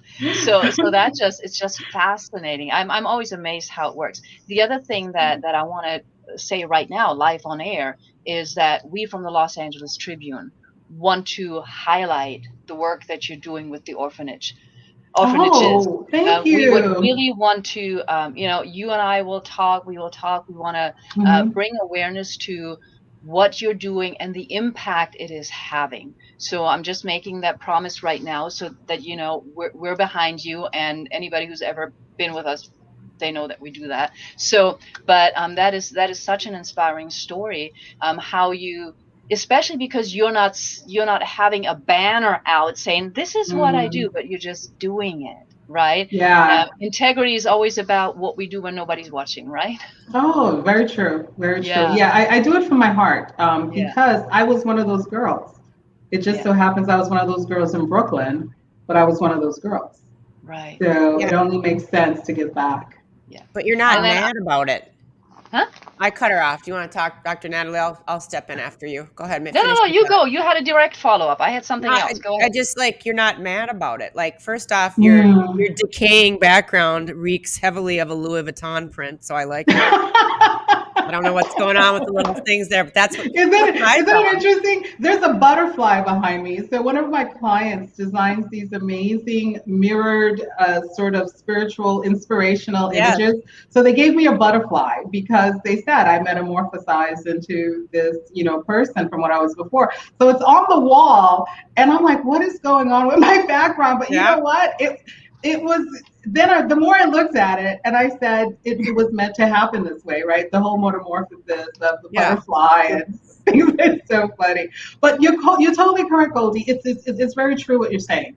It's absolutely correct. You're not mad, and I muddle through life. I'm not going to lie. I say the wrong things, and I'm sure half of the people on the panel are like, oh, she's got a long way to go. But at least I'm raw and real. I'm mad half the time or pissed off at somebody. But I know, even as broken as I am sometimes, that when I see other people that are just, they come on and they're so angry about men, and I'm just like, you're not, that's not helping. And, I love to tell younger people and anybody that especially when I see their parents going through turmoil or divorce or leaving or separating, whatever, people only do the best that they can at that time. They love you as much as they're capable of. They handle things as much as they can. It's don't take it personally. Your dad wasn't mad at you or hated you, or your mom. He was just I'm embarrassed or I'm done or I can't go on and I'm just gonna. He did the best that he could, and it's like that. Yeah. You didn't internalize that. At least it doesn't appear right now, or you've moved on from that as something that you did wrong, or it's just it happened, and Mm-hmm. you ended up in places that were dark, and you used singing and that beautiful song, that spiritual song that's lasted for so many Mm. years. I mean, that's a wonderful, wonderful song for so many people in so many ways. And I just love that you don't perpetuate hate and you're like, I'm going Right. to turn this into, you're talking about your dad in the most positive light. And personally, I didn't have the greatest relationship with my father growing up. It wasn't, sorry, Dad, if you're watching, but it sucked. And it did. It wasn't good. And you know what? You can teach an old dog, a real old dog, new tricks. If somebody Yeah. wants to change, they can, and he did. Right. And all I talk about now is just what a great relationship I have with my father. No different than what your dad gave to you and gave all those people the advice, and how precious and what a gift and a memory that you can carry on forever. Like that's true service to Mm-hmm. another. Yeah, thank you for acknowledging that, Goldie, because I know people have gone through tough things in life and they do become bitter. But here's where I stand on that whole bitterness factor. We have a choice, right? We could choose to be bitter. And what does that bring us? We're angry, right? Nothing, right? It brings us absolutely jack nothing, right? You can say it. People, right? People want to distance themselves from us. Oh, they're angry, right? It doesn't draw people to you. And I learned that too. I was angry my first year in college because I was poor, right? Columbia University is a very rich school. And I was poor that first year. I was not so poor the second year because parents of my classmates were like, why are you always here? Why don't you go do fun things? Why are you always studying? Why are you not doing things? And it was their kindness that taught me how to be a businesswoman at the age of 16. I went to college at 16. How? Tell us. Because I was broke and studied all the time, and they kept skipping me in public school. I said, "Great, I'll be out of here early. Then what am I going to do?" And then, and I wound up going to Columbia because I didn't know any better. I tell people this all the time. I didn't plan to go to an Ivy League school. I overheard a conversation between two guys that were serving food at the shelter, who were in college, and they were trying to transfer to Columbia. And I kept overhearing their conversation, and I'm like, I'm going to find out where this Columbia place is. It sounds like it's in New York City. And I literally, right, that's how it all happened. And I walked into the school, and I, didn't know. I was 16. I didn't know what I was 15. I didn't know what I was really doing. And I spoke to someone at the door or the front gate, whoever it was, and I said, I'd like to come here, but I don't have any money. Do you have any programs for people that really, really want to have an education? And somehow I got bounced around and bounced around and bounced around, and finally wound up in the office of someone who could make a decision. And they said, well, how are your grades? And it started from there. And that person mentored me to not only get into Columbia, but get a full ride. So I have to give it back, right? I can't be angry, Goldie, because if I was angry, I would never have people would never open doors to me. People would never want to do anything with me or for me. So I released that, right? And I think oftentimes the bitterness that we hold on to only holds us back, right? It only hurts us. It's not hurting anybody else. We're the ones that are hurting. So I'm glad you and your dad, Goldie, are now talking and reaching a different level of understanding. And I wish my dad was still alive. He died very young.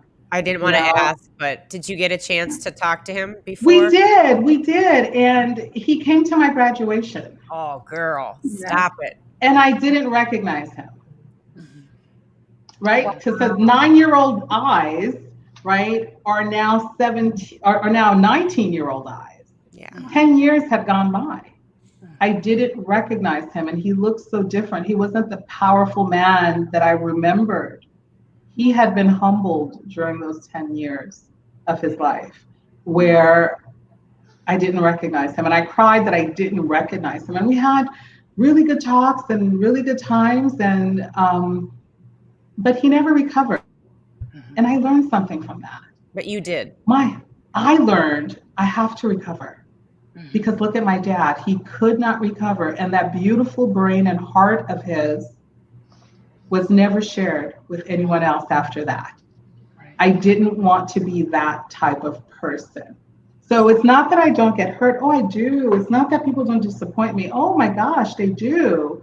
But I try to understand there's a reason they've disappointed me. There's a reason why they've hurt me. And I may never know the reason, right? I'm not a psychiatrist by any means. I just know the pain that we feel at times. And the only thing that we can do for sure is choose to forgive and move on, or forgive and stay and build something with them, or not forgive. And that bitterness we carry, unfortunately, from relationship to relationship. And business is about building. I find you can't really build if you're really angry with someone that hurt you, right? No matter what you try, it just doesn't go right. Right? And you want to get back to center. You want to get back to what's important and what brings you joy. And you just got to release all of that. For me, it's through singing, right? Okay. It just flows out. And for everyone, I say, find the thing that brings you joy, right? Because that makes you a better businesswoman, right? When you find that thing. And for some people, it's family. Some people, their children. Oh my God, their children lights them up. For some people, it's traveling. Whatever it is, do the thing that brings you joy so you can get back to creating a positive impact in this world. That, I believe, is our purpose, right? And I don't claim to know everyone's purpose, but I do believe we're here for a reason. I do believe we're here to help others. I do believe that responsibility is one that we can't pass on to other people. And I believe it's a hard one. So we have to decide, are we going to stay the course and be helpful? Or are we going to punk out, as we say in New York? because someone hurt us, right? Because someone hurt us, right? Oh, and I think for the four of us here and those listening to us, we can all find people that disappointed us, people that took from us, right? People that never gave us anything. And we wound up here together today on this platform to talk about how do we love on ourselves as women? How do we love on the world as women? How do we love on our businesses?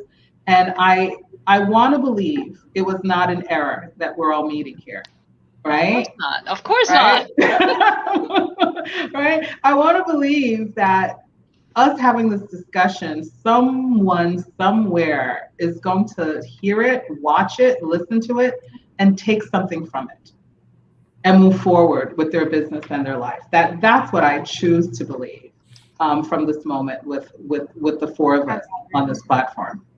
So I love it, Dr. Lady. You just amaze me here, because what Goldie was saying, you didn't got, bitter, but not just that. Look at you, like you're smiling all the time. You're just sharing all that happiness every time you speak. And, I think that's something to learn from. Like for everybody that is watching all these videos, is that there's that simple stuff in life. And when we decide to take a path, when you're walking in life and you had those two paths, I'm going to learn from that experience, or I'm going to keep crying. Why that happened? Why happened to me? Why I shouldn't do this? I shouldn't do that. And instead of just learn from it, keep walking, because life is going to keep lifing of us, and things are always going to be hard, no matter what. Every time you're getting closer to the success is going to get harder. So we better learn from what happened and keep digging. So I really appreciate, I learn a lot. Like, I don't know, you guys here, I hope everybody's taking notes. I'm glad Natalie and Goldie get this, because I'm just sucking everything here. Just crunch, learning from all these beautiful and amazing ladies is so powerful to just be. Thank you, Lena. Thank you so much. And thank you for doing what you do. I think oftentimes we don't say thank you to each other enough. We take it for granted, right? Because we're together, therefore they must know that we appreciate them, right? It's a taken or it's given that because I'm here, you must know that I care about you. But, you know, Lena, thank you so much. I think that you're an amazing soul. I think you are not only a great mom and a wonderful wife, but a beautiful person in your own right, and you're having an impact. I want you to know that you're truly having an impact. If you didn't feel it, let me be one of the millions of people that hear you and see you and resonate with you, that you're having such a wonderful impact, and keep doing that. I think we give up sometimes too early in our businesses, in our lives, on relationships, right? It's easier to walk away or do nothing, right? It's so much harder to get in the game, right? It's so much harder to say, I stand with you.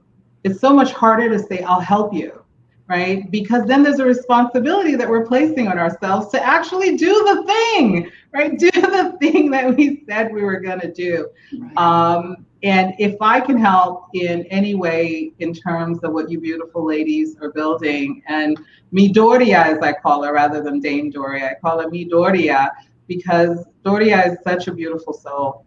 You know, she is my big sister. She is a blessing in my life because she sees that I want to be a positive force for anyone that has gone through pain. And that's just about all of us, right? I've got broad shoulders for a reason, I tell me Doria, right? You know, like Atlas, who carries the world on his shoulders. But, you know, one of my favorite quotes that I've ever loved and resonated with me when I first heard it was from Victor Marie Hugo. And Victor was French philosopher, right? I see Natalie nodding her head. French philosopher and revolutionary, right, during the French Revolution. And, you know, he said many things, but one of the things that I really loved is when he said, greater than the march of 1,000 armies is an idea whose time has come. Believe that? Greater than freaking soldiers shooting is that thought in your head that you will not allow to die or be changed, that you have to move forward with that thought to build what it is that your vision tells you to build. And no force on earth can keep you from doing that. I think we're all capable of that. I don't think it's easy, right? I'm not saying it's an easy thing to do, but I'm saying we are all capable of having this thought, whatever that thought is, and hopefully it's for good and not evil, right? That we can, in fact, change the world.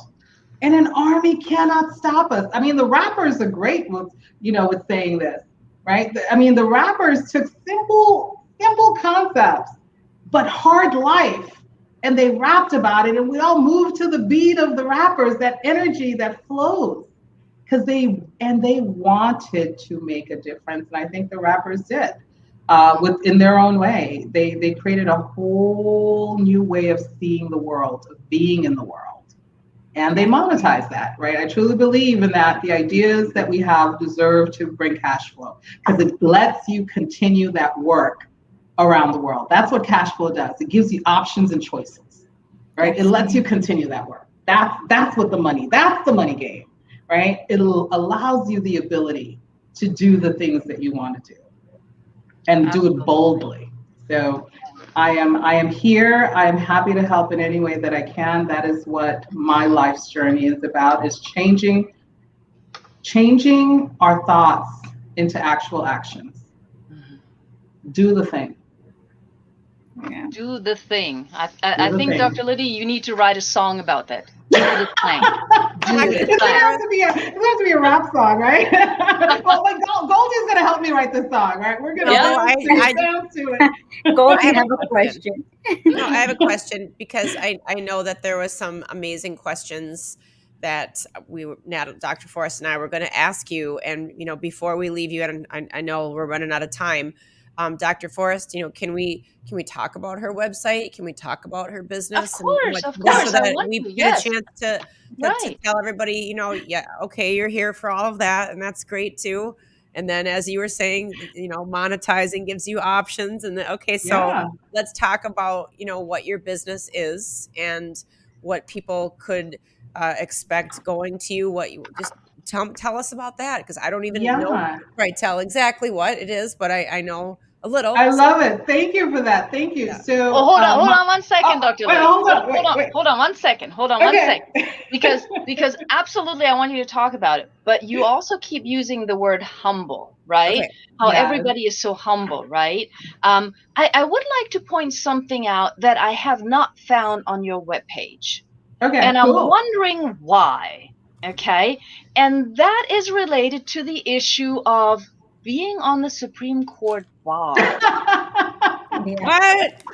Which is You've nowhere been talking to me, mentioned. Doria. You You've mentioned been talking to everybody me, Doria. humble, but so I just want to point that out. That is not a small thing. That is not a small thing. So when you're talking about global impact, when you're talking about helping people on how to become an intellectual property lawyer, and being of impact in the world, you're doing it not just as a coach and a mentor, but you've been, as we've heard through your history, we've been through it, and you've also seen the juicy stuff. Oh yeah, I've seen Just juice. want to, I've seen juicy. yeah, just want to say, okay. So you are probably one of the most humble persons that I know, because that was nowhere in there. A lot of people would lead in with that, and you're just Yeah. talking about forgiveness, which I agree is one of the most important elements in our lives, because we attract what we live, and if we Right. have grief and all of that. But going with what Goldie, of course, pointed out, she always Yeah. reminds me so importantly of some of the other aspects. In addition to being this humble, helpful person, you are a master, not just of monetizing you, but of intellectual property. And the term intellectual property came up earlier today as well. I forget whether it was Sharon or Forbes who mentioned it.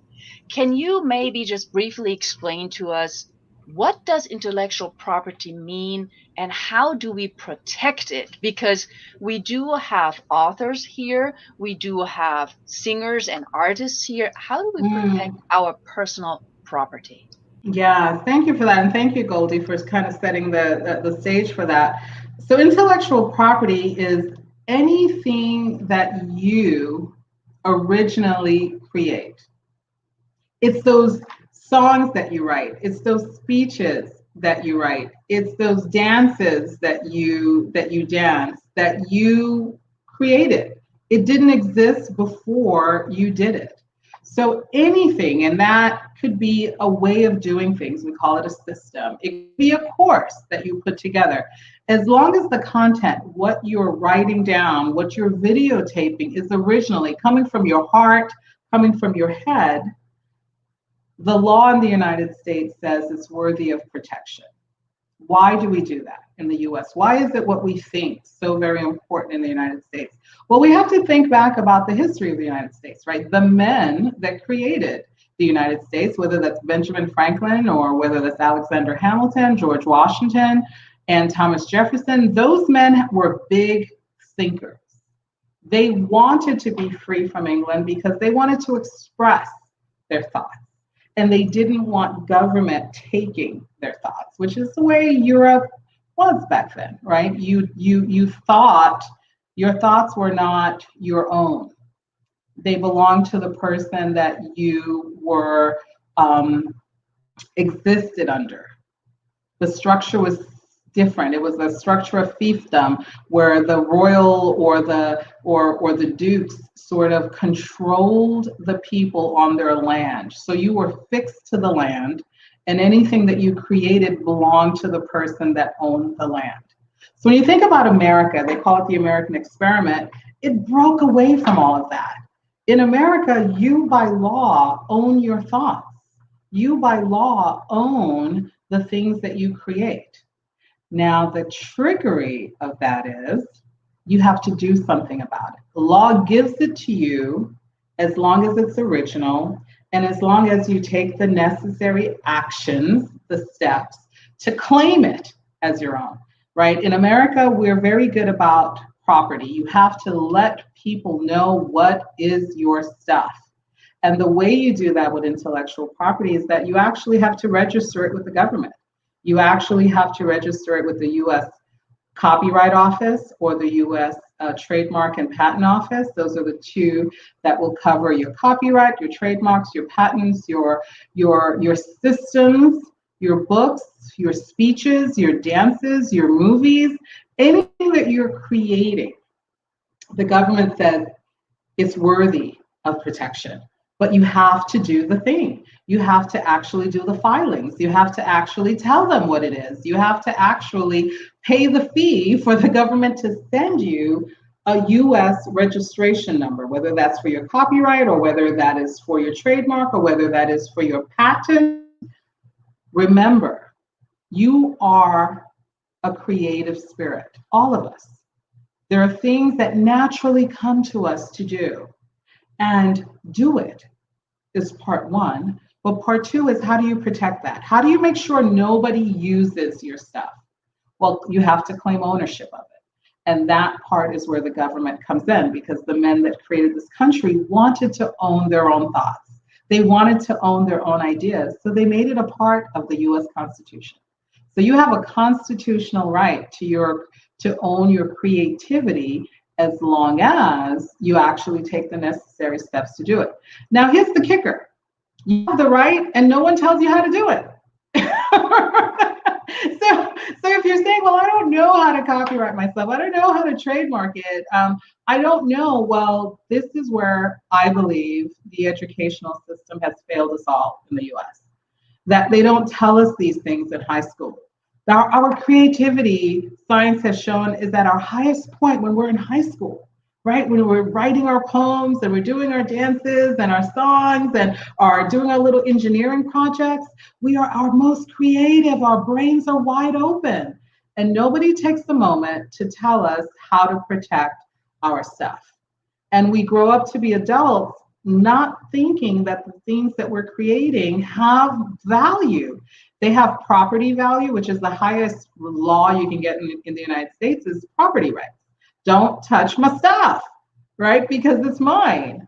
And we forget sometimes that the ideas that we have are also my stuff, that the ideas that we have are protected under federal law, not state law. It doesn't matter what state you live in, whether you're in California or New York or you're in Florida, it doesn't matter.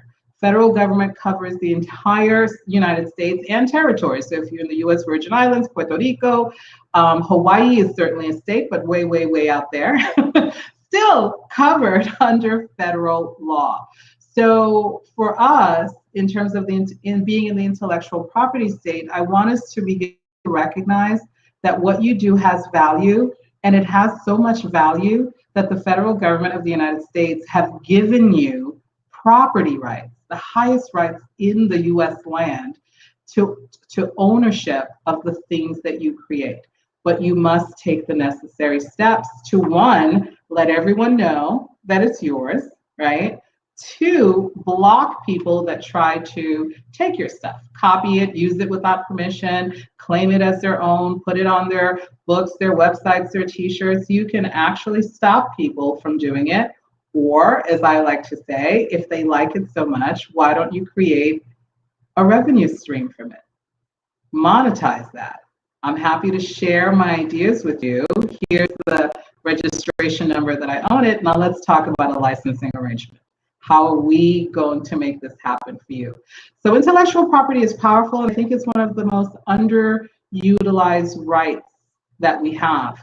I think we take for granted that people can borrow without permission. I think we take for granted because, let's just be honest, we oftentimes don't think that what we do is valuable or worthy of protection. And I want you to take that concept out of your thinking from this point forward. Not only are you valuable, the government says what you think and do and how you do it with your special sauce is valuable. And when you have a US protection for that intellectual property, it applies all over the world. I'm going to say it again. When you have US protection for your intellectual property, your creativity, it is protected all over the world. Why is that? The US is very serious about protecting its creativity. It's very serious about protecting its systems and how it does things. Therefore, the United Nations, and I teach for the United Nations, I teach small businesses in Latin America, specifically what I'm sharing with you today, which is how do you protect your intellectual property. So through the United Nations, the US has made it very clear that their laws apply globally. They are enforced globally when someone tries to take and use things that you've created and they have not sought your permission. So if you all remember the case between Apple and Samsung back in the day with regard to the cell phones and the copying that Samsung did with regard to copying Apple's systems and even the look, the feel, the technology to a large extent, if you recall, Apple won because Samsung was incorrect in terms of using the technology that Apple had given them to work on and taking information and using it as their own. That's probably the most famous case that we know because we all have cell phones. But that also applies to the things that you're doing. It applies to your speeches. It applies to your movies. It applies to your songs. It applies to your systems. It applies to everything that you create, your clothing, if you design jewelry, it applies to that as well. So one of the things I want us to really, really understand is that we matter. We matter not just because we want to matter, we matter because it's true. Our ideas matter. It matters to the government that we live in that we are protected and we monetize those ideas. Someone needs to tell us that, right? More often and tell us how to do it. That's sort of the secret sauce. They don't tell us. But I want you to know that what you're doing matters and what you're doing will have impact for many years to come. Because these laws are not just only for a couple of years, they're for your lifetime. And you could will them to your children or other individuals that you love. Now, I'm going to tell you one interesting fact.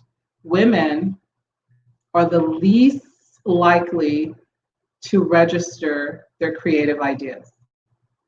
When you look at the numbers, when you look at the analytics, men have no hesitancy in trying to get their original ideas filed. When they look at it by gender, we're not there in the numbers that men are, which is interesting. That tells me something as a researcher. It tells me that we don't value our work, ladies. We don't think our work is worthwhile. Wow. How do we change that? Well, one, I think there's some work to be done with regard to us valuing ourselves and valuing each other as ladies and women. I think there's work to be done in terms of recognizing that the work that we do, what we create, what we want to share, how we show up in the world is worthy, and that we can, in fact, protect our ideas. We can, in fact, create a revenue stream from our ideas. We can, in fact, teach this information. We can, in fact, apply this information.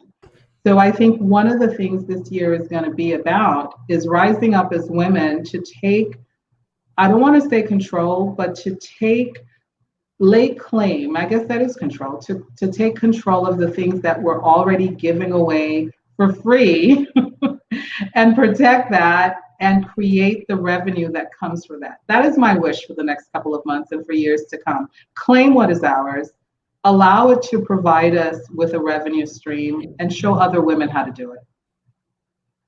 Hi, Goldie. I like what you're saying, and to cut a slight wrestling promo, because I did earlier on telling people to pay attention. I'm in wrestling. Telling people to pay attention to their surroundings and being preventative. Take it upon yourself if you are somebody, who is not a content creator, who is not a songwriter or not a dancer or not a photographer. If you know somebody that is, especially if they're female, not to leave the guys out, but you just said their demo is fine. If you have a friend like that, then point them in your direction or make that known. Like, by the way, 4 great little words. Oh, by the way, have you thought of, have you done this?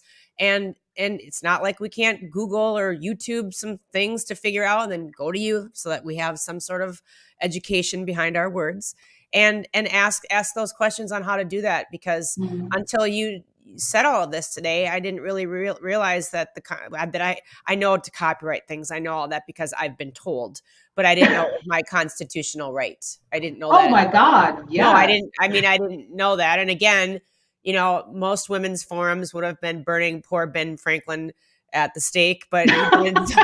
You know what I mean? They're like, that guy, those evil people. No, but you said they were thinkers and that things were protected so that we did okay for ourselves. And Yeah. take it upon yourself if you're listening. And if you have a friend, like I know we can all think of somebody, and just strike up that conversation or use that as a reason to reach out to them and ask them, you know, have you done that before? Because then the demographic for women registering would be higher. So do that. I agree completely.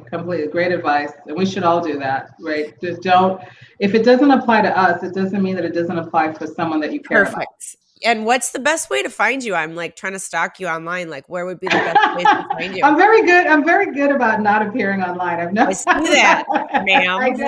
I know. People get on me about that. So the best way to get a hold of me is if you take our little cell phones and type the word monetize. So MON, right? Monetize, right? So to 55678. So if you do monetize to 55678, I have a free gift for folks, the way to get a hold of me.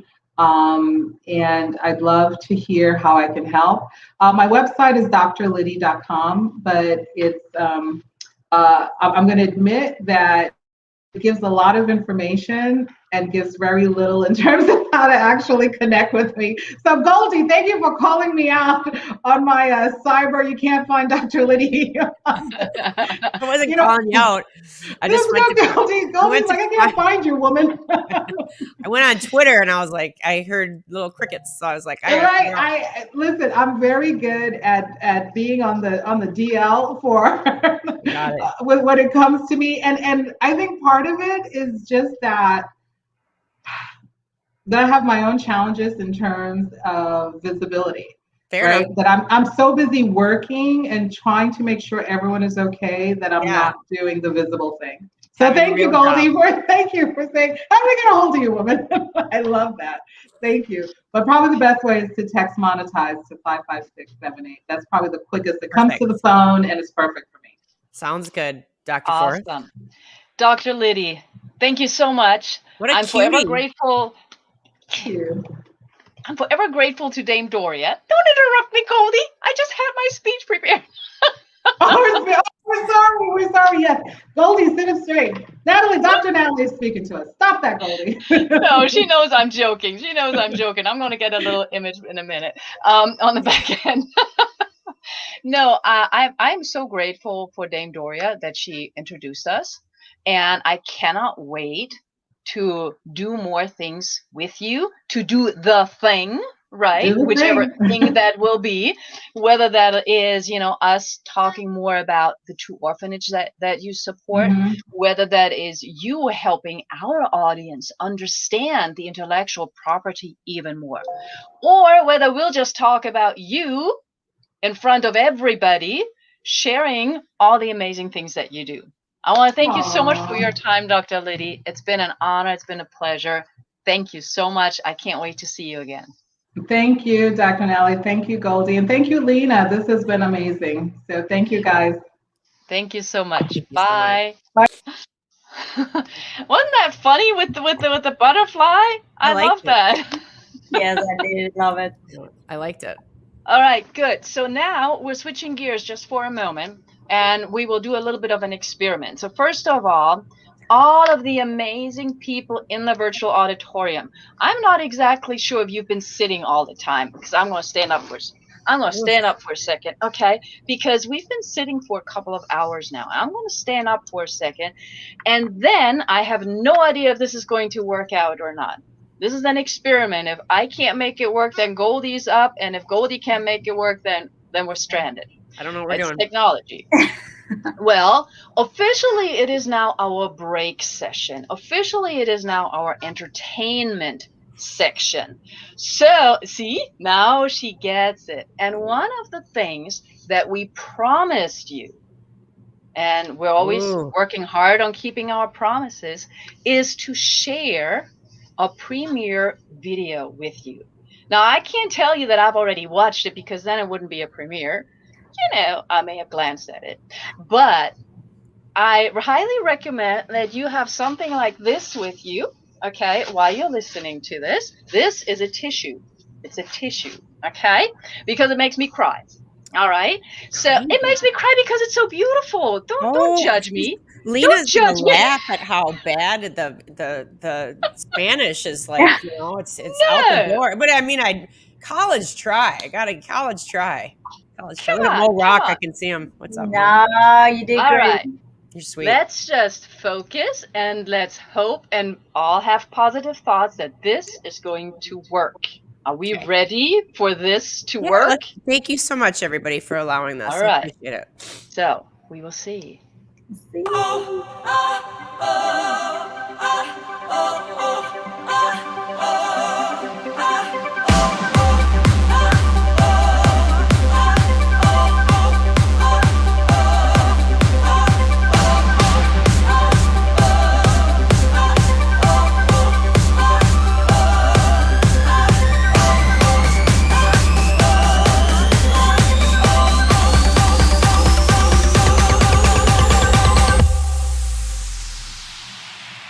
Pareciera que nada hay,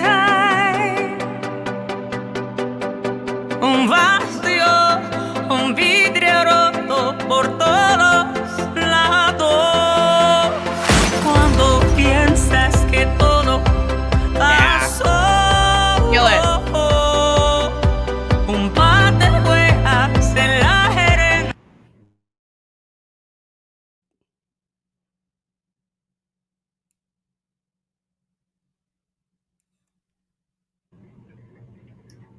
Go ahead, Mo.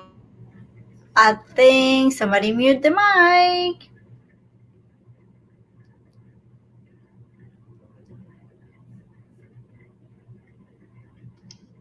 All right, I'm going to try it the other way. Let me give it a shot. But your Spanish is awesome. I love it.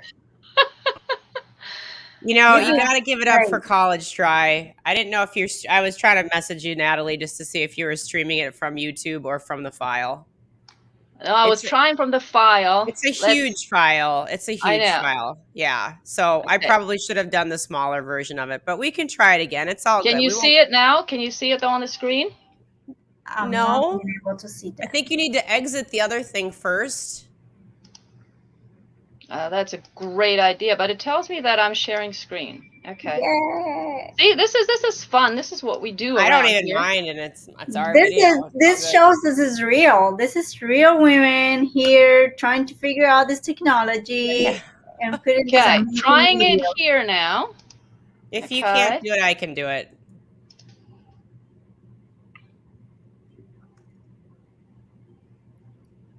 Or if you need to go on to something else, I can get it ready and do it, honey.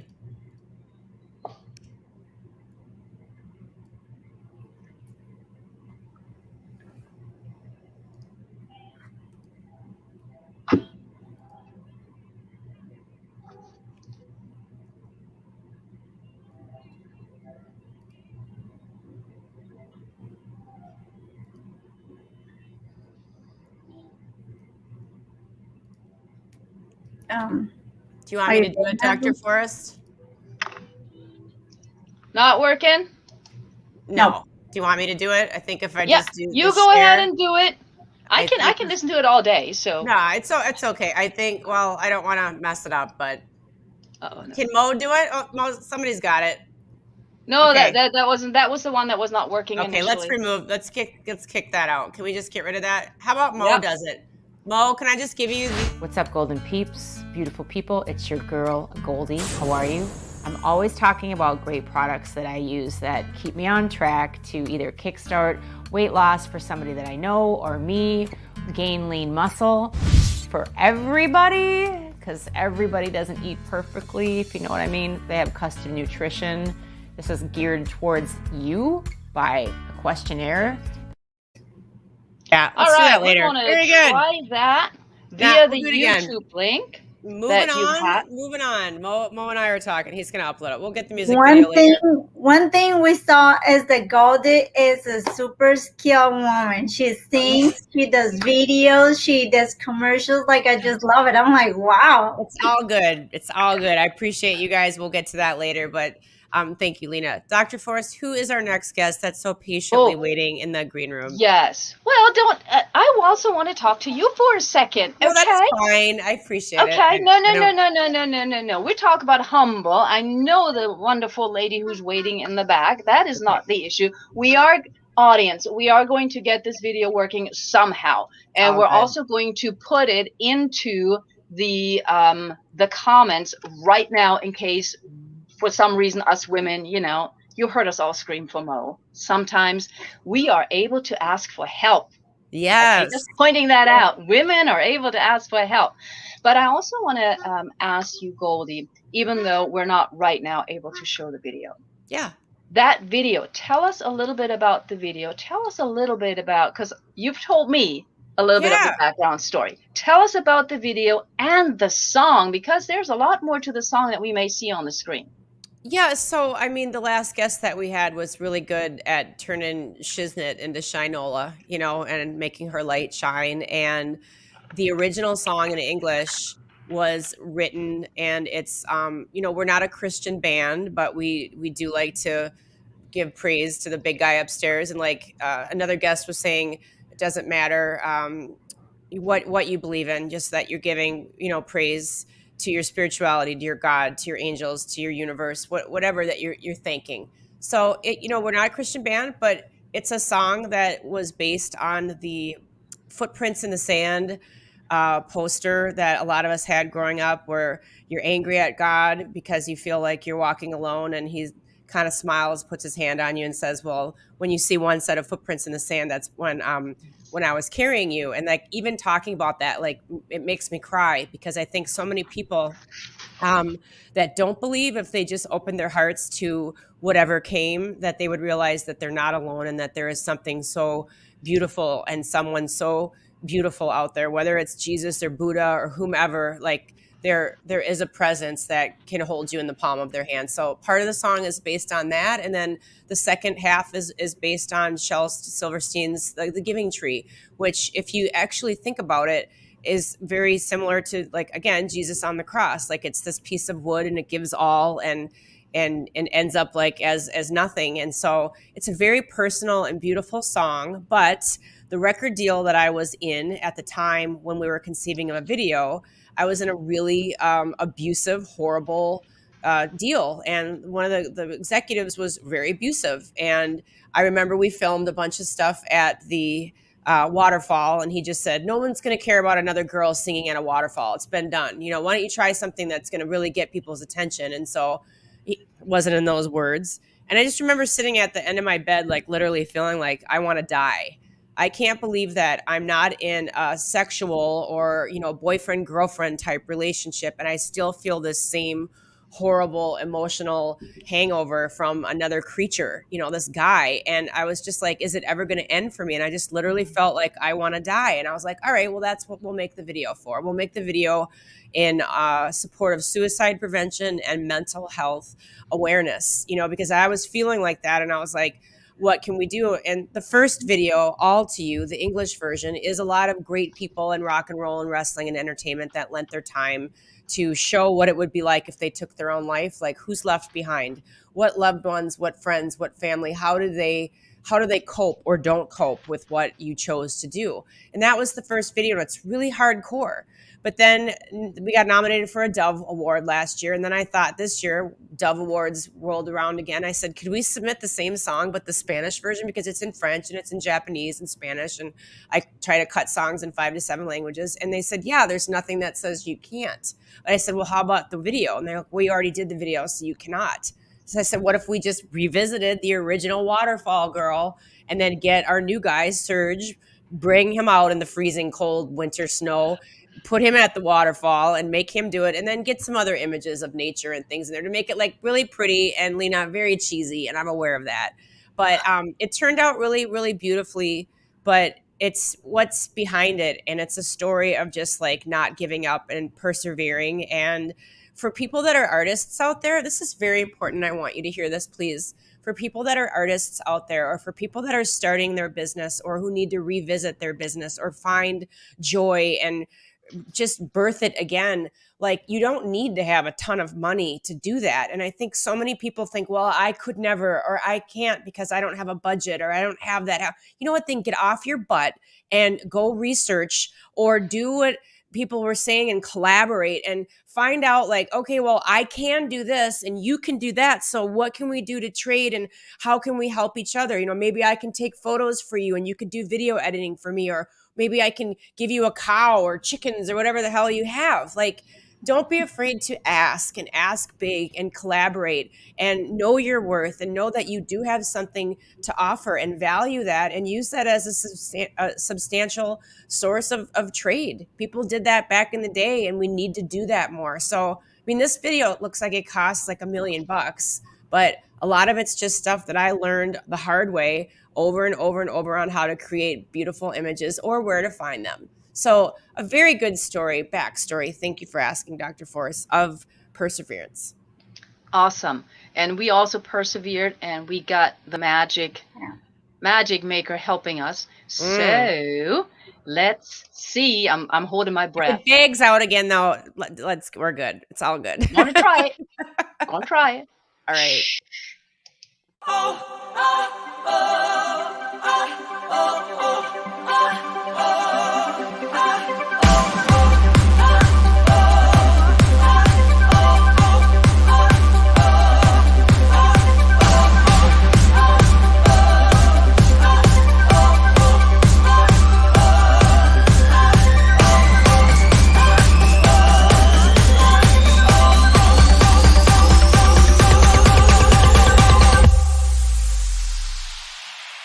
Pareciera que nada, ay, ay, un vacío, un vidrio roto por todos lados. Cuando piensas que todo pasó, un par de huellas en la arena, porque yo te cargaba. Cuando sientes que todo es oscuro, todo ha desaparecido, lo traje a un lugar mejor, todo te espera. Lo entregué todo a ti, entregué lo mejor de ti, di todo para que viniera. Te lo entregué todo,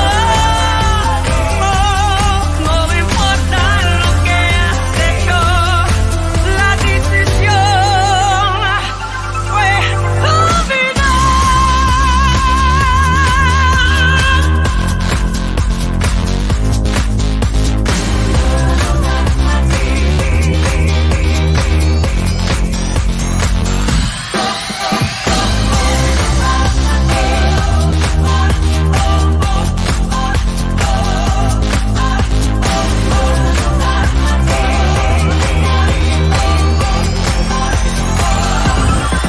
Todo lo que queda es madera vieja, brazos que están abiertos, alto, fuerte y bueno, pero te lo llevaste todo, todo ya.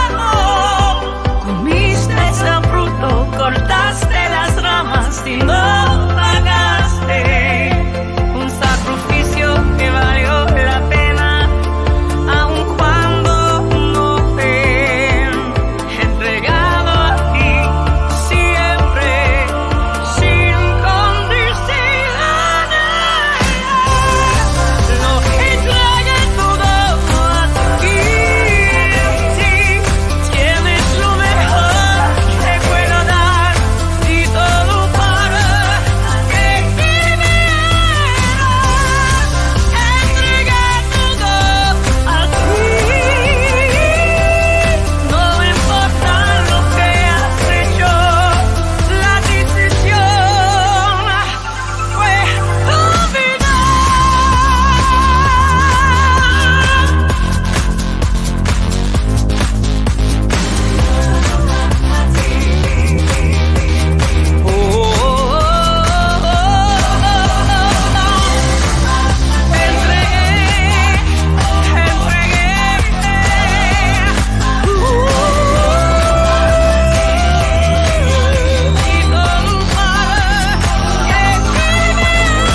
Thanks for letting us do that.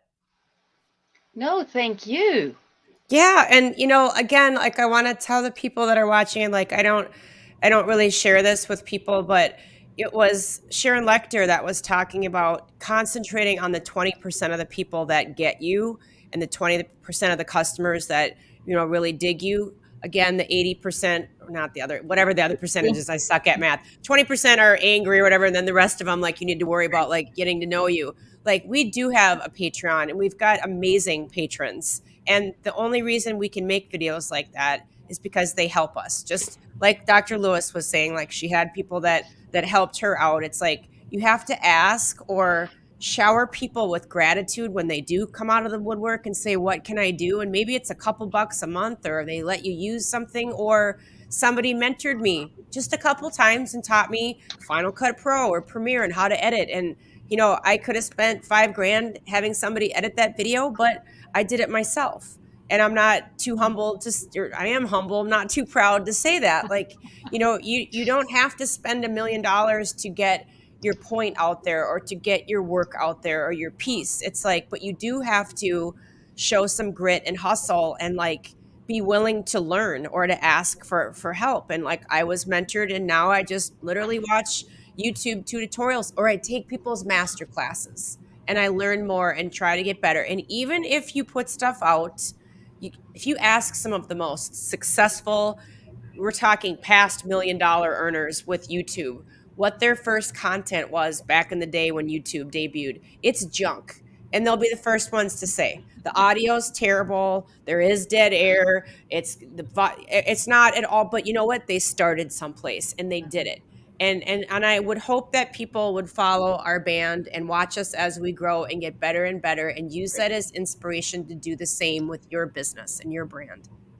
Yeah. Thank you, Sandra. Goldie, what it matters is the message. And if somebody in Spanish will listen to that, the message will be get it. And that's what it matters. It's inspire you, it's inspire other people, and it's that passion. You can see, even if whatever, if you feel you was not talking the right way, the Spanish is good. And what matters is that passion that you put towards, and that love. When you love something, you make it happen no matter what. So you're very sweet. And that's something that everybody here can learn from you, Goldie, too, because sometimes people's like, well, she's a singer, she probably had it good, she's lucky and all that. And no, like you just being so humble, telling people, you know what, that video, I did it on my own. And that's telling people you can do it too. Like we all have dreams, we all have passion, and we just have to put it in work. Somebody will help us, somebody will know how to do it. Sure, absolutely. YouTube teaches everything, and it's so easy right now to find things like create websites and create designs, do videos, and if we love something, we just do it. So I'm so proud of you, Goldie.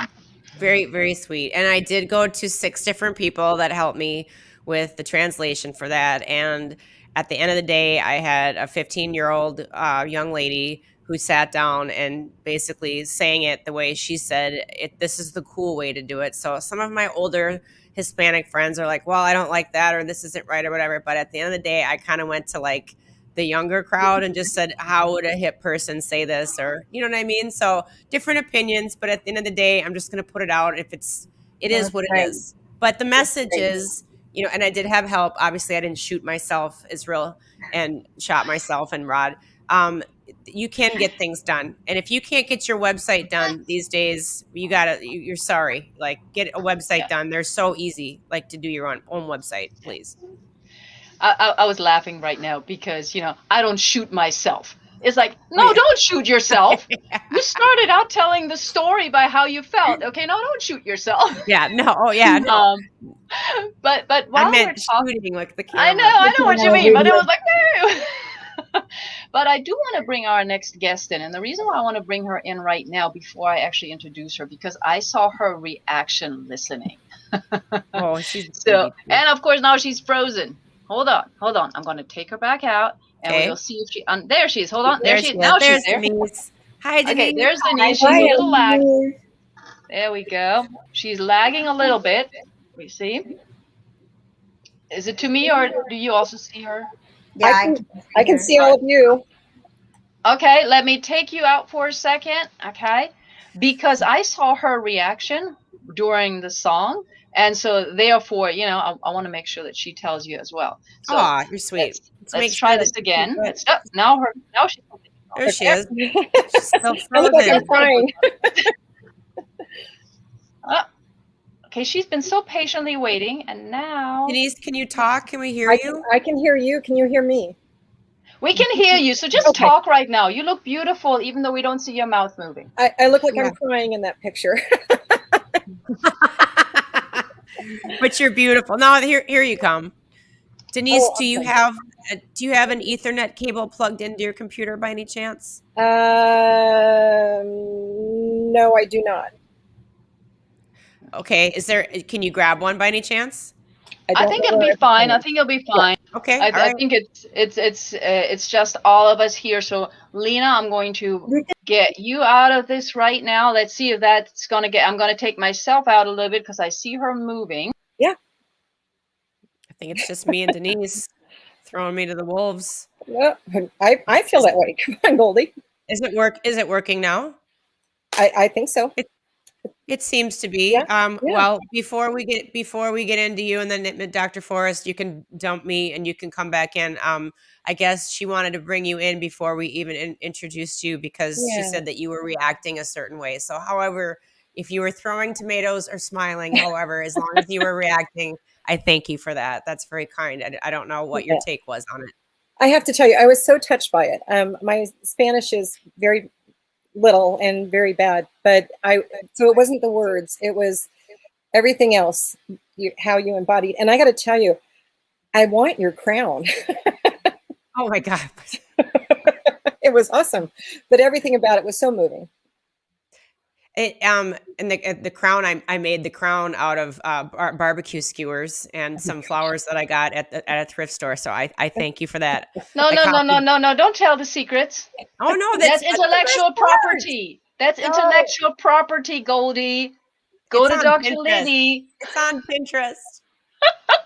She needs to go to Dr. Liddy. Oh my goodness. Yes. Denise. All right, here we are. Thank you, first of all, so much for your patience. Really appreciate it.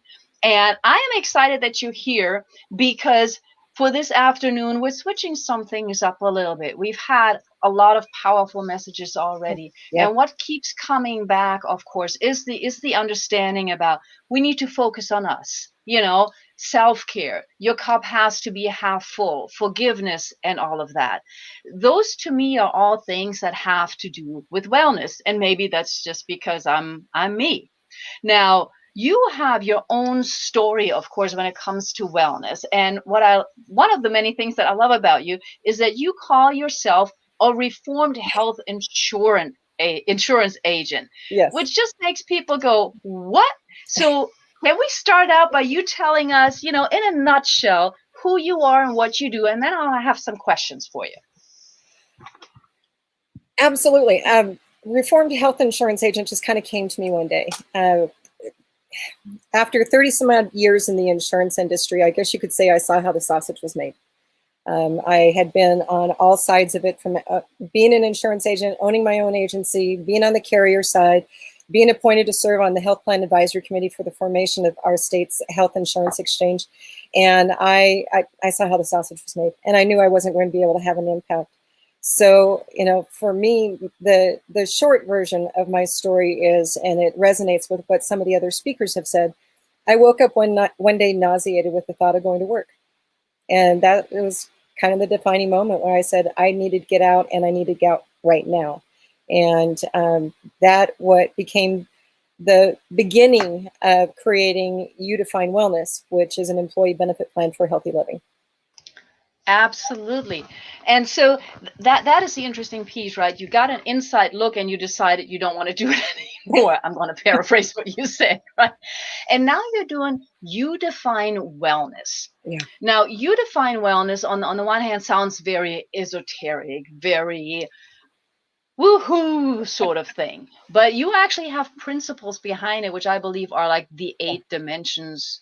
That's my word of health, of wellness. Yeah. So talk to us a little bit about what that means.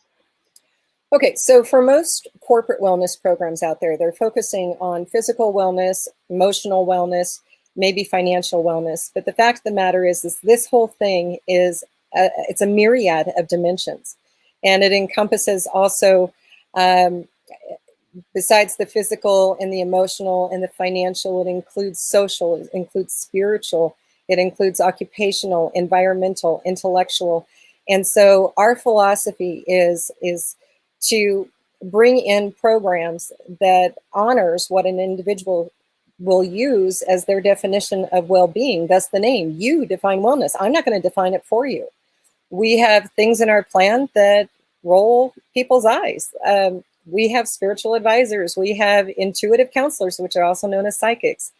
And, my philosophy is this, is if whatever you are doing is reducing your stress level, that is wellness. And as long as you're doing it on a regular basis. And that's the premise behind our entire program. Okay, so you define it yourself. How does that work, though, in the sense of most of us don't really know what's wrong with us? I mean, Yeah. we may have a headache, we may have this, we may have that, but we may not know what exactly is wrong with us. So how do I know how to define it? When we first launched, we launched 5.5 years ago, and the first employee benefit programs that we put out on the marketplace, and we're the only employee benefit program for healthy living that I even know about out there. All the other programs are basically for sickness, right? When we first put it out there and we had employees enrolling in our plan because, hey, this sounded like a great idea. I can go get a massage this month. I can go get a chiropractic appointment next month, whatever it is. They signed up with the best of intentions. But what we know is that there are 4 types of employees, and I call them the can'ts, the shan'ts, the don'ts, and the won'ts. And the can'ts are the 24% who they're going to do whatever the employer puts out there. They know what they want to do. They don't need support. Okay, we've got 76% of the employee base that perhaps don't know what they want to do. And I just, without going into all the categories, let me just focus on the don'ts. The don'ts are 61% roughly of employees who will say, I don't have the time, I don't have the money, I don't do anything for myself, or I don't know where to get started. So what we were experiencing in our employee benefit programs is that people would be signing up for it, and they wouldn't be using the sessions that our employer subsidized every single month. Well, that doesn't fly with me. I do not believe in selling something, living in the hope that people aren't going to use it so that I can make a profit. That's not the way we work. We want people to be using it. That's what it's all about. So we actually created a position within our organization called a Wellness Pathfinder and something called an individual well-being assessment. And the individual well-being assessment goes into those 8 dimensions of wellness and asks a lot of questions. And then the individual actually gets a 90-minute appointment with one of the wellness coaches in our network, a Wellness Pathfinder, to help them set out their path, to be able to identify, maybe what we need to do is put you with one of our financial advisors. Maybe you need a massage. You just need to go relax. Maybe you need a nutrition coach, whatever it may be. So we're giving them that support and meeting with them on a quarterly basis to make sure that they're actually doing something for themselves every single month.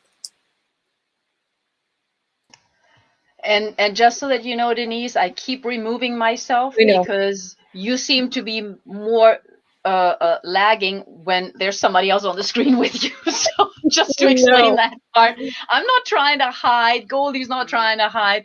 It's just, it seems that you're freezing more like this. And I know you've been on for a while as well, because you've, of course, shared a lot of comments also with us. So when we're talking about wellness and the way that you've explained it, and yes, I do understand it a little bit. You have a number of providers, as you just pointed out, and these providers come sort of like from all walks of life, from being pharmacists with a PhD in pharmacy to being health coaches, to think about Stephanie, to being more spiritual. You have the whole range. So 2 questions about that. Number 1, do you vet them? Or can anybody join? And number 2, how do you let people know that there is this resource with all of these experts? Okay, two very big questions there. So to answer the first question, yes, we do vet our providers.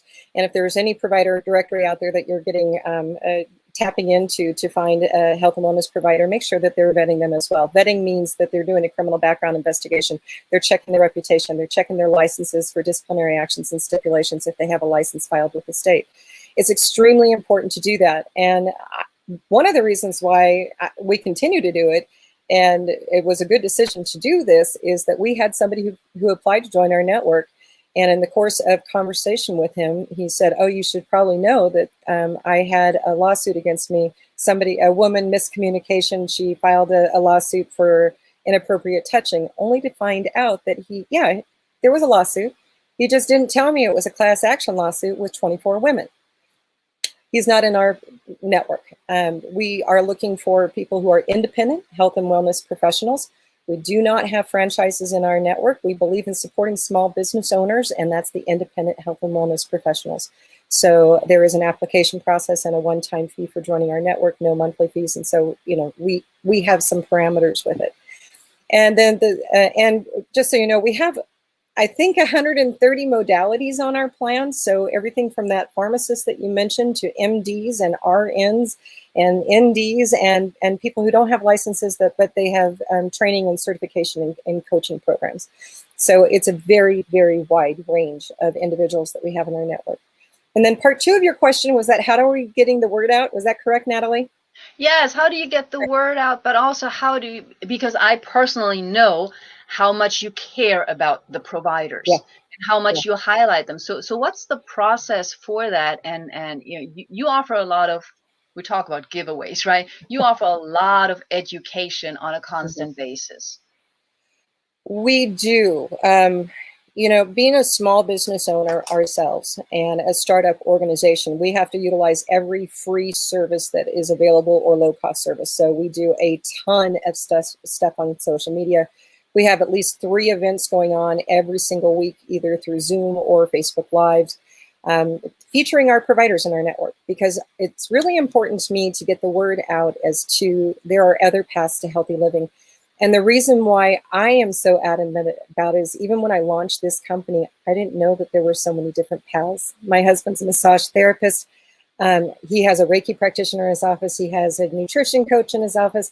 And I have a chiropractor. And that's all I knew out there. I didn't know that there were people to support me in finding my life purpose. I didn't know there were people to support me in some of the challenges that I'm facing out in the world. So that's one of the reasons why we do so much wellness education. And it can all be found on our website at youdefinewellness.com. And that's YOU definewellness.com. And that we have a section called YDW Recorded. And I don't know how many videos we have on there or on our YouTube channel, but it's somewhere close to a couple hundred all total. And it's out there to help support individuals and being a resource for them to find the education and the experts to support them as they're going down their journey of their well-being. And now I have to ask you a tricky question. Uh-oh. Because I think I know the answer.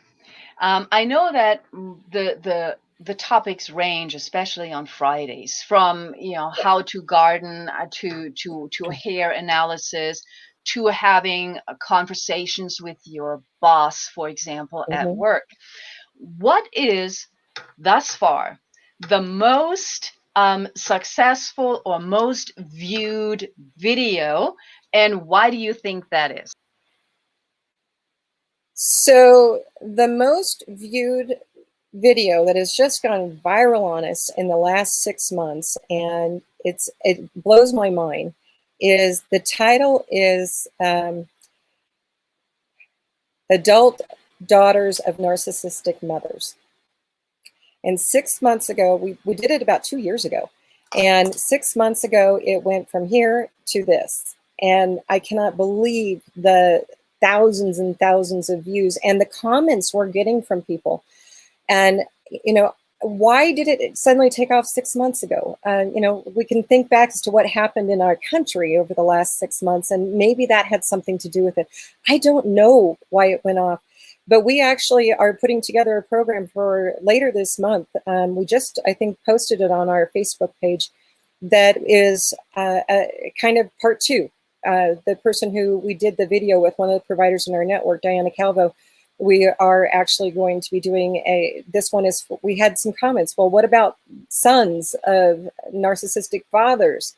Okay, well, so we're going to be talking about children of narcissistic parents. And the reason why I really wanted you to bring that up is because I know you've been with us all morning, so it's no surprise. But part of the reason was because we had these conversations already all morning about abuse, about being real, and that the topics that we're talking about are real. So, you know, whether it's narcissistic moms, whether it is family members touching children inappropriately, whether it is having the right resources for our children and our adult population. So I think that's quite amazing.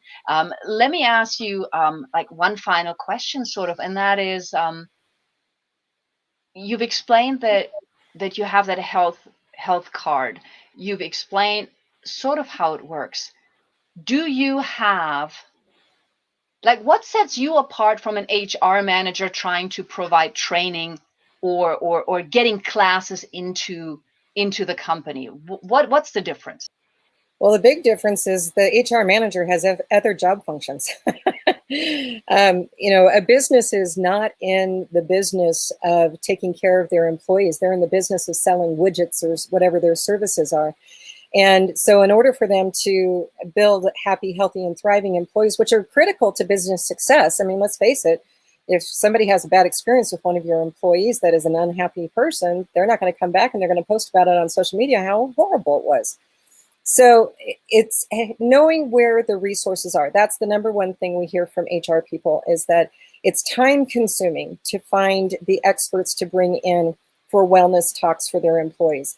It's time consuming to put together a challenge for the employees. It's just time consuming. Well, we can free all of that in that we actually act as the on-site wellness coordinator, or the off-site wellness coordinator is the better way to say it, where we can take that function off of their hands and we can bring in the education, we can bring in the individual access to services, we can bring in the resources. And so that's probably the greatest difference. That is the greatest difference. And of course, you can do nowadays a lot of these things from across the globe, right? You don't have to be right next door.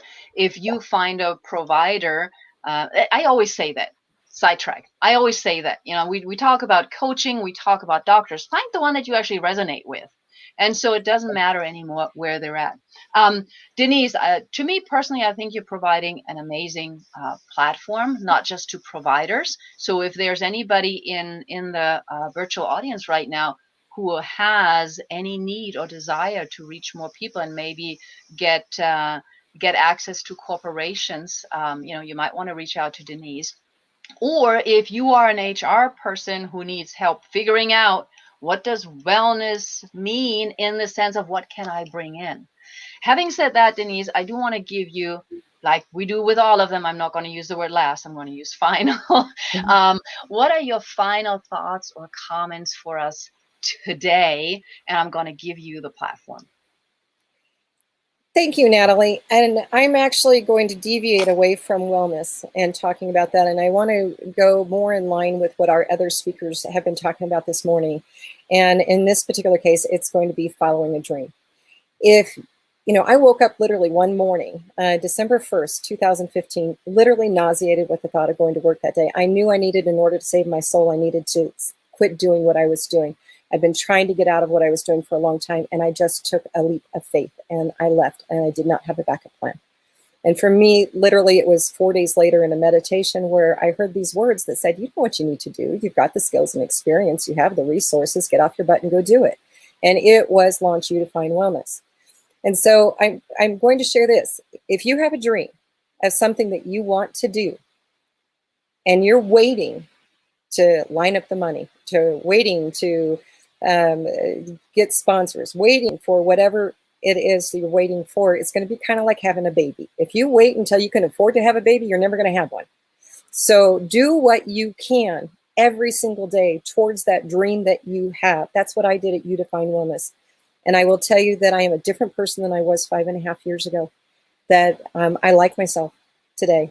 I hated what I was doing before. I detested it, even though I'd been in it for 30 some odd years. And I have a life purpose. I am walking my life path. And when you start walking your life path, things start coming easier and you get a lot of gifts in your life. And so that's my final message. Wow, that's very powerful. And I see Goldie nodding her head. She's like, oh yeah, oh yeah. And whenever I bring more than one person up, I don't know, Denise is frozen again. Love you, Denise. Thank you. Denise. Thank you for having me. Thank you. Wow.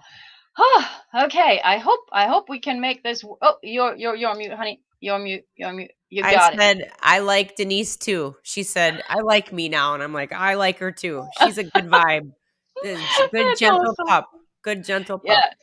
Yeah. She is, and really there are a lot of services that they provide and a lot of education for free, because we are talking, part of what we're doing here is talking about supporting each other, right? So we want to support each other, and if you're looking for anything, just check it out. Just like we're asking you, inviting you, offering you all of the resources here right now. Okay, every speaker, every expert, every person that we interview has something to offer that might just Absolutely. matter to you.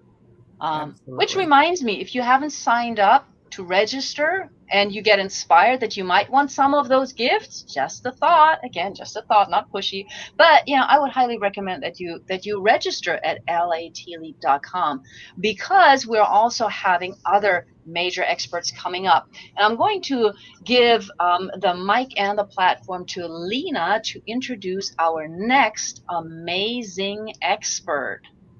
Thank you, Miss Natalie, and thank you to Denise for that amazing, amazing approach and everything that you share with us.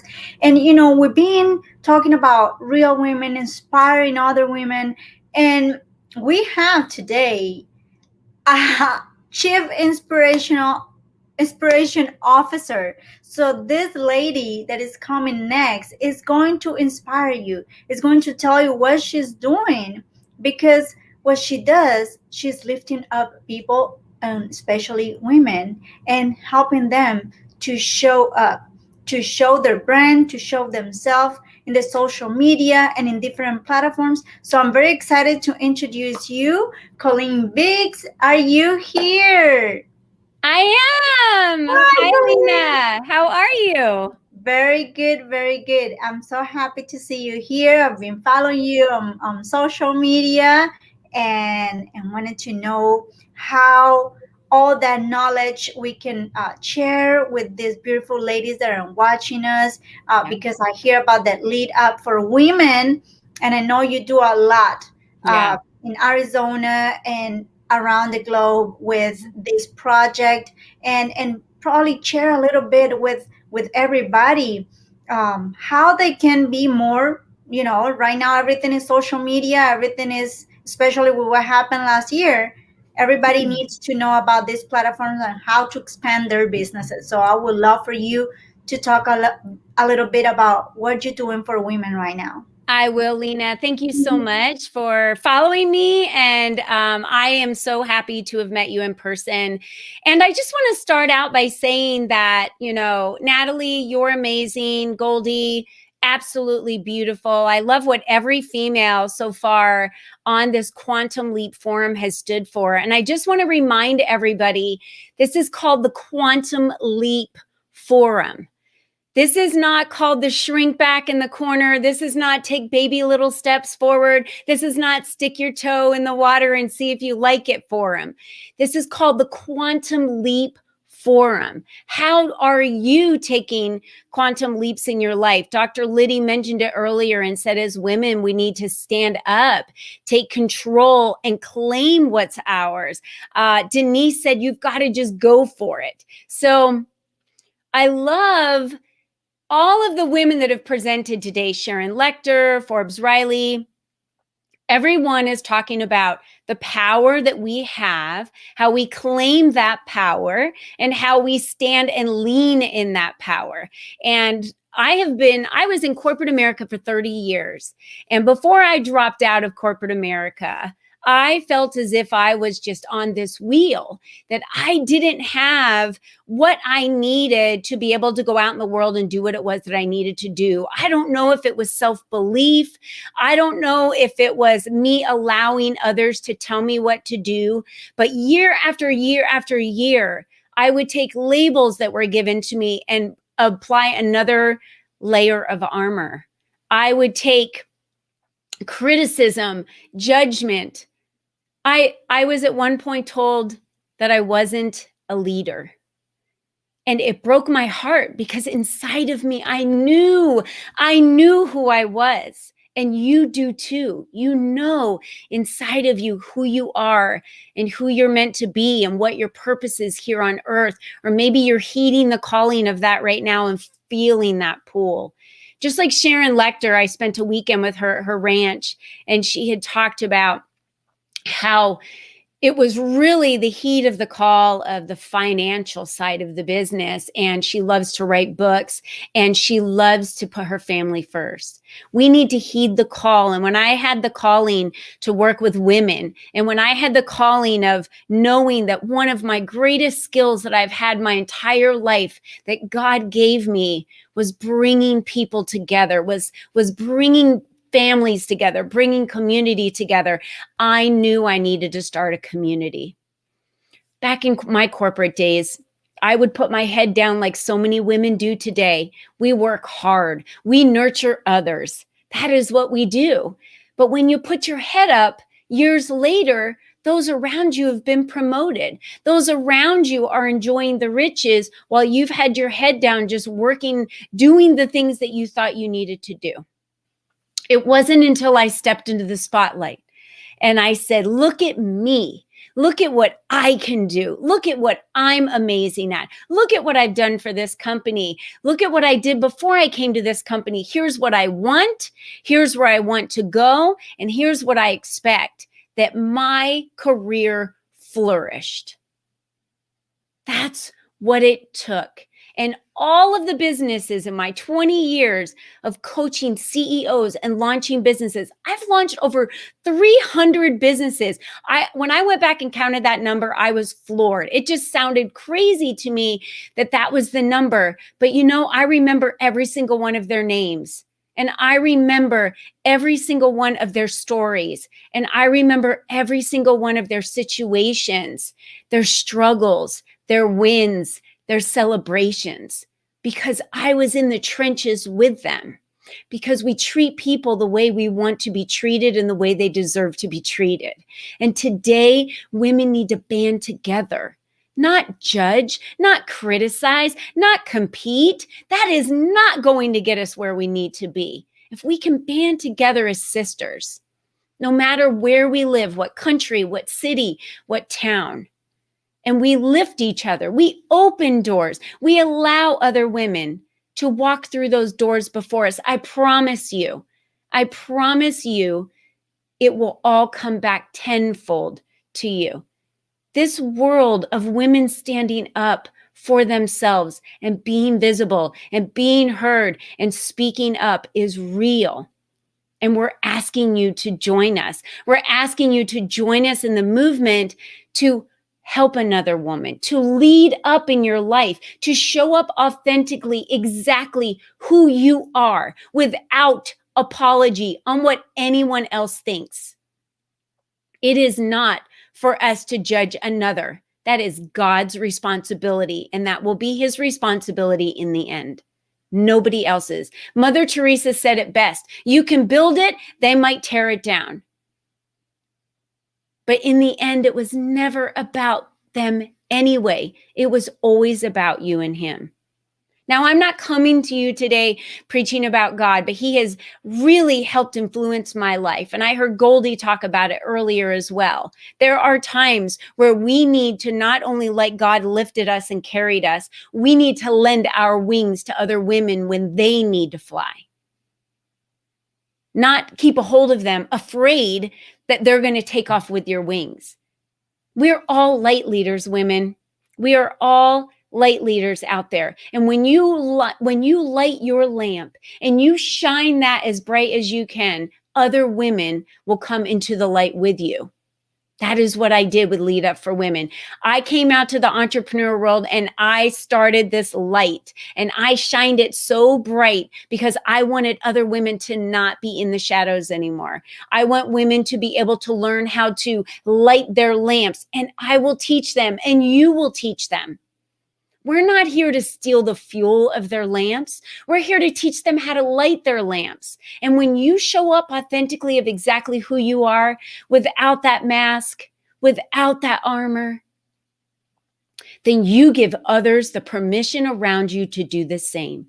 And if we are raising the generations that come after us, and then our daughters are raising the generations after that, and our granddaughters are raising that generation, what a beautiful gift of how the world can change when women show up in their own feminine power. We have been in men dominating markets forever. Every woman I meet says, I worked in a male dominated industry. We all did, because males started all the industries, and I'm okay with that. Some of my best mentors and sponsors were men, and I just adore them. They taught me so much, and men and women need to work together in the marketplace. But women, it's time for us to step up. It's time for us to claim our feminine power, not our masculine power that we have had to bring to the office space and as entrepreneurs for so many years. We are powerful. You are powerful. Your unique abilities and your purpose of why you're here is powerful. And if you do not heed the call and you shrink back and we don't do what Dr. Liddy says and claim our right, if we don't get out there and know that we can just go for it and take that quantum leap, then we're going to stand in the shadows forever. And I promise you, on the day that is your last breath, those will be your regrets.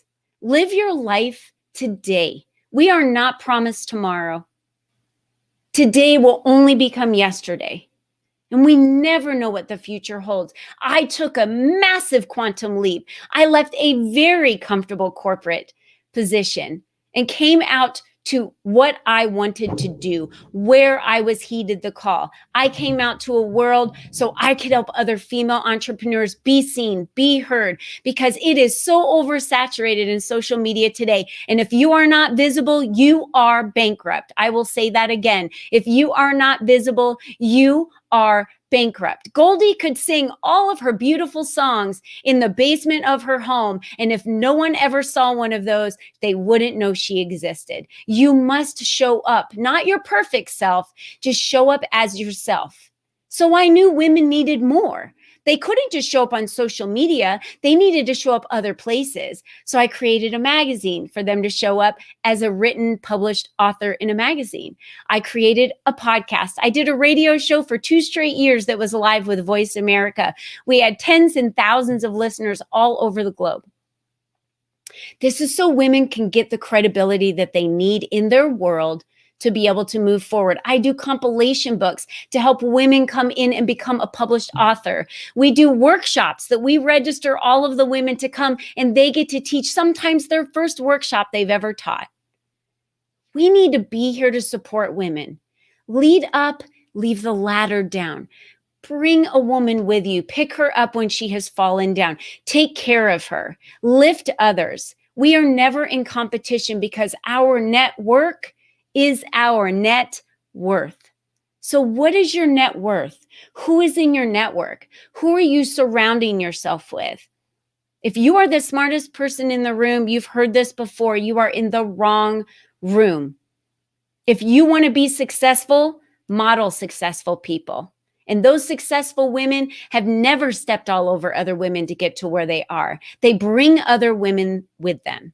And Lead Up for Women was created for women, like-minded, powerful, passionate women, to share our successes, to share our struggles, to lean on each other, and to be successful. This is not about having a hobby. Having a business is about making money.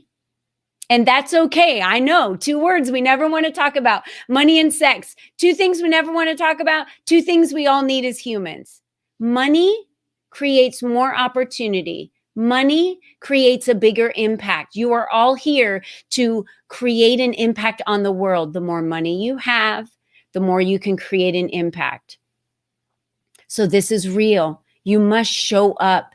You must step into the spotlight to expand your influence, to attract the right customers. Going fishing and cold calling, that's the old way of doing things. Today is the day for you to take that quantum leap and do what it is that you know your heart desires. Show up. Just start small. It's fine. Do a live video on social media. Do a live video on YouTube. I do a word of the day every day because I just felt like it. Do something to show up. And the more you show up on social media, the more you show up in Lead Up for Women, the more you show up on YouTube, the more you show up in your community, the more you show up in your family, the more you show up for you, the greater your self-esteem and confidence will grow. I'll leave you with this. I heard J-Lo once say something on a talk show she was on. We all know who J-Lo is, and we all think she is probably the most confident woman in the world, but let me tell you, she wasn't. She said, I have all the confidence in the world that I can dance. She said, but to get up on that stage in front of 5,000 people, that's where my self-esteem struggles.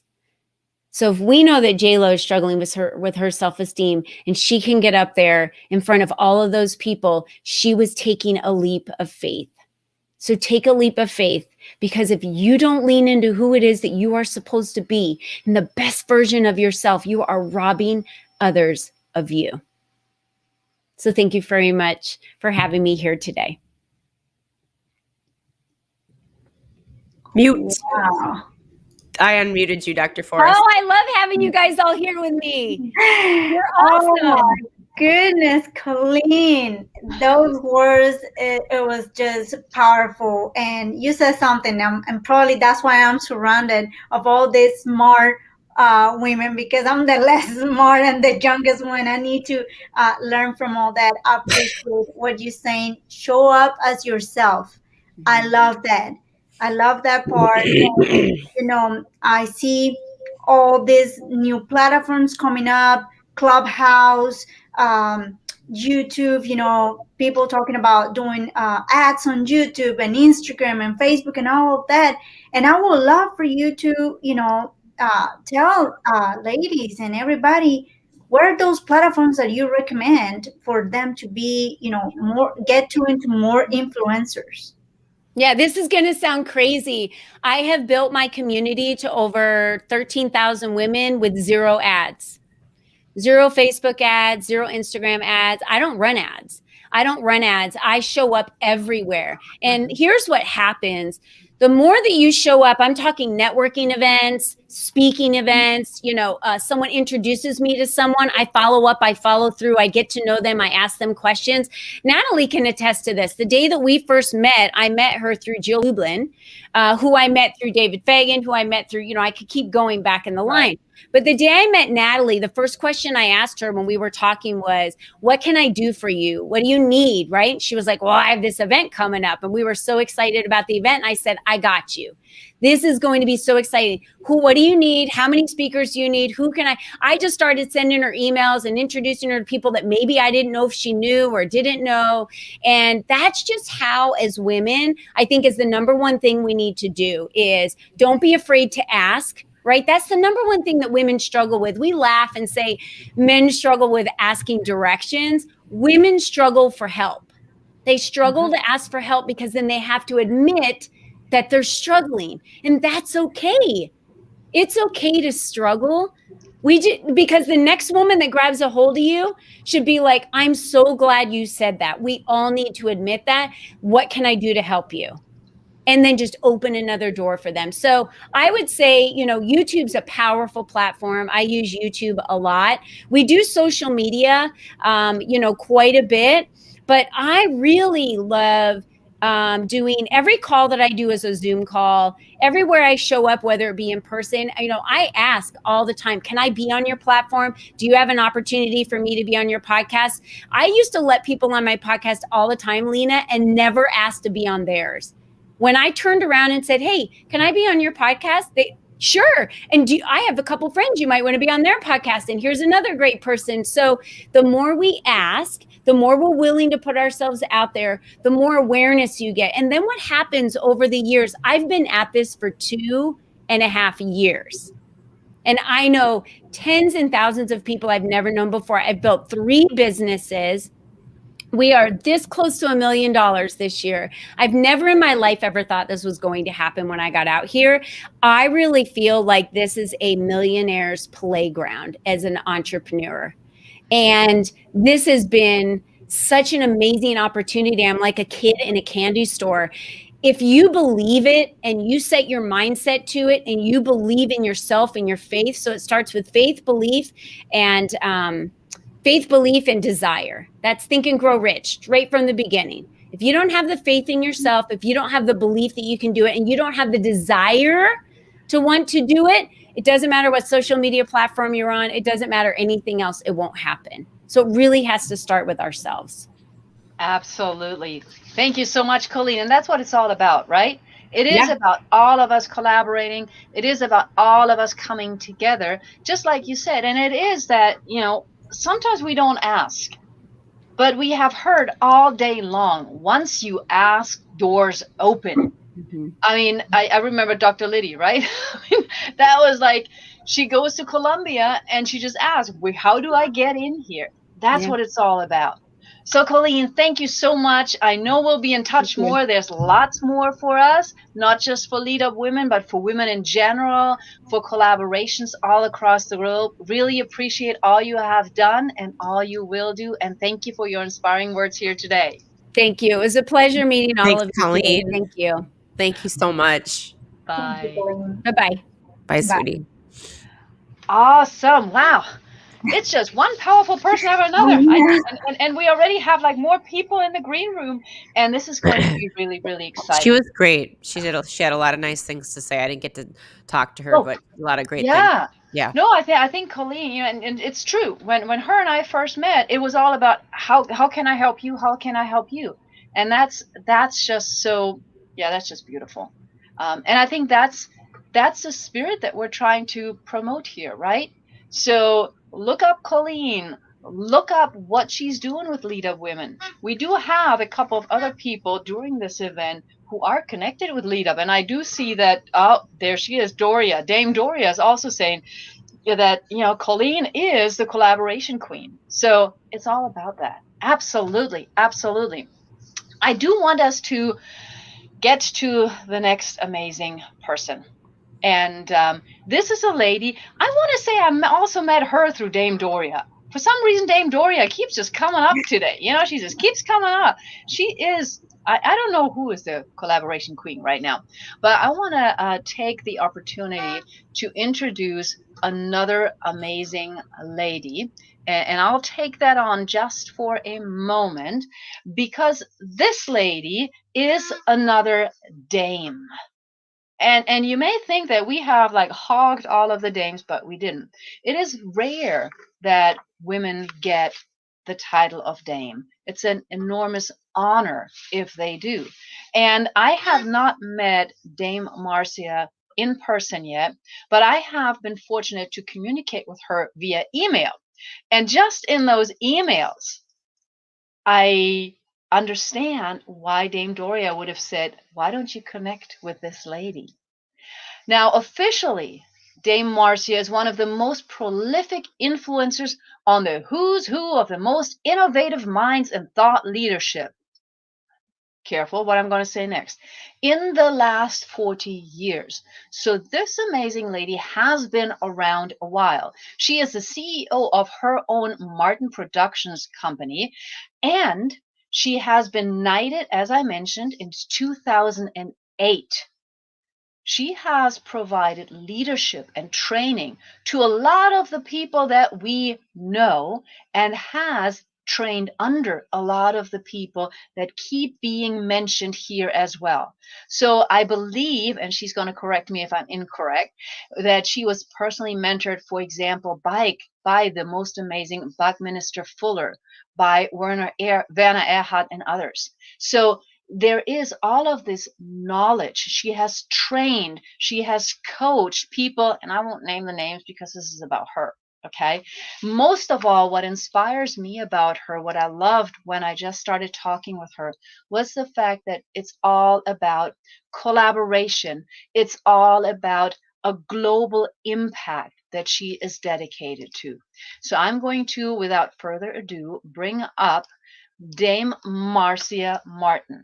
Thank you so much for being here, and I'm going to see if I can unmute you because right now you're muted and I cannot unmute you. So if you can unmute yourself, there you are. Hello, Dame Marcia. Natalie, what a joy to be here. Thank you for all your support and all of the people that you work with. I've had the pleasure to just meet recently Mo, of course, and I was introduced to him by DC, or Doria, Dame Doria, who I mentored many years ago.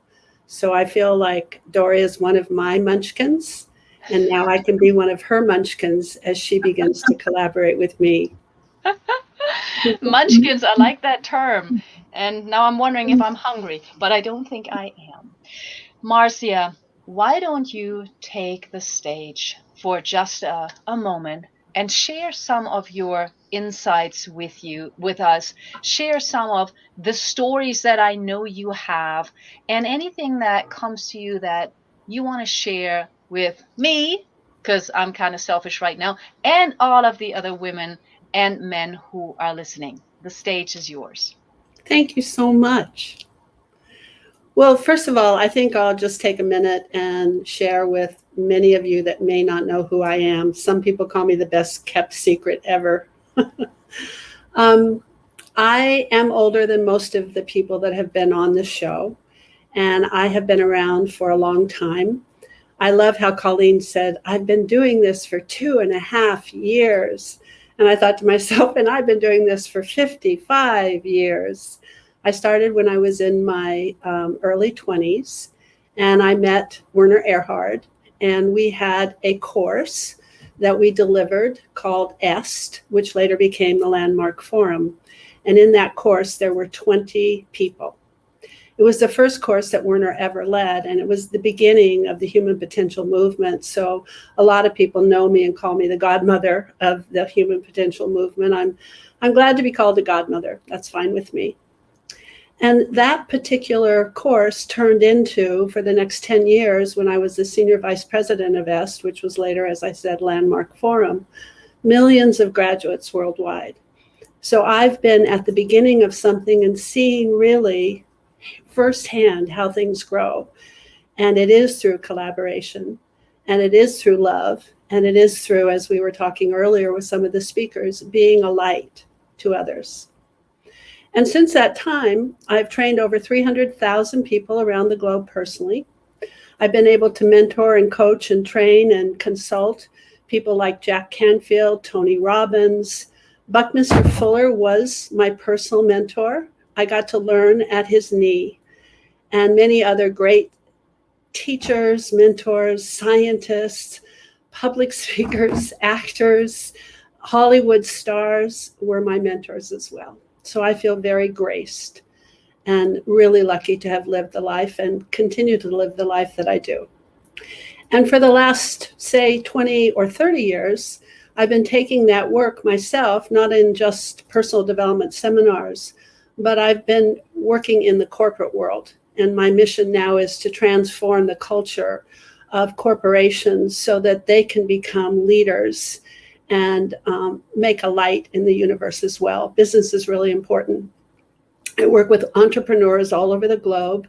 I consult now organizations like the Hard Rock Hotels. I'm just on my way to Spain and to Davos, Switzerland to train the executive teams there in leadership and communication.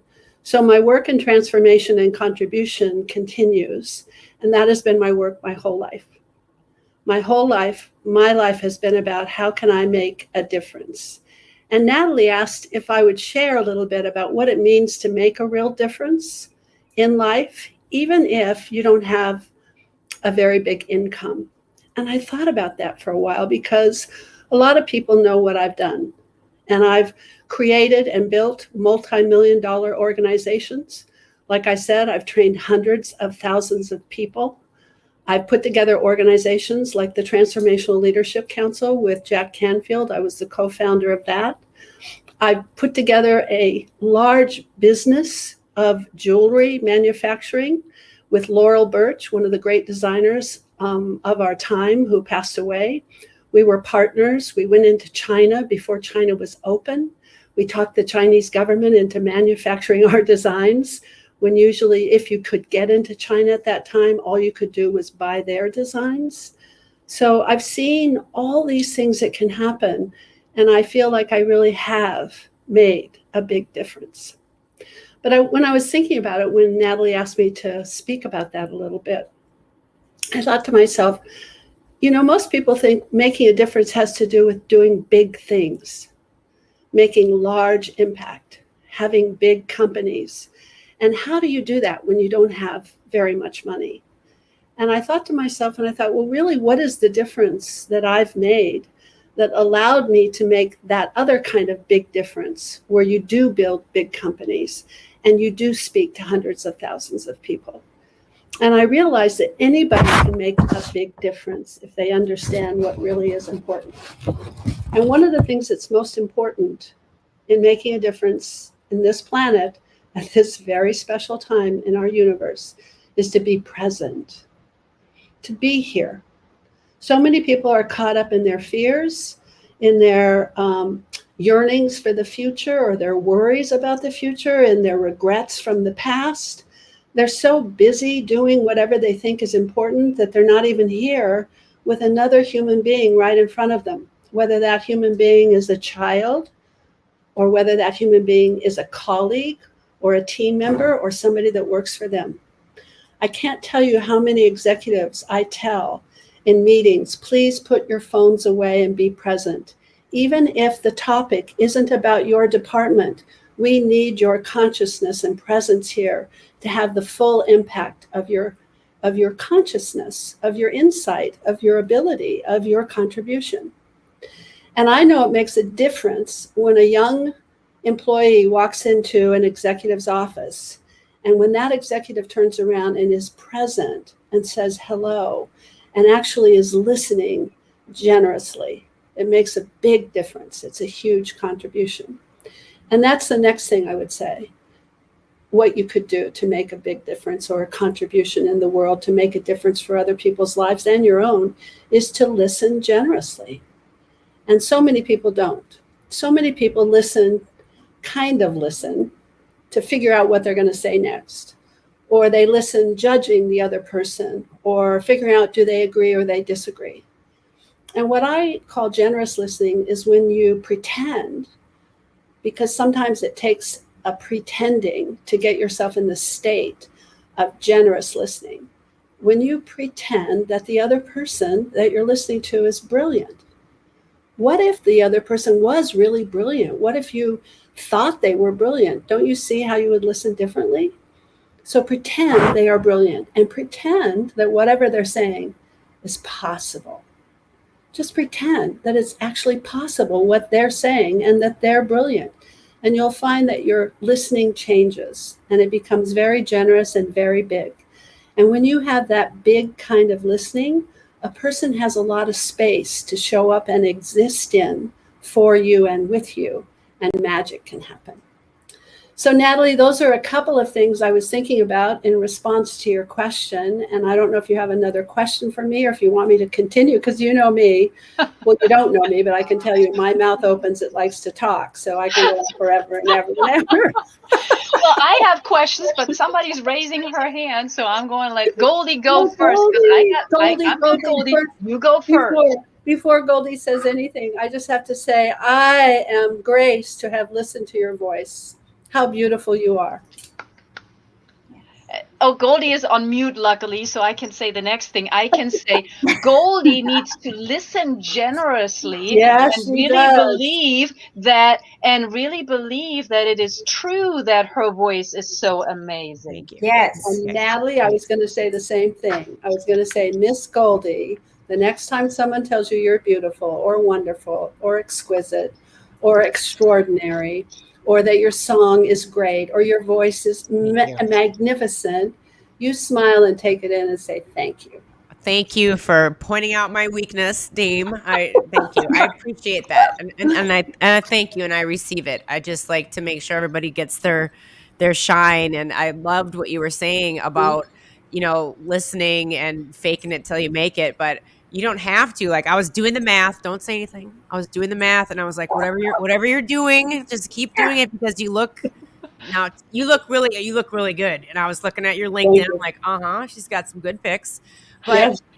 We should talk about the secret of that sometime because it's not, it's good thinking and good eating. And I know Colleen said that we are not supposed to talk that much about sex and money, but I love talking about sex and money, and sex has a lot to do with good youthening. Well, sex or some good filler. I don't know what's going on, but you look great. I have no fillers. No, but you're really good. And I love what you were saying about being present. And I was going to ask you some more nuggets on that because there was a picture that I circulate once in a while on every year. It pops up on a memory, but it's a bunch of people, I think, in Times Square watching something. And all you see is this. And then way at the very bottom on the rail is this little old lady who's just watching and really watching it. And I remember no, not you. Years ago, John Mayer said he could judge how well his concert was by how many phones were out, and it's like we're not present. And earlier in the conversation, we were talking about being preventative and self-defense. And I'm like, I try to tell younger people, get off your phone when you're standing there. Like somebody's going to hurt you. And like, how wonderful for you to say and bring that thought into business, because people, not just younger people, mid, old, everybody needs to hear, like, when I'm on a date with whomever, I make sure that phone is just in my purse. You know what I mean? I don't think people know how rude that is, especially in a business setting. It's like, you know what? I kind of want to listen to you, but there might be something more interesting on my phone. I think also it is that people are asleep. And I've spent my whole life, in fact, since I was a teenager, with a mission of waking people up and causing more consciousness in this world so that a turning could take place. That was my mission from the time I was in my early teens: create a critical mass of consciousness so that a turning could take place. So you know how the tide turns is it starts at the bottom first, and you don't see it turning. You see it has turned once it's turned, but it starts at the bottom. And when it reaches that critical mass, then you can tell it's happened. And I have the grace of having been here at a time when people were unconscious. I remember standing in front of seminars for years when we were filling the S training, and people would raise their hand. Because the purpose of the S training was to transform the way in which you were living so that things cleared up just in the process of life itself. And people would raise their hands and they say, Marcia, what does transformation mean? And I was such a young girl, I went running back to Werner and I said, Werner, what does transformation mean? He says, oh yeah, it's like, when a butterfly comes from a caterpillar turns into a butterfly. And I go, oh, okay, I get it.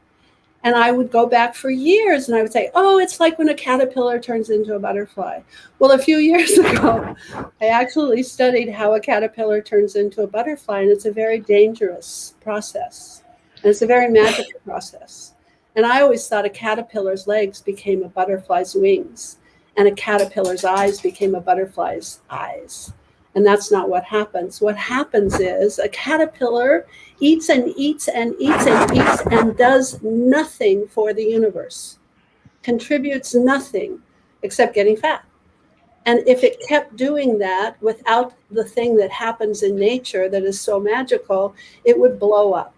But instead it goes into a cocoon, and all of the minerals and the vitamins and everything that is in that particular time at that moment changes, and it starts to deconstruct or actually eat itself and turn into a soup. It goes back to its primal state of creative matter and reconstitutes itself into a different species.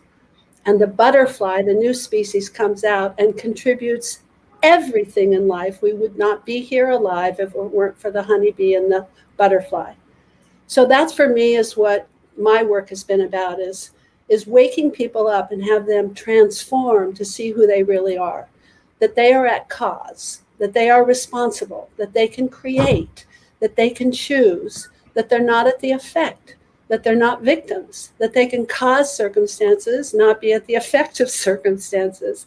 And that's been my work my whole entire life. And part of that work is getting people to realize how important it is to be here now in present time, in this moment. It's the only time zone that actually exists, which is now, instead of in their head or in their past or in their fears or in their worries.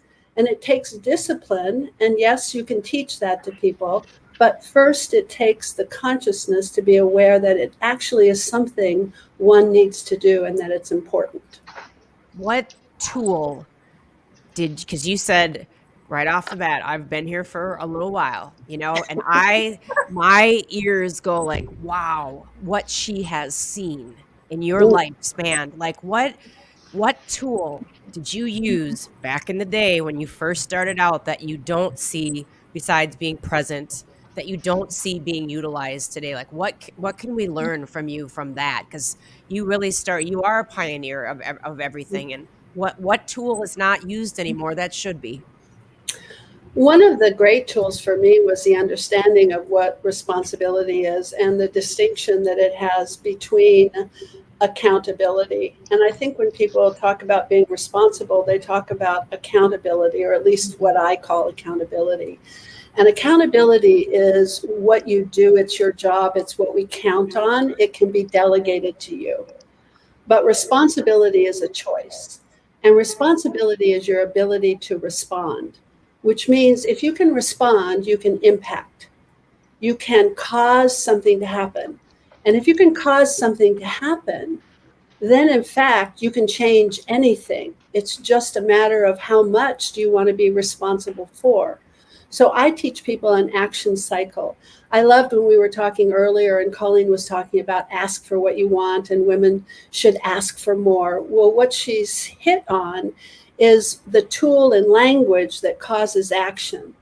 So a lot of people don't know this, but language creates reality.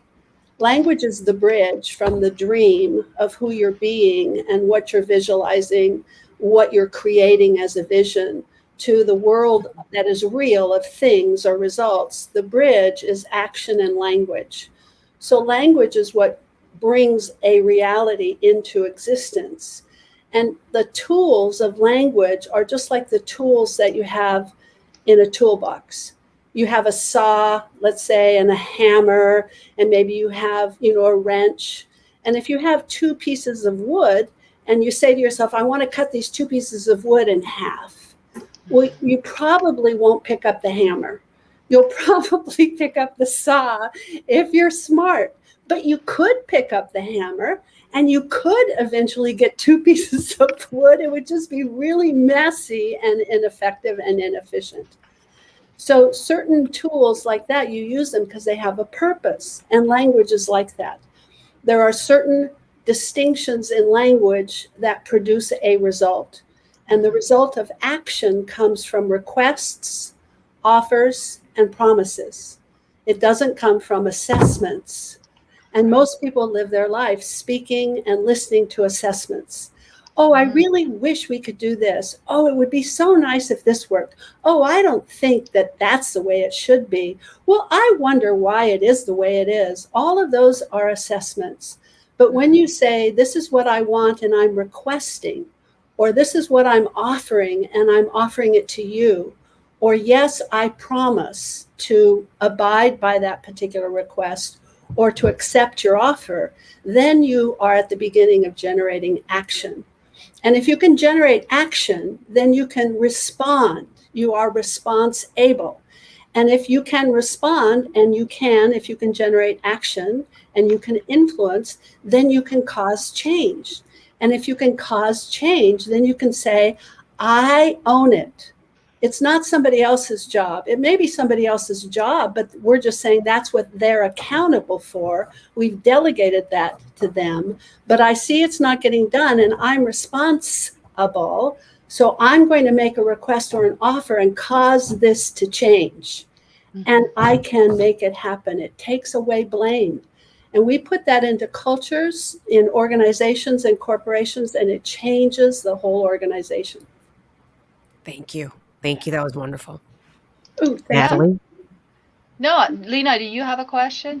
No, I just want to say thank you so much, Dame Marcia, because what I said before, we're just, one powerhouse after another powerhouse, and I'm just learning so much. And just knowing that what you're doing is what is right. It's like it's that confirmation um, when when you surround yourself with the right people, like being around Dame Doria for these past 3 months, and being around Mo and Dr. Natalie, and now surrounded with Goldie, and just see how much she's asking all these deep questions, and getting all that information out of you. I think everybody out there should be just taking notes. I got this notebook full of notes. I'm doing screenshots all the time, and every time I see the comments with people do the quotes, I'm really appreciate that, because, and especially as a younger generation, and seeing now, I always consider myself like I grew up, probably because what I had to go through. I probably didn't have that, like when I was little, didn't when I probably went through older mind thinking faster that I should. So I always was surrounded older people, but I think that made me be more conscious, and more focused on the reality of life, right? And I would love for all this platform be expanded, because I know there's women out there that are younger than me that need this information, and they can stop so much pain that sometimes we go through, because we just take the wrong decisions, we take the wrong choices. And even though sometimes those choices are okay for our own learning, it's always good to hear from people, especially like you with so much experience. So I really appreciate that. Thank you. Absolutely. Marcia, and I'm saying Marcia, and now I'm stopping myself because earlier you said Marcia. So how do you pronounce your name so that I can mess it up more often? Well, I pronounce it Marcia because that's the way my mother pronounced it. But trust me, I've been in so many different countries. I come to whatever they call me. And mostly in Italy or Spain or South America, it'll be Marcia. Yes. And I think it's beautiful. I like it. So I don't correct people, but it is Marcia. Well, I mean, after we're talking about the power of language, now my brain is like, oh my God, don't mess better it up. know how to communicate. I wanted to say something back to Lena, if I could, because it's part of what I was thinking about, how you make a difference in people's lives, even if you don't have a lot of money. And that is to do something kind and mentor a child. That is so important. I've taken 2 abandoned children into my home in my life. They both came to me when they were each 8, and I had them each until they were each 16. And, there's a lot of children in the world, whether it's just someone that you meet is your next door neighbor or a friend's child, or you might say hello and it makes the difference because you're seeing them. And children need that. They need to know they're okay. They need to know that they belong, and they need to know that they're accepted. And it takes so little to say hello. So think of something you could do for or with a child that will make the greatest difference on the planet ever. That is powerful, and I can attest to the fact that Lena is doing that with her son. So, yes, she is. And she is involved in back to back for kids, which is also helping kids in various locations. What you said is so powerful when it comes to kids, and it's another one of those things that keeps coming back up today, right? So I'm going to switch it around. What is the most dangerous thing that you can potentially see if we don't now, not tomorrow, but now, pay attention to our kids? What is Great. the most dangerous thing that you can see? Well, first of all, my philosophy is that we each as human beings have three faces. And Colleen touched on some of it earlier in some of what she was talking. And Dr. Liddy talked about it as well. And I'm sure Doria must have mentioned something too. I can't imagine that she wouldn't. And that is the first face we usually put out in front of people is the person that we're pretending we are. And children grow up learning how to pretend because they think they're supposed to be a particular way to be okay. So that's very dangerous, is to model that. Because if we think about the times that you've pretended, I mean, I've pretended, we all have to pretend. It's a survival mechanism that we have. I pretend to be confident if I'm not. I pretend to be loved if I'm afraid that somebody doesn't. It's a way that we kind of get through life. And why do we pretend? We pretend because we have a face, the person that we're afraid that we are. We put that pretense up in front to hide the person that we're afraid that we are. We're afraid we're not enough. We're afraid we can't do it. We're afraid nobody loves us. We're afraid we're not confident. And it doesn't stop there. And here's the magic. And here's why I think it's important to really see a child and have them know that they're okay. Behind our fears, every human being has the face of who we really are. A lot of times we don't see it, we don't feel it, we don't come from it because we're so invested in our pretenses, and that pretense locks in place our fear. But if we're courageous enough to let go of the pretense and we get in touch with some of the fears, and that's not easy to do because when you're in touch with your fear, it feels real. It feels like you really are failing when you confront that part of yourself.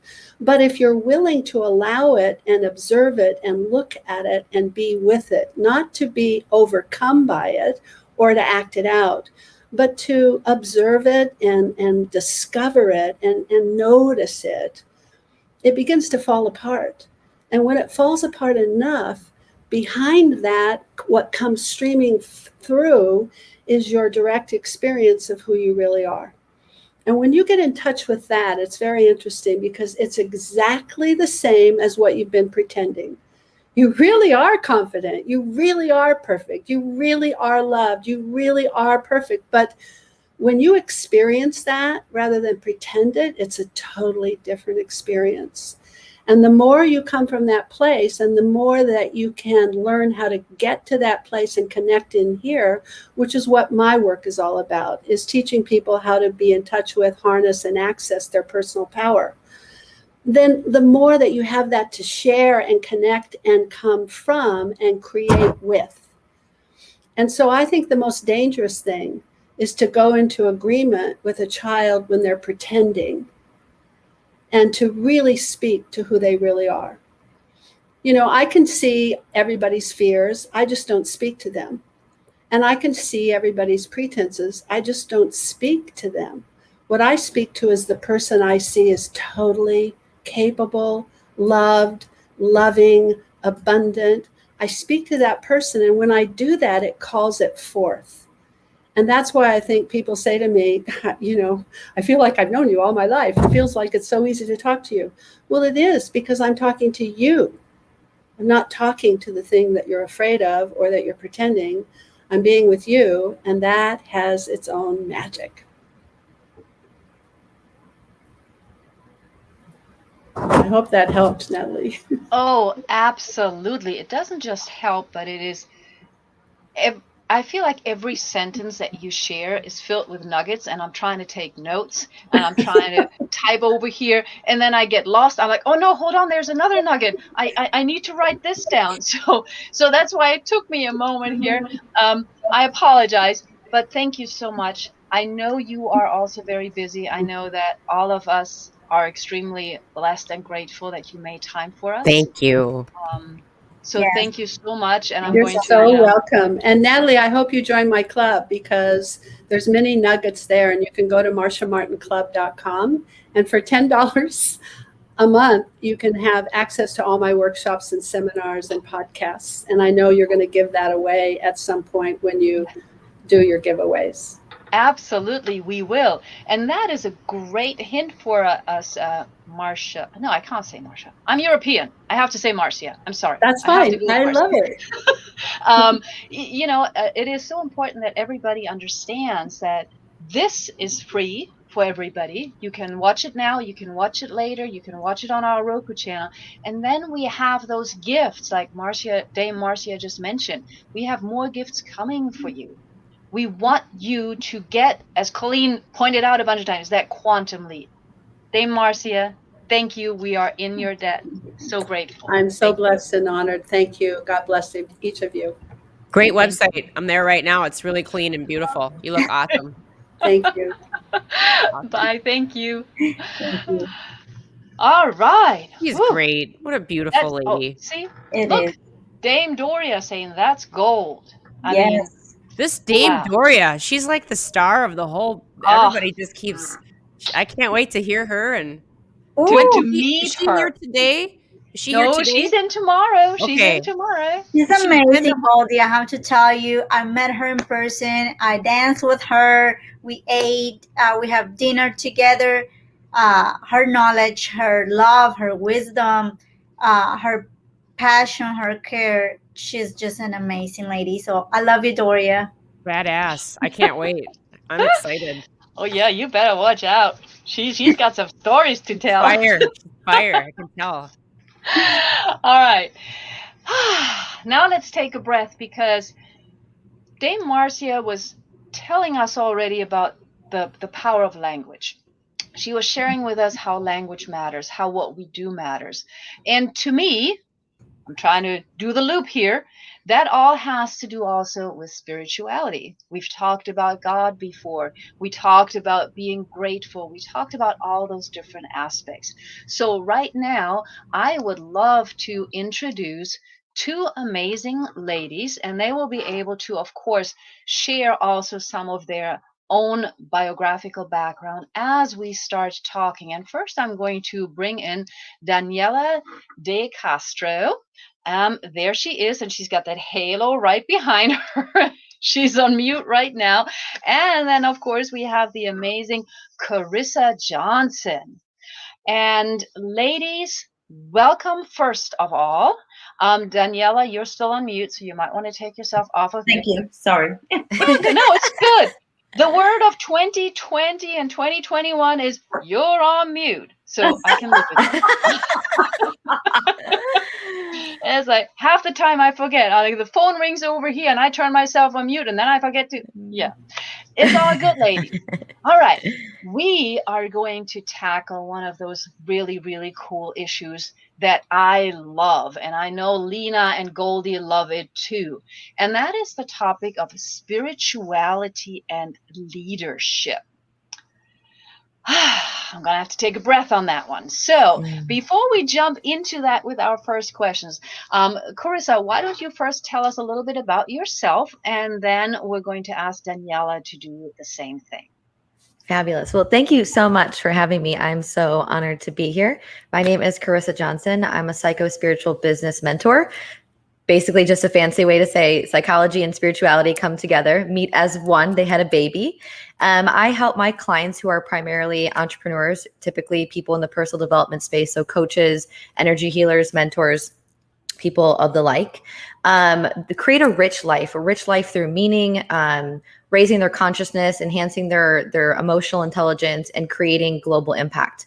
My background is in clinical psychology, so I'm a licensed professional counselor and have been in the coaching space for over 6 years and been in the online space for 3 years. My 3-year business anniversary is coming up in July, and I'm just excited. Spirituality, psychology, business, leadership. These are all really important topics that I am excited to have with other women. I think a lot of these conversations are happening with men, so I just feel honored and excited to be here and talk about these topics with other women and like-minded beings. And yes, Mo and I just did a podcast together, and it was so good. So I have a podcast as well called Freedom Designers. That's actually the name of my organization. It really just stands for you being the creator of your reality. So freedom and designing and just living a life that feels like full embodiment. Yes is what it's all about. And Mo was just on that. So it will be a really good to drop in a couple of weeks. And so I hope that those who are interested will tune in. The podcast is called Freedom Designers. And I'm going to have to throw a question in her before I ask Daniela to introduce her, because it is related to spirituality and energy and those things.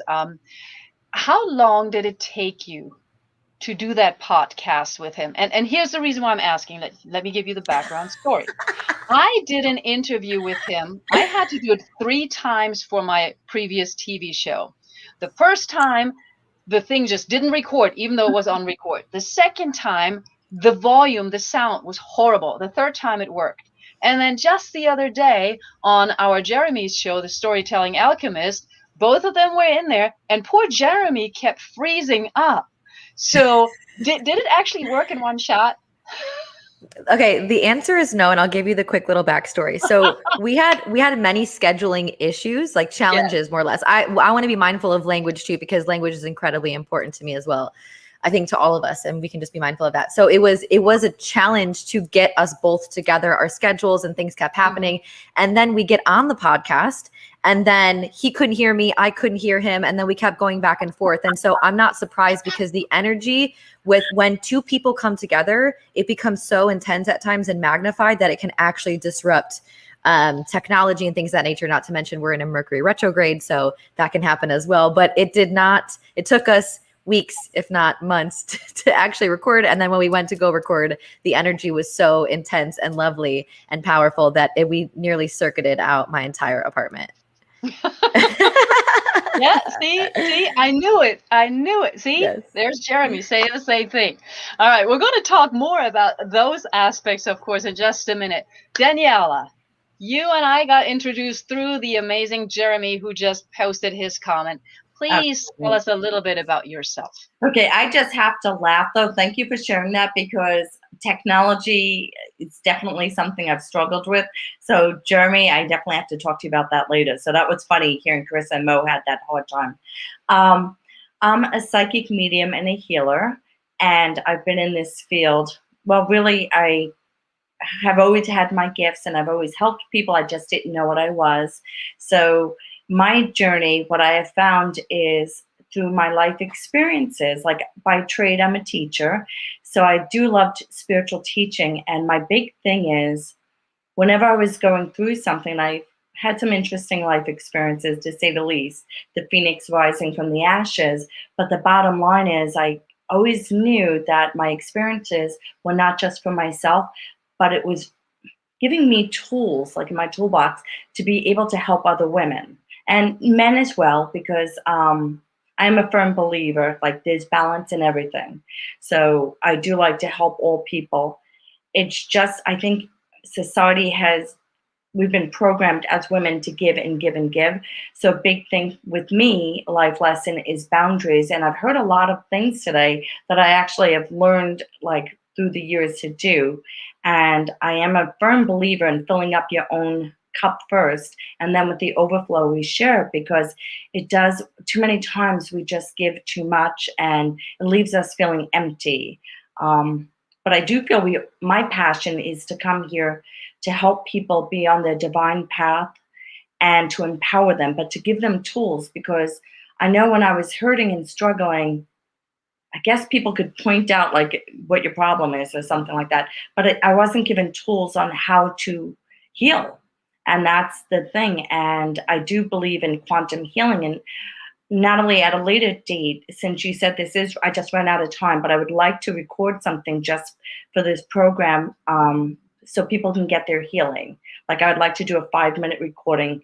And I do work with the archangels and everything. I channel that energy through. It's not me. I just hold the space. But I do feel that people need to have tools to become empowered, to do their own healing, and to bring in lost aspects of themselves.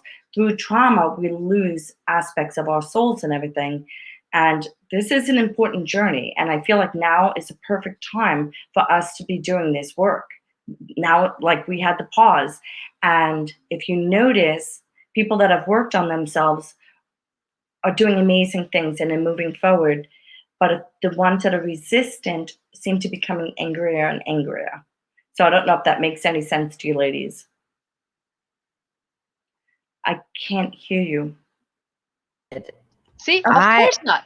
Hi, go ahead, Carissa. Go ahead.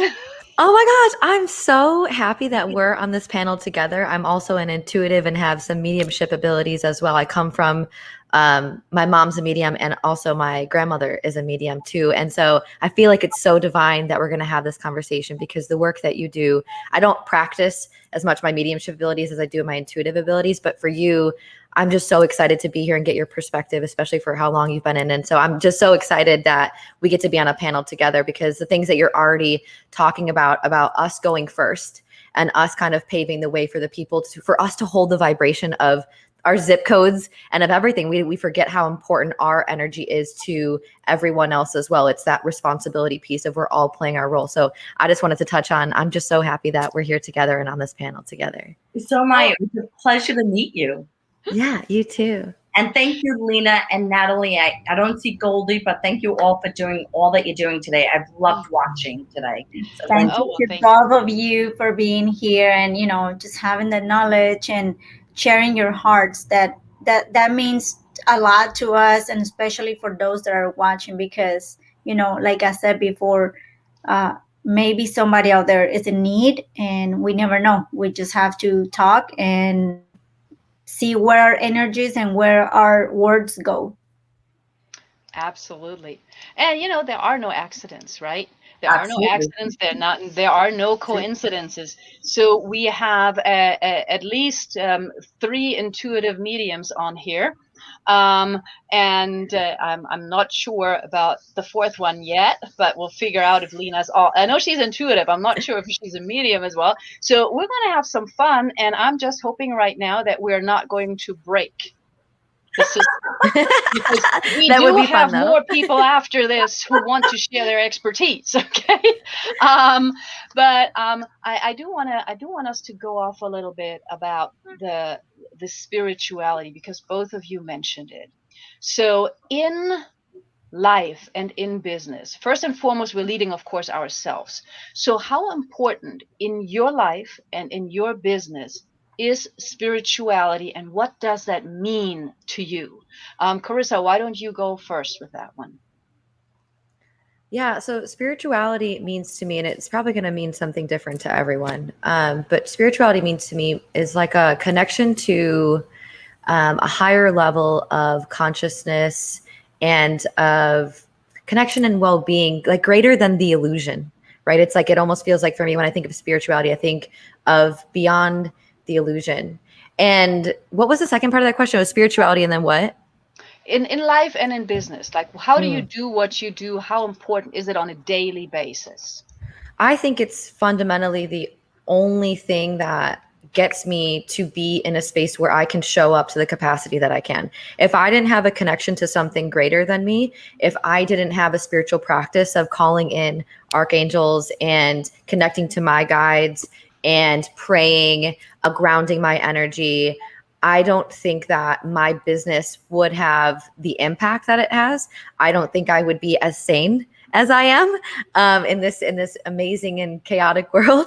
I don't think that I would be able to do the work that I'm able to do. So I think that it is paramount. I really believe in spirituality is important in every aspect. I don't, when I studied psychology and counseling, that was when we went around like the coaching wheel of life. It was one of the things that I think is incorporated in having a well-rounded life, of having some sort of connection to something that you believe has your back, in a very like layman's way to say that. And so when it comes to well-being, I mean, they've studied well-being, and those who are spiritual actually have a higher level of subjective well-being. And so for me in life, it's incredibly important, but especially in business, I don't think that I would be able to hold my own vibration frequency, I don't think that I'd be able to make the impact that I want to. And I think that's kind of what we're all here for anyway. It's like we're all acting like, some people don't identify as being spiritual, but I'm like, but everyone is intuitive. It's not like I have gifts that you don't have or anyone on this call doesn't have. Everyone is intuitive. It's just like the ability to sing. Some people are really good when they're born. Like Beyonce probably came out of the womb and she was singing. And then other people, they take a little bit more time to develop those skills, but it's nonetheless, it's an ability that we all have. And I think the more that we raise our consciousness, the more that we're all going to see that pretty soon we're all going to connect telepathically. We're not even going to need phones anymore.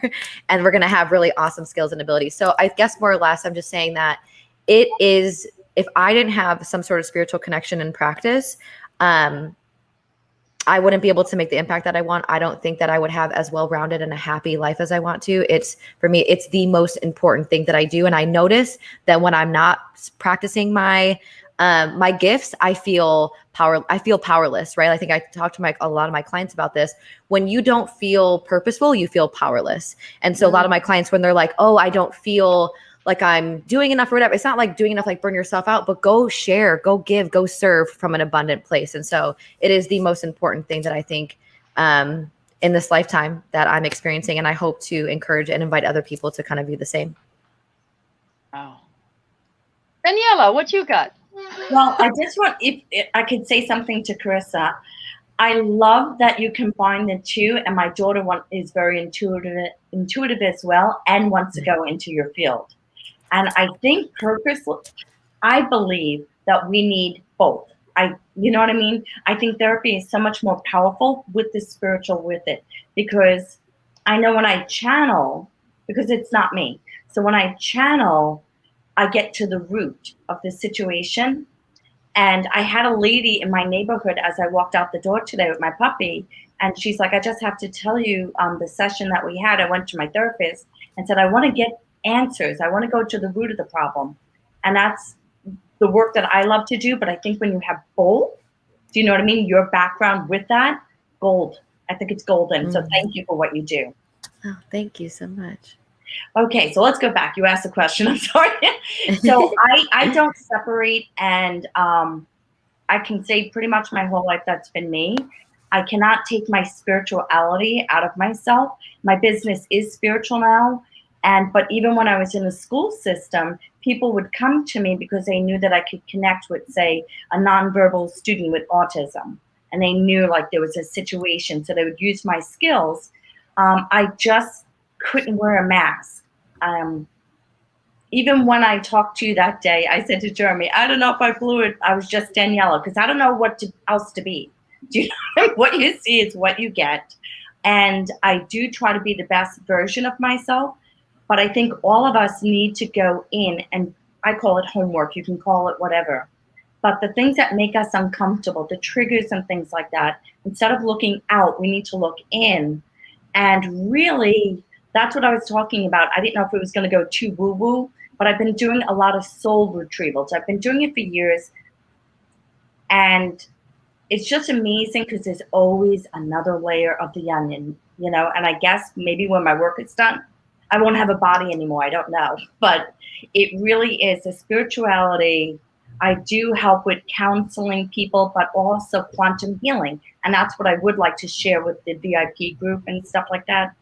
And as long as a person is open to receive the healing, it's done. Like I know that I was told I'd be in a wheelchair in my early 30s. And when I went back, I got a quantum healing. And when I went back to the surgeon, there was no evidence. And I did something like that with my heart. And not me. I guess I asked and received. But I was in so much pain in my 20s, really, ever since I came out of the womb, there was something wrong. And people say past life and stuff like that. But in my early 30s, I mean, maybe I was 29, 30, 31. I am not going to say I was suicidal, but I was, like, the pain was so intense and I couldn't receive any healing, you know, through normal procedures, that I just wanted to put a bullet in my head because I couldn't take the pain. And when I went to a service, you know, a mass, and I was crying and praying, and it was a healing mass, and I would not get up and go to the altar. And I said, Lord, if you want to heal me, you can do it right here. Right here. I don't need to get up. Nobody needs to touch me. And sure enough, there was no sign of it anymore after that. And I was supposed, they pictured me for being a quadriplegic. Not even later in life. Like they said, I was well on my way. So I believe any healing is possible. I mean, I don't have all the answers, but I do believe we can receive this healing. We have to be open to receiving, even blessings, right? You want a new career, you want a relationship, but you can't have cross purposes. I really want a relationship, but I don't want to lose my freedom. I really want this great job, but I don't want to move to another state. You know, too much, we get in our way with things like that. So you do have to be open. And I believe this is a conversation we receive, and we all do. Like Carissa said, we receive, but you also have to listen and open your heart and receive. Wow. And not to control so much. Yes, we're co-creators, but I sometimes think people micromanage too much, and I think that really kills the creativity of the universe. If you want to control every aspect of, right, every detail, I don't believe that's how it works.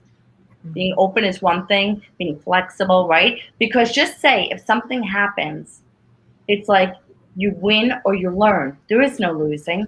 When you start believing the universe really has your back, that's when I changed my life. Yeah. Wow, that's amazing. I love that. That is so powerful. Yeah. And, you know, we're talking about the purpose, and, you know, we all have a purpose, but there's a lot of people out there that they don't know what they really want. So in your experience, both of you, how will you help those people that they are still looking for that purpose? I'll go first, and I kind of want to talk to something that Danielle said and bring it in because it was really powerful. So, and it leads into this conversation a bit. It's a little bit of a story. So I always knew that I wanted to help people, but I didn't know what my purpose was. So growing up, I dealt with a lot of anxiety and depression. I was put on antidepressants at a very young age, and through the power of spirituality, prayer, herbs, supplements, I was able to get off of antidepressant medication without the doctor supervision, which I would never recommend, but it was the power of spirit healing me.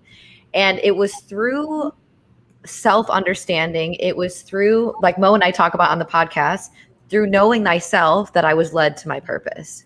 And I think that the more we explore our own consciousness, the more we explore our own triggers, our own healing, we will be led to that because we open up the doorway to our intuition. And our intuition and our higher self will lead us to our purpose. And so it's very easy to say from a business standpoint of like, do this and try that. And what are you good at? And what are you not? Like I used to teach a lot of strategical things in my business. But ultimately what it comes down to is I think the more curious you are in investigating your own healing, I think the easier it'll be for you to be led to your purpose, because from curiosity, really anything is possible. And so if you're just like, oh, I noticed that this is happening, I want to kind of explore that. Maybe you like read some books and you're like, oh, this is interesting in this book. And then you have a conversation with somebody else and then they're like, oh, I do this for a living. And then you go to an event. Like the chain of events and the sequence of events that spirit will lead us to will ultimately do that. So I think know thyself, and that will lead you to your purpose because you're going to get curious about your own healing. And I think more often than not, I see that your sort of mess, your difficulty becomes the message that you share with other people. And in order for you to really move people with your purpose, even if you're a librarian behind a counter, it has to be powerful, right? And so, and that's through personal experience. And so I think more or less just like be really curious about your own healing, follow your intuition, and little by little, if you're open to receiving, if you listen to the nudges and trust those, I think you'll really be led to something. And again, your business or your career doesn't have to be your purpose. I think that that's what a lot of people get tripped up on. It's like, oh, if I don't do that for a living, it's not my purpose. But there are really powerful librarians and coffee baristas who impact people simply with their smile, because that's their role in the world. They don't have to do that in their career. So I think, please, I just invite everyone on this call to just really think about the fact that if you're not doing what you love for a living, that doesn't mean that you have to live into your purpose. It doesn't mean that you're not powerful. It just means that like you get to find and create and live and embody in what really lights you up, and that will inevitably impact the world, which is ultimately what the purpose of this all is. I love it. Thank you, Carissa. I think that's That was beautiful. beautiful words. So I would love to hear from you, Daniela. I love that you brought this question up because honestly, when I was younger, I knew from the get-go, I knew I came for a purpose. Like I'm talking about as a child.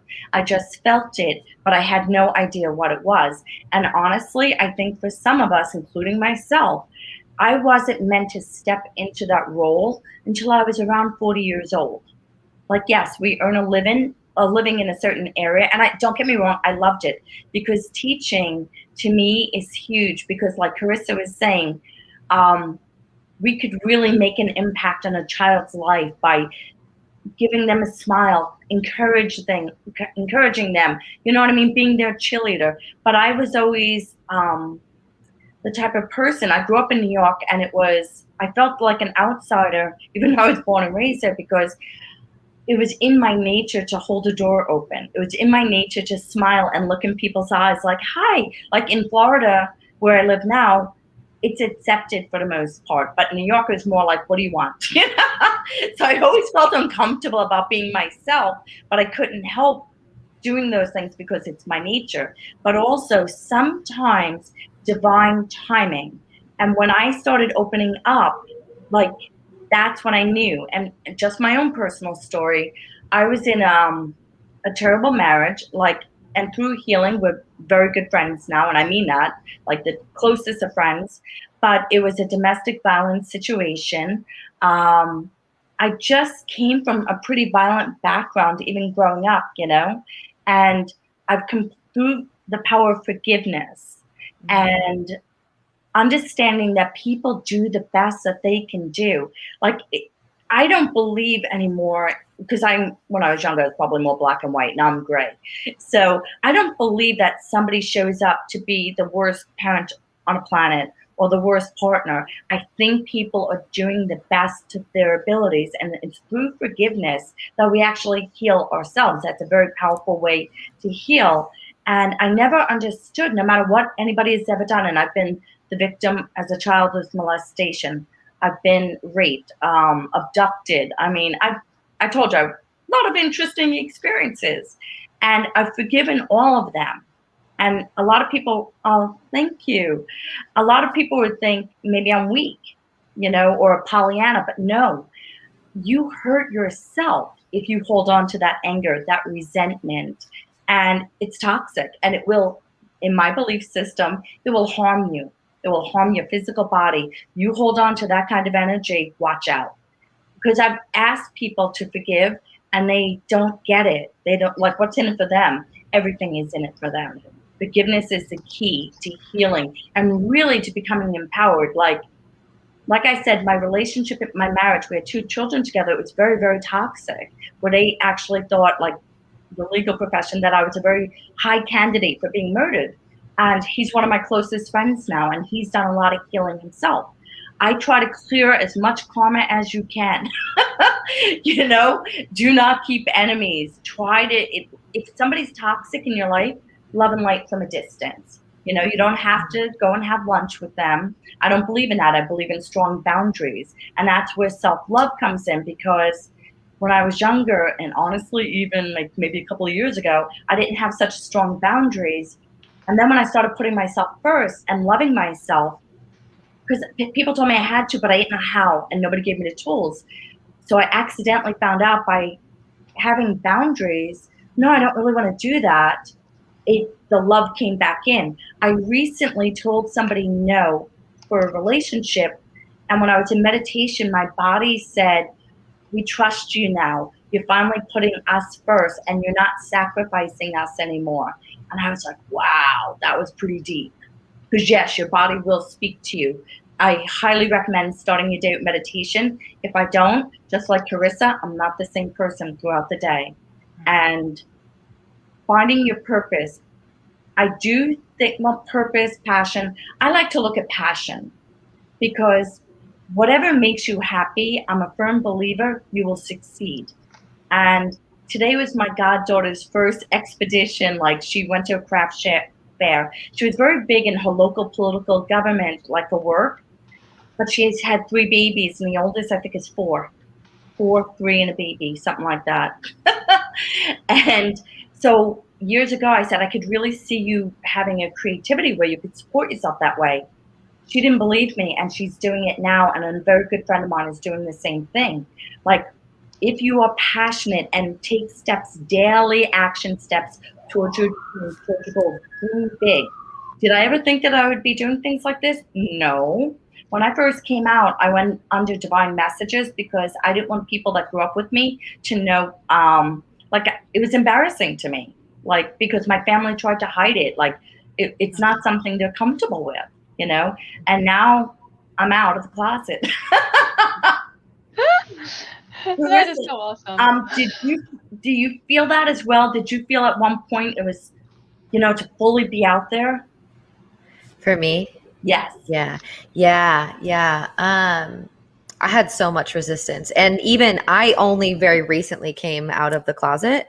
I would say within the last year. I've always known that I had intuitive gifts. And then I would say I went through a really massive spiritual awakening last year, and it really woke me up to what was actually happening. I thought I was like, wow, I have like voices in my head. I feel a lot of people's energy. I could be around other people and I could feel a lot. And I always thought I was like, I'm just really nervous all the time. I labeled that and mislabeled that as anxiety. And I really think that a handful of people who are labeled with anxiety actually are just empathic, and they're taking on other people's energy and just don't know how to like transmute it, or just don't know how to navigate it necessarily. And so I felt that very much last year coming out of the closet. And then now even still having some sort of fear sometimes about coming out about mediumship and things like that, because it is still such a, it's not something that's typically talked about a ton, although there are a lot of more psychic mediums coming out, and that's very exciting. So for me, definitely was a challenge.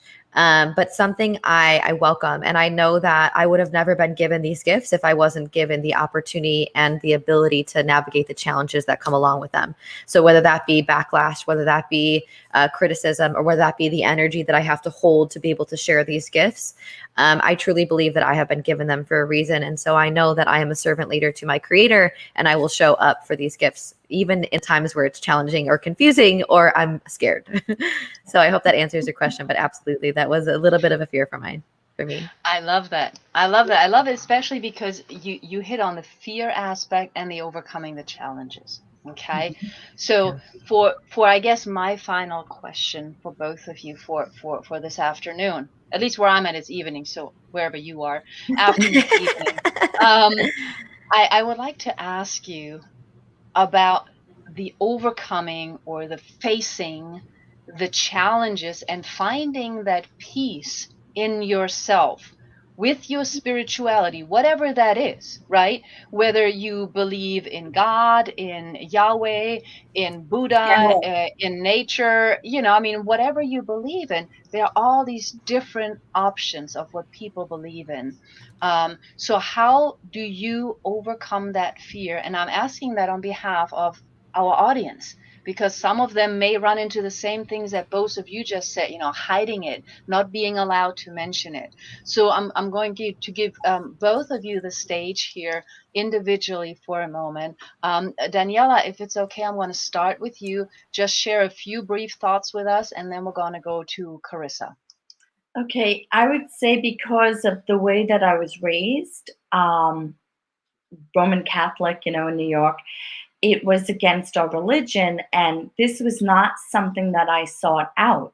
It was I can remember being I don't know, 3 or 4 years old before I ever entered school, and I was afraid of the house. Like, my mom would sleep because she worked nights, and everybody else was off at school. I'm a lot younger than my siblings, and I just would hear spirits, and that's something that never went away, like Carissa was saying. And I late in the game, unfortunately, I came to terms with it because I did not try to be this way. And I realized I am not evil, like God creator created me. And I realized after I lost my parents, my mediumship was a gift. And I was able to finally see that and help others. But it was only when I realized that our creator created me. And Because I think it would have been different for me to come to terms with if I had sought it out and studied it. It was more of an acceptance of myself. And I see that with a lot of young people rejecting their spirituality and their gifts. They're afraid of it oftentimes and they want to fit in. And this is not the type of thing that you fit in. We are the natural leaders. We have to speak our truth and be an example. And let me tell you something, that is how I've always lived my life, whether in the, I don't want to say in the closet, but I was always a natural born leader. And that is never an easy path, because sometimes when you speak the truth and you do the right thing, you try to do the right thing in every moment of every day. That's how I try to live. Sometimes you don't win a lot of friends that way or fans, but I think the long road you do, because people know that they can ask you and they know that you're going to speak the truth and you're going to do what's best for them, not what's best for you. I don't know if that makes any sense.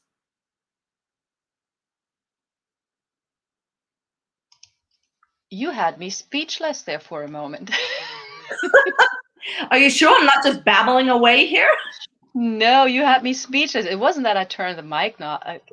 Thank you so much, Daniela. I think that is so important, because very often, as we heard all day already today, the environment that we're in and the trauma that we're experiencing, we need an outlet for that, whatever that outlet is, and we need a mentor. I think those are like the things that keep coming back.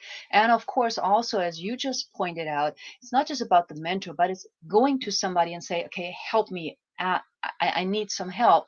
And then giving them the skills. Because in life, we're going to continuously face some challenges. But once you have the skills, you can handle them at any time. Can I just share one thing that Spirit shared with me a couple of months ago? It's very, very simple, but very, very powerful. Because I had a habit of putting other people's needs before my own. And what I was taught was, how did that situation feel? Whatever it was, like, you can think of this as a job that you may have. Somebody invites you out, or somebody's asking you to do something, or even a conversation. And they showed me these two round buttons, and one was red and one was green. And did it feel good? Does that situation, even in a future invitation, does it feel good or not?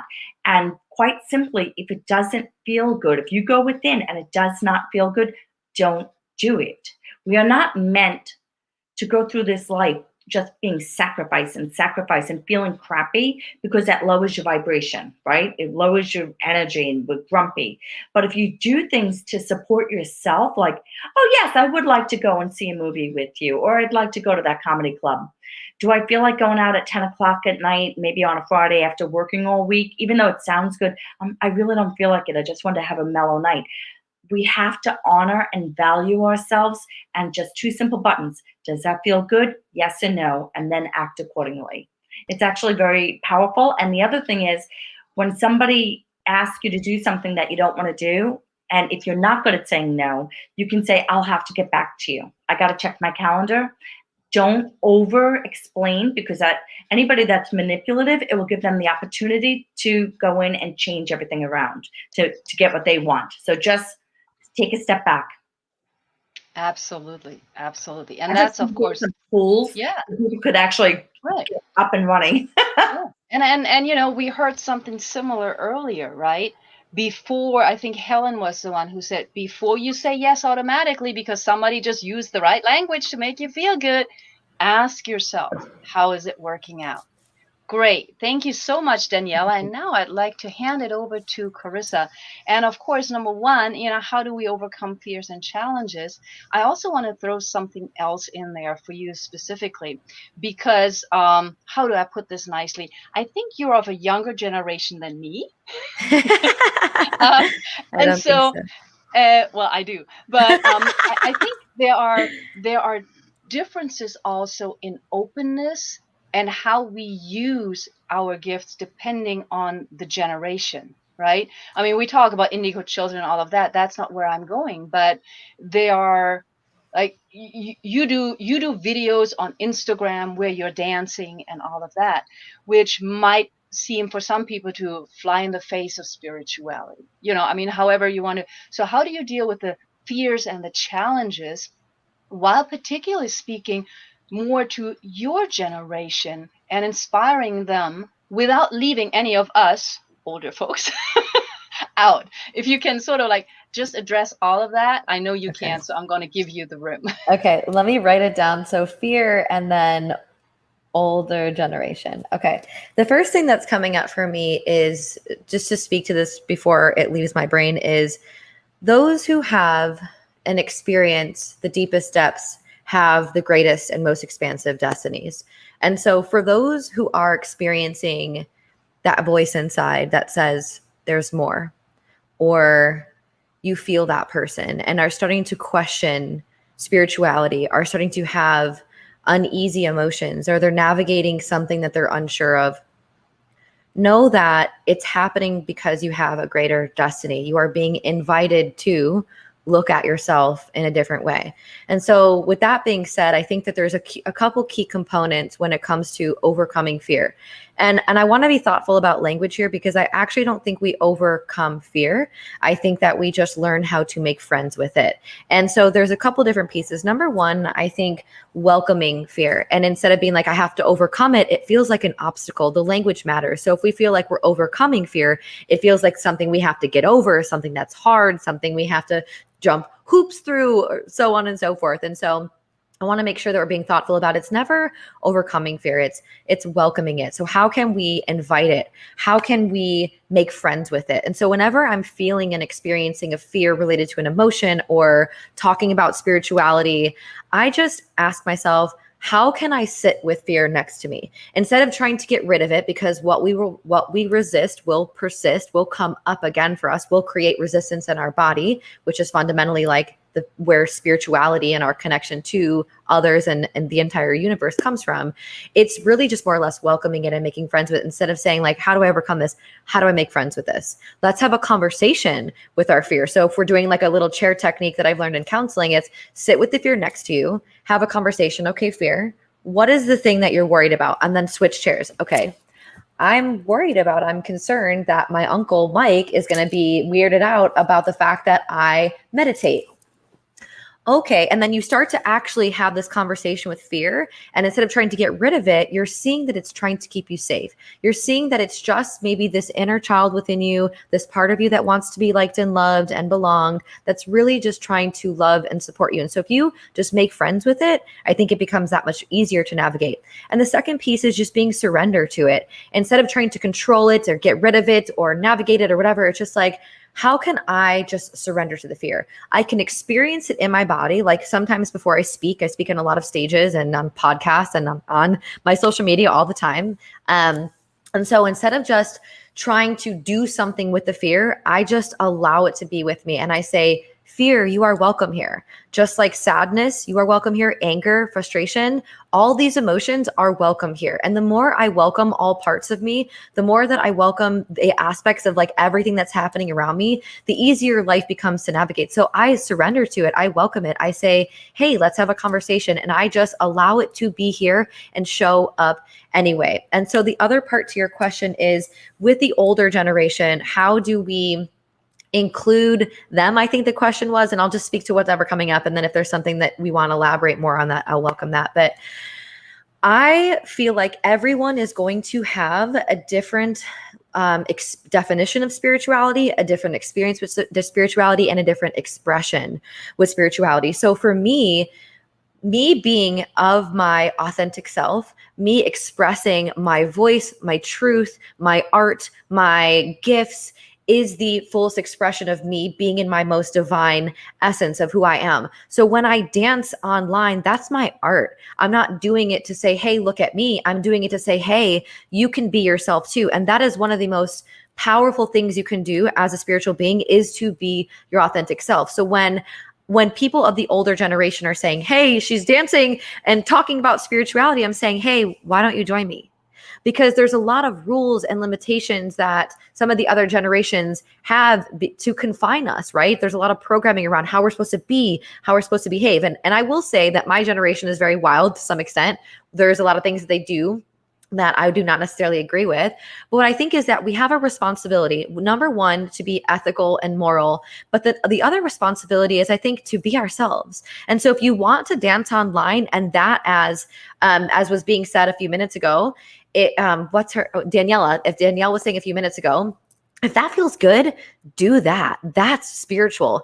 If walking outside and smiling at people, that feels good, that can be spiritual. Spirituality is not confined to meditation and journaling and yoga. It's you being your authentic self and getting to the core and the root of what that means. And that's through healing. That's through self-expression. That's through hard and challenging conversations. And that's through just being who you fundamentally are. And so for those who are fearful of showing up on social media, for those who are worried about the responsibility that comes with that, I welcome you to say, hey, we are not doing anybody a service here by not being ourselves. And the more that we become ourselves, the more fun that we can have in life. And ironically, we invite other people to do it as well. So if you go follow me on Instagram, it's my first and last name, you might see me dancing. And I hope that at some point it may welcome you and give you the permission to do the same. Maybe you don't do it online, but maybe you find yourself wanting to dance in the middle of a grocery store and that being okay. Maybe you sing something online and that being okay. So I am the permission slip for you to be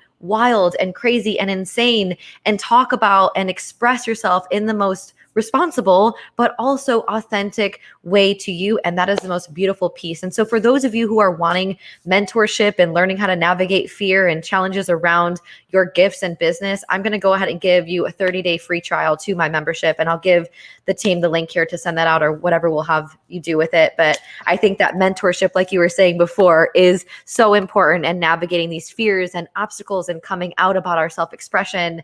And so I am happy to give away 30 days of my membership to those who are interested in that. That's a beautiful gift. Thank you, Carissa. And I had to laugh and turn my mic off while you were talking because I dance in the rain. People look at me weird. Sometimes I grab my daughter while we're in the grocery store and there's a song playing. And, you know, of course, it's my job as a mom to embarrass her. You know, I live Yes. for that. But it's like one of those things that we do. And I think it is so important. And I can see, for example, in my daughter that some of the streamlining of education is telling her, don't do that. And then, you know, here comes the old mom and grabs her and says, come on, let's dance. And she's like, mama. But it is very important. So I want to thank you, Carissa, for making the time. And some of what you said already leads us to the next panel, that's why I love the universe, because you talked about authenticity. So thank you. And Carissa, I know we will hear more from you. Thank you for your generous gift. I'll definitely be in touch about that with you. And I'm going to let you go for now. But thank you so much. I really appreciate your time today. Wonderful. Thank you for having me. Thank you so much, Carissa. Thank All you. right. It was amazing, Natalie. Oh, wow. Well, now we're going to talk more about authenticity. Love that. And that's you know, it's so amazing how that works, isn't it?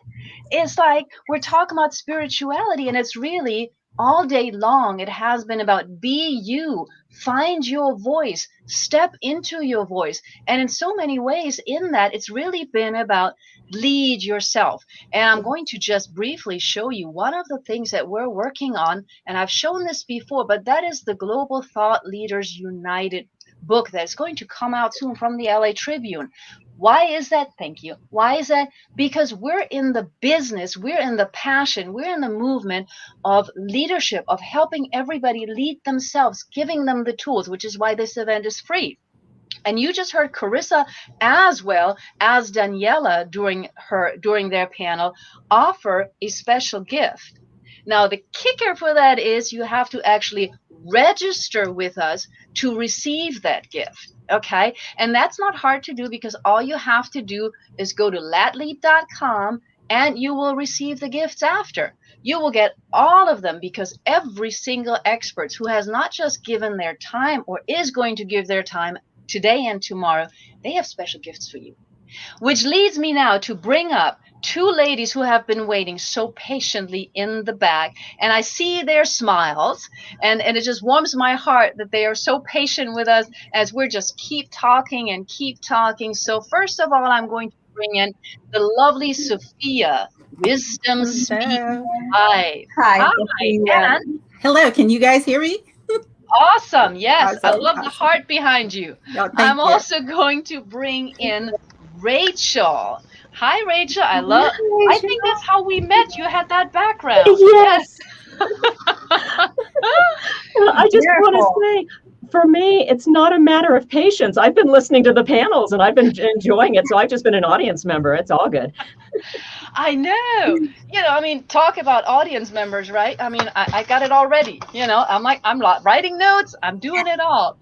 But ladies, you are here to share your wisdom, your insights, and most of all, your real experience about authenticity, about living an authentic life. And both of you have important backgrounds, whether it is in corporate, whether it's in psychology, whether it is publishing articles and books.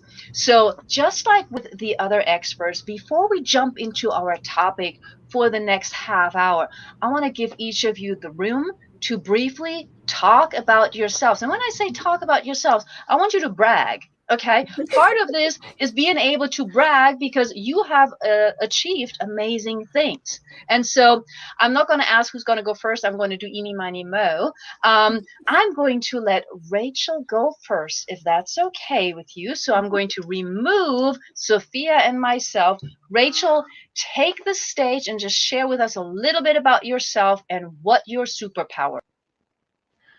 Hello there. My name is Rachel S. Heslin. My company is The Fullness of Your Power. And I love helping people who feel like they are their own worst enemy learn how to embrace all parts of their true selves so that they can live happier, more successful, and more deeply fulfilling lives. My background is psychology. My father, you hear all the stories about how psychologists go and then they go out and then they practice on their kids. Well, my father is a clinical psychologist, and not only did he practice his craft on me, but he taught it to me, where he would teach me, this is what I'm doing, this is what I learned, this is why I'm doing it. So I was first introduced to neurolinguistic programming concepts when I was 9. Now, this is a very unusual way to grow up, having that kind of, I've been very aware of the observer, where it wasn't just here I am living my life, but looking at what am I doing? Why am I doing it? Why is everybody doing things differently? And from that, asking, how can we change how we look at the world in a way that helps bring us home? I believe that at our core, every single one of us is whole and complete. And that part of our journey in life is learning how to let go of all the things that aren't really ours, so that we can nurture and encourage our true selves to emerge and blossom. And I really enjoy what I do. If we're getting to the bragging part, I do have 2 books out. One of them, I happen to have a copy of here, is called Navigating Life, 8 Different Strategies to Guide Your Way. And yes, I am color coordinated with it. I didn't intend that, but it happened that way. And it's really interesting because I ended up writing the book because I was having difficulty navigating my own life. So again, with that observer, trying to figure out, what were my sticking points? What did I run into? Where did I drop the ball? And how could I set up systems and strategies to keep me going, even when I really didn't feel like doing so, and keeping me on a path that was my own, that was congruent with my heart. As I did that, I realized, well, this stuff really worked for me. Maybe it'll work for other people as well. So I had a book. My second book is called Rituals of Release: How to Make Room for Your New Life. And that too is based on the idea that we're not broken. We don't need fixing, but sometimes we get a lot of stuff that just sticks to us. So how do we on a regular basis just let it go so we can be? And I think that's all I can think of for now. Well, that is a lot. And I love how you brought in, the NLP at age 9. That is fascinating. Now, I'm going to ask Sophia to come up just for a moment so she can tell us a little bit about herself. And then I know Lena and I are going to have a bunch of questions for you all. Sophia, wisdom speaks and practical wisdom. Please share some of yourself with us. Hi, thank you so much for having me. I've been observing the panel all day, and I've just truly enjoyed, from Dr. Liddy to Paula, I've just enjoyed being present and part of this community. I was so excited. I could hardly even wait to get on. I was just like, and then I was like, okay, I need to get ready. So I need to leave everything alone and, and definitely get myself together and then be able to present myself. But it's been very exciting, very informative. And so I'm grateful for it. Well, about me, my name's Sophia, and I'm known as the go-to executive wisdom mentor with Wisdom Speaks Live. And I specialize in using wisdom to help people master and take control of their lives. So I teach the art of self-mastery. And I like to look at self-mastery as self-leadership. And I know we've been talking about that today. And that self-leadership actually leads to authentic leadership. So my story and background is that I actually started my journey coming from Jamaica. So I'm originally from Jamaica. I came here when I was about 12 years old, and I found that I started having challenges and struggles with my weight. And so I just, would, sneak off and take diet pills. I would try to do different things. I would exercise. I would, just try a lot of different diets, and that kept on. I kept going. I call it around the mountain, until, I was in my adult years, and it just seemed like at one point I was about to give up after trying so many different things. I signed up for the gastric bypass, and 6 months waiting for it to happen. Nobody called me about a surgery date or anything. And I thought to myself, if I had done one of my programs or something, I would have lost some weight by now. So I remember just, one morning getting up and feeling so frustrated, sitting down and processing to myself, what needed to happen. And that was when I read this quote, and it says, "Beloved, I wish above all things that thou would prosper and be in health, even as thy soul prosper." And so for me, the word soul stood out for the first time, even after having read that for so many times. And when I heard the word soul and prosperity, I started questioning, how can I prosper my soul? And is it true that if my soul prospers, then the rest of me will follow? And I am a firm believer, and I also have experience that whatever you think on the inside, your belief system will move you to action, and it will actually cause physical manifestations to occur. After going through that process of discovering my soul, wrapped in self-mastery, I was able to drop 100 pounds. And so I was like amazed, and it didn't take, it took over a year for me to get to that place. But one of the things looking back is that the process, the change of the heart belief, the different things about my values and the way I approach things actually made that difference. So that is why I teach the art of self-mastery, because I think it's so important for us to evaluate and to look at ourselves, look at our values, look at our belief system, because those are the things that are key ingredients to moving us forward or holding us back. And so I took that opportunity, and I was like changing my whole life, I figured out that I was going around the mountain. And sometimes we think that we're moving forward, but we're not moving forward at all. We're just going in the same place that we've been going the whole time, right around the mountain in that same circle.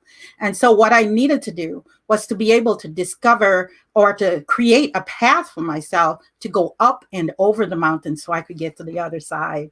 And so that has been my journey in getting up and over the mountain, really trying to create those new paths for myself through working on my own self mastery, becoming aware, recognizing that I do have a choice in how I live my life, in the stories I tell myself, coming to a place of understanding my own stories and really, working through those, aligning myself, with the beliefs that I have, the values that I have, and then also aligning myself with creator. I know some people will refer to it as God, universe, some, you mentioned before Buddha, and but whatever that is to have that spiritual alignment as well, recognizing that, there is someone for you and that they support you and they have your back. So that's my story. Thank you. And you're sticking to it, right? Yes. And you're sticking to it. Let's just make sure we get that right. And what I love about both of you is that both of you are talking about embracing yourself. Whether it is initially because of weight, whether it is because of maybe I'm not good enough. So how do you get from doubting because of your weight, hearing comments, possibly being bullied? How do you get from that to finding and fully accepting yourself? Because I'm going to throw this in, because let's face it, we still sometimes look in the mirror now. I know I do sometimes in the morning. I'm like, who is that person? It's like, what happened overnight? Okay. And that does not mean anything other than that I'm kind of tired. Okay. But how do you do that? Maybe Rachel, you can start us off with that. Well, I think the first and probably the most important thing to take into consideration is you are who you are. And so often, I know one of the things that I personally have struggled with is the idea that I can never do or be enough. Because of my background, I was able to look at this story and question whether or not it's true. And it's interesting because the human brain goes through different type of physiological changes. This is just part of how the brain develops. We have a brain shift about the age of 3, another one that's about the age of 7, and we've got one that happens during adolescence. And anything that we learn prior to one of these brain shifts feels like truth. And the reason this is important is because when you're a little kid, you don't understand all of the things that are going on around you. If mommy comes home and she's in a really bad mood and yells at you for being loud, you learn that being loud is bad and you're not supposed to do that. So you spend the rest of your life trying to be quiet. You don't know, first of all, that mom had an argument with a coworker. It had nothing to do with you in the first place. And the other part that you don't realize at the age of 3 or 4 or whatever it is that just because different situations call for different responses and different ways of being doesn't mean that those ways of being are bad. If you're being loud and someone has a migraine, that may not be a good thing, but that doesn't mean that laughing out loud and yelling and screaming and things is necessarily bad. There are situations where it's vitally important. So that first part is understanding that some of the things we know may not actually be true. So we need to cut ourselves some slack and not beat ourselves up for doing things or feeling things like, oh, I shouldn't be this way, or why do I keep doing this? It's like, hold on, there are reasons. The reasons may have been valid at one point in time in your life. When you're a kid, especially when we're talking to that pre 3 years old, you are dependent upon adults. If they don't take care of you, you could die. Therefore, you want to keep them happy. And if they're not happy, it becomes a life and death situation. Therefore, if you find yourself as an adult and you're always caving into people pleasing and you won't stand up for yourself, and there's that voice in your head saying, why can't I stand up for myself? Stop berating yourself, because the part of you that is saying that is probably about 4 years old. The part that is trying desperately to keep you safe is a little kid. Therefore, the appropriate response is love and compassion and gratitude for that part of yourself that just wants you to be safe. So send yourself love and say thank you. And tell that child, that part of yourself that is still in there, you're not alone. I'm with you. We can work this out together. I love that, and I'm like, I wanted to jump in a couple of times here, and Sophia, don't worry, I'm gonna get to you just a second. But it's so important, because Carissa was talking about that too, right? Having that conversation.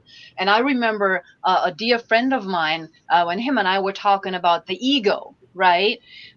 We came up with this idea of, the ego is like a little monkey in your head, and every now and then you just need to give that ego a cookie, and it'll be over there not doing anything, right? Yeah, see, Yeah. Sophia, you're with me, right? It's like, Yes. oh my God. But if you picture it that way, then, it's like, yeah, it works like that. And the same as with fear, invite them in, and we need to address all of that. And so, Sophia, I want to ask you the same question, of course. And I know that you talk about practical wisdom, and I know you talk about, being able to use that joy while you're being authentic. So tell us a little bit more, just answering, how does that work? If somebody comes to you, and if you've experienced it by yourself, how do you do that? Because remember, at the beginning of this, I asked both of you to brag about yourselves. There's a reason for that, right? So, Sophia, tell us about how do you find the power, the strength to be that authentic self in spite of everything else? I would say this is one of the phrases that I use. Love is all our superpower. And so I firmly believe in that. One of the things that I had to discover for myself is self-love. And I had to, and my discovery of it wasn't that I knew about it. It's like I was in that place of people pleasing. I was a passenger. I was a doer. I did a lot of different things. And for a lot of people, I put everybody else before myself. And so it was so important that I had to learn the lessons to step back and to take care of me. So I have the persona of big girl Sophia and baby girl Sophia. So this is how I practice self-love for myself, is that I would, big girl Sophia would spend the time to take care and practice having compassion for baby girl Sophia, really nurturing her at times and comforting her and letting her know that it's going to be okay and that we can do it and that I'm here with you. And really, it's the same relationship you would have with a friend. in that you would let your friend know, I'm here for you. I'm so, sorry about your situation of what you're going through right now, but it's going to be all right. And we're gonna make it. We're gonna do things together. I'm in here to hold your hand and walk with you. It's the same relationship you would use with a small child. You want to comfort and be that voice of comfort for that small child, and be able to pick them up and embrace them and put them on your lap and comfort them in a way. And so it's really big. It's a part of my course that I do, is that is one of our modules, is that we have love as the module, and emotional mastery is what I call it. And so that's where we put the practical wisdom in, of really walking through those steps of having that practicality about practicing self-love for yourself, doing those things. We're all still just children playing in the field of the Lord. And so we have to find that space to be, kind and compassionate, and empathize with each other as well as with ourselves. There's a phrase that says, do unto others as you would have them do unto you. And what I like to do is to turn that around and say, do unto yourself as you would do unto others. Not so much as you expect them to do to you, but you do unto yourself as you would do unto others. Yes. I love that. Yeah, it's so powerful because we always put other people first, right? Yes. Usually we put other people first. So yes, Lena, go. I was gonna say that because especially as a mothers, and as women, we care about others first. Mm-hmm. That's our nature. Yeah. And a lot of times it's hard to, during the day you're taking care of businesses, you're taking care of your kids, you're taking care of home, you're taking care of everything pretty much. You still have to go do groceries and all these things. So for you ladies, what is that first step that somebody needs to do in order to get to that self-love, to that self-care? What they need to do, what we need to do to get into that place? I would actually like to speak directly to the motherhood portion of that, because one of the things I realized as a mother is that I am a role model for my kids. And I did not want to teach them that self-sacrifice is the be-all and end-all. I wanted them to pursue their dreams. I wanted them to feel free to live their lives to the fullest. And in order to do that, I had to model it myself. I had to step up so I could be there for them, so that I could be compassionate and supportive and encouraging them and helping them through all of the challenges they're going through. And at the same time, I needed to show them that the individual matters, because I did not want them to grow up and think, well, at the point that I become an adult, I have to stop living my own life. I needed to model the importance of living so that as they grow older and they become adults, they too can become mentors for the next generation, whether it's as parenting or otherwise, or just their friends and people they're involved with. And model, yes, it is possible to be loving and compassionate and supportive and alive and live. So that became a really big incentive at the point that I realized that how I live impacts what I'm teaching the people I care about. Wow.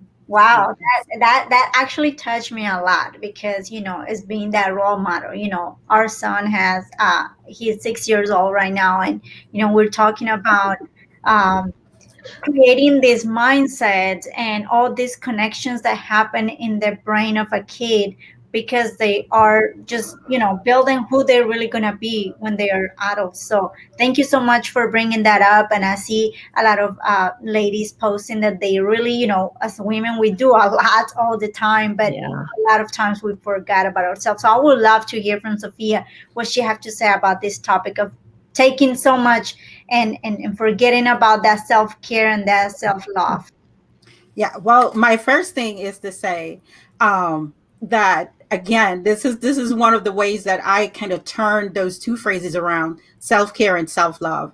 I think that self-care is born from self-love. That when you have the compassion and the kindness and the empathy for yourself, out of that will be born the self-care. Because we can find that self-care is doing things like going for a walk, exercising, eating healthy, and all of those things. But what happens is that it still does not fill the void of the self-love that you need for yourself. It doesn't take that place of the compassion and the empathy, the place where you do the inner work, willing to deep dive into your own self-knowledge, your own self-discovery. I think that is extremely important. So a story I have is that one time I was at church, and this lady came up to me and she was like, "Oh my goodness, you always look so good. Your children looks good. What do you do? Because it's so hard for us to, seem to get myself together to, and look as good as the children." And I said to her, I said, I have made a decision that I'm going to walk down the runway of my own life. And I'm not going to allow anybody to do that for me. And so she like looked at me in like this amazed way. And I was just like, yeah, that's it. I have to not live vicariously through others. I've been a homeschool teacher for over 20 years. And so I had to take time out. There were times where, after homeschooling or sometime even during, I would get frustrated or something would happen. People weren't cooperating with the lesson for that day. And I would say, you know what? Mommy needs a timeout. So I would take myself, out of the equation. So that way I could go and collect my own self. And those are a lot of things that I practice for myself. And also what I practice, in my business, without letting people know, like, you have to, set that time aside for yourself, and then really being able to process your own inner world. I take walks on a regular basis. I'm always out there. It's like, okay, after all day working, I have to then go out and I walk and I talk. And so whereas Dr. Liddy, she does the singing to comfort herself, I actually do this outward expression. I'm talking to God. I'm talking to myself. I'm talking to baby girl Sophia. I am having a conversation, and I do it audibly. I am like out loud. So it sounds like I'm on my phone. So what I do, I put my headphones in, even if I am not, talking on the phone, and I talk as though I'm talking on the phone with full expression. So that way I can, get the relief that I need. I can feel, get the understanding. I get revelations. I mean, when I think about your authentic self, is being true to who you are. If you don't know yourself, then you don't know who you are. And I think the awareness have to be there for us to get so aware of who we are, what we are about, what it is that we want, and then being able to then fully express that and recognize our faults and, and still accept ourselves. And I think a lot of people get stuck with the acceptance, because once you have the revelation that these things has happened, this is how I've behaved, then you kind of get stuck behind that shame. And it's really important that you're able to release and let that go and forgive yourself, and then being able to move on, so that way you can actually live the life you want to live, and not get stuck, because it's about living to our highest potential, not really sitting in the same place. So we're always on that journey, always on that growth path to become who we know we could be, or who we can be at our highest level. Absolutely. Sorry, I don't know, a little long. I got a little passionate. No. It's so funny because I praise the time that we got cell phones, Before that, when you were walking down the street talking to yourself, Yes. people called the police to lock you up, right? Right. And now everybody thinks we're talking on the cell phone. That's not what we're doing. We're just talking to get it out of our systems. It's like, that's why I love cell phones, because I can pretend. Of course, I talk the whole time, but I love what both of you also said about children and putting ourselves first and explaining it as well. Because how can our children learn if we don't explain to them? Mama's not feeling well right now. Give me a moment. Even though that might be hard, and I think it's funny because we have to do the same for adults in our lives, right? We sometimes just have to tell them, I need to walk out for a second. And some people don't deal very well with that. If you say, not now, they get offended. So we need to also accept that, of course. Ladies, it's been amazing. Sophia, tell us quickly, briefly, how people can get in touch with you. And I know you also have a gift for anybody who's priority registered. So let us know, how can people get in touch with you if they have any questions? Well, they can get in touch with me at sophiaspeakswisdom.com. There is actually a place where they can, just put their information in and a quick note, and they can get in touch with me that way. Now, the trick about Sophia is that Sophia is spelled EIA, SOPHEIA. So it's a different spelling than your regular Sophia. So I always have to preference that and let people know that's how they can reach me. And then you can also email me at sophia@sophiaspeakswisdom.com. Awesome. Thank you. And Rachel, the fullness of your power, how can people find you? That is probably the easiest way. My website is thefullnessofyourpower.com.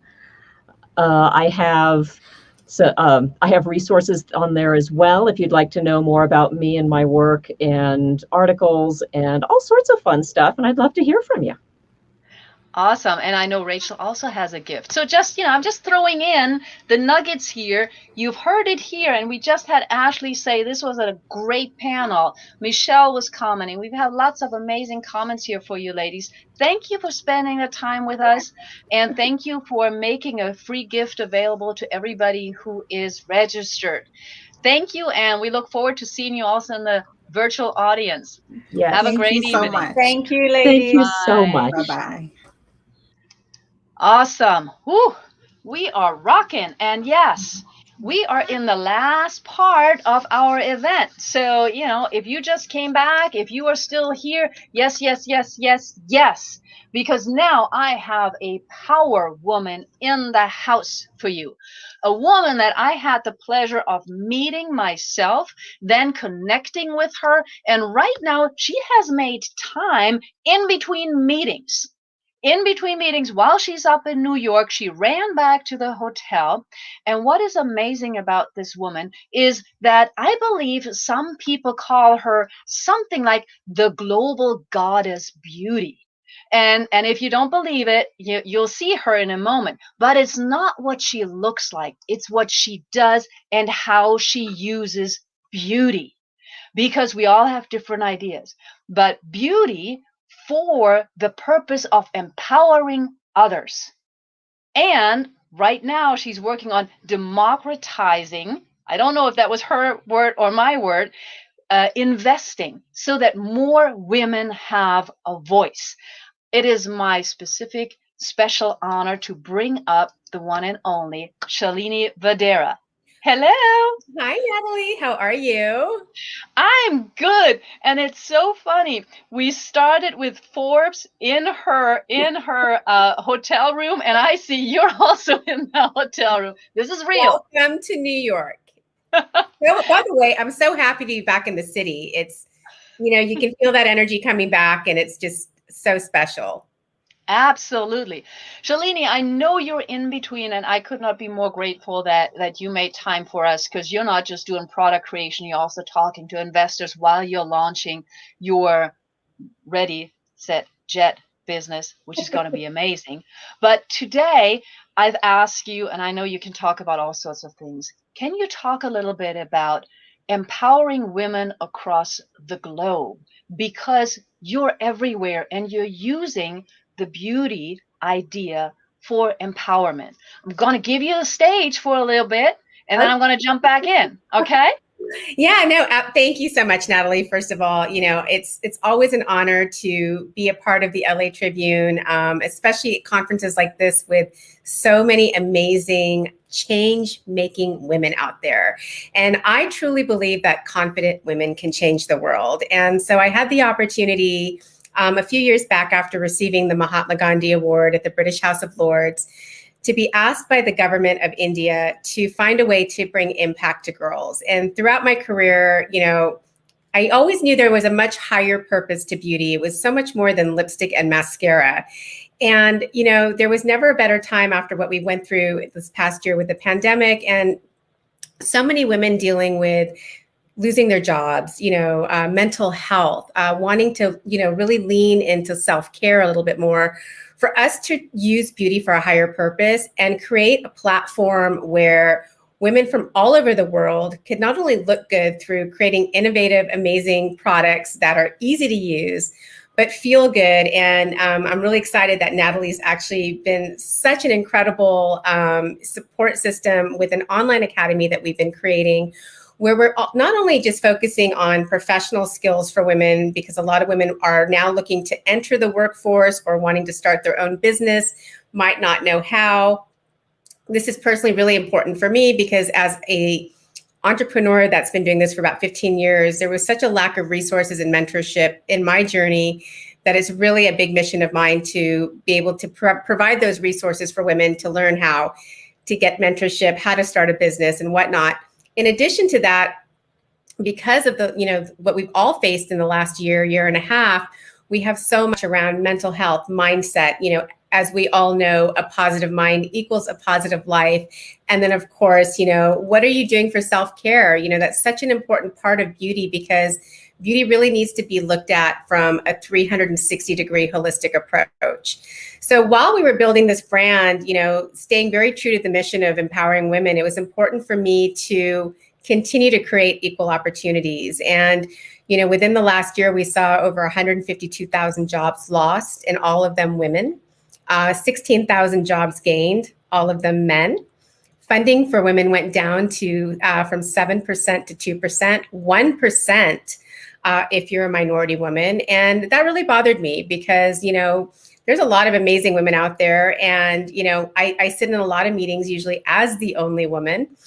And, I hear when I go out to dinner with my guy friends, I hear one of the guys be like, oh, I've got this great idea. And another guy at the dinner table will be like, oh yeah, I'll throw 50,000 in. And another guy will be like, I'll throw 25,000 in.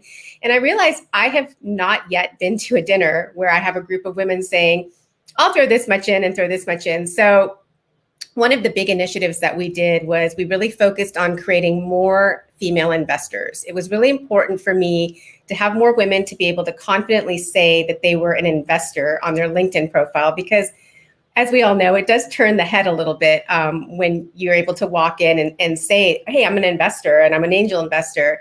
So we did launch a crowdfunding campaign last year. We just actually closed it. And we're very proud to say that we brought in over 300 new investors, a lot of them women. And we made it very accessible for women to start their investment journey with as little as $100 investment to own equity in a global beauty brand.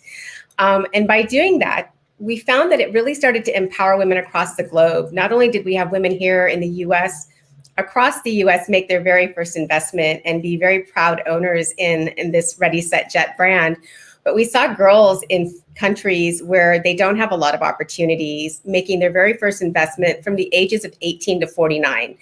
And that was really exciting to me because we started to realize that, we could actually get girls to start thinking about taking control of their financial future at an earlier age. And with that being said, we're really proud to say at this point now we've brought in over 90% female investors into this company. And, while it is a beauty company, we are also a very big empowerment company. And so we will continue to provide tools and resources for women across the board to look good, feel good, and then most importantly, the do good part, where we have a very strong social impact attached to Ready, Set, Jet, where part of the proceeds will now go to skilling underprivileged women across the world. and vocationally training them, whether they want to become a content creator or they want to get a job in beauty. And our hope is to really break that cycle of poverty for those women. So at this point in my journey, it's been really a joy to be able to tap into an expertise and a passion and really use it for a purpose in using beauty to change the world. And we're really excited to do that. So, for me to be part of this, Natalie, with you is just so amazing because, it just speaks to my heart. It speaks to my passion and so much to my mission and my goal to continue to provide resources and a toolkit for women to really be able to live their most powerful and beautiful life, and also to create a tribe where women can actually help other women to thrive. That is so amazing. And there's feedback all of a sudden. Okay, we got that. So the one thing that you haven't mentioned, that just because we're about being real here as well, and everything that you said is real because you are in so many ways, creating new paths. But can you briefly share the story on how your father put you on a plane to India? Because I remember hearing that story and I was like, that's got to be scary. But it's a very interesting piece. So what happened there? How did you become an entrepreneur? Yeah, it definitely wasn't by choice. I was a very rebellious teenager, and I had a very traditional Indian parents. I grew up in San Diego. So when I turned 19, my father literally gave me a plane ticket and $2,000. And he said, we're sending you to India and I want you to start your own company. So I got on the plane, Natalie, and I hysterically cried, thinking they were secretly arranging my marriage because that was always if you don't behave, we're going to marry you off or we're going to send you away.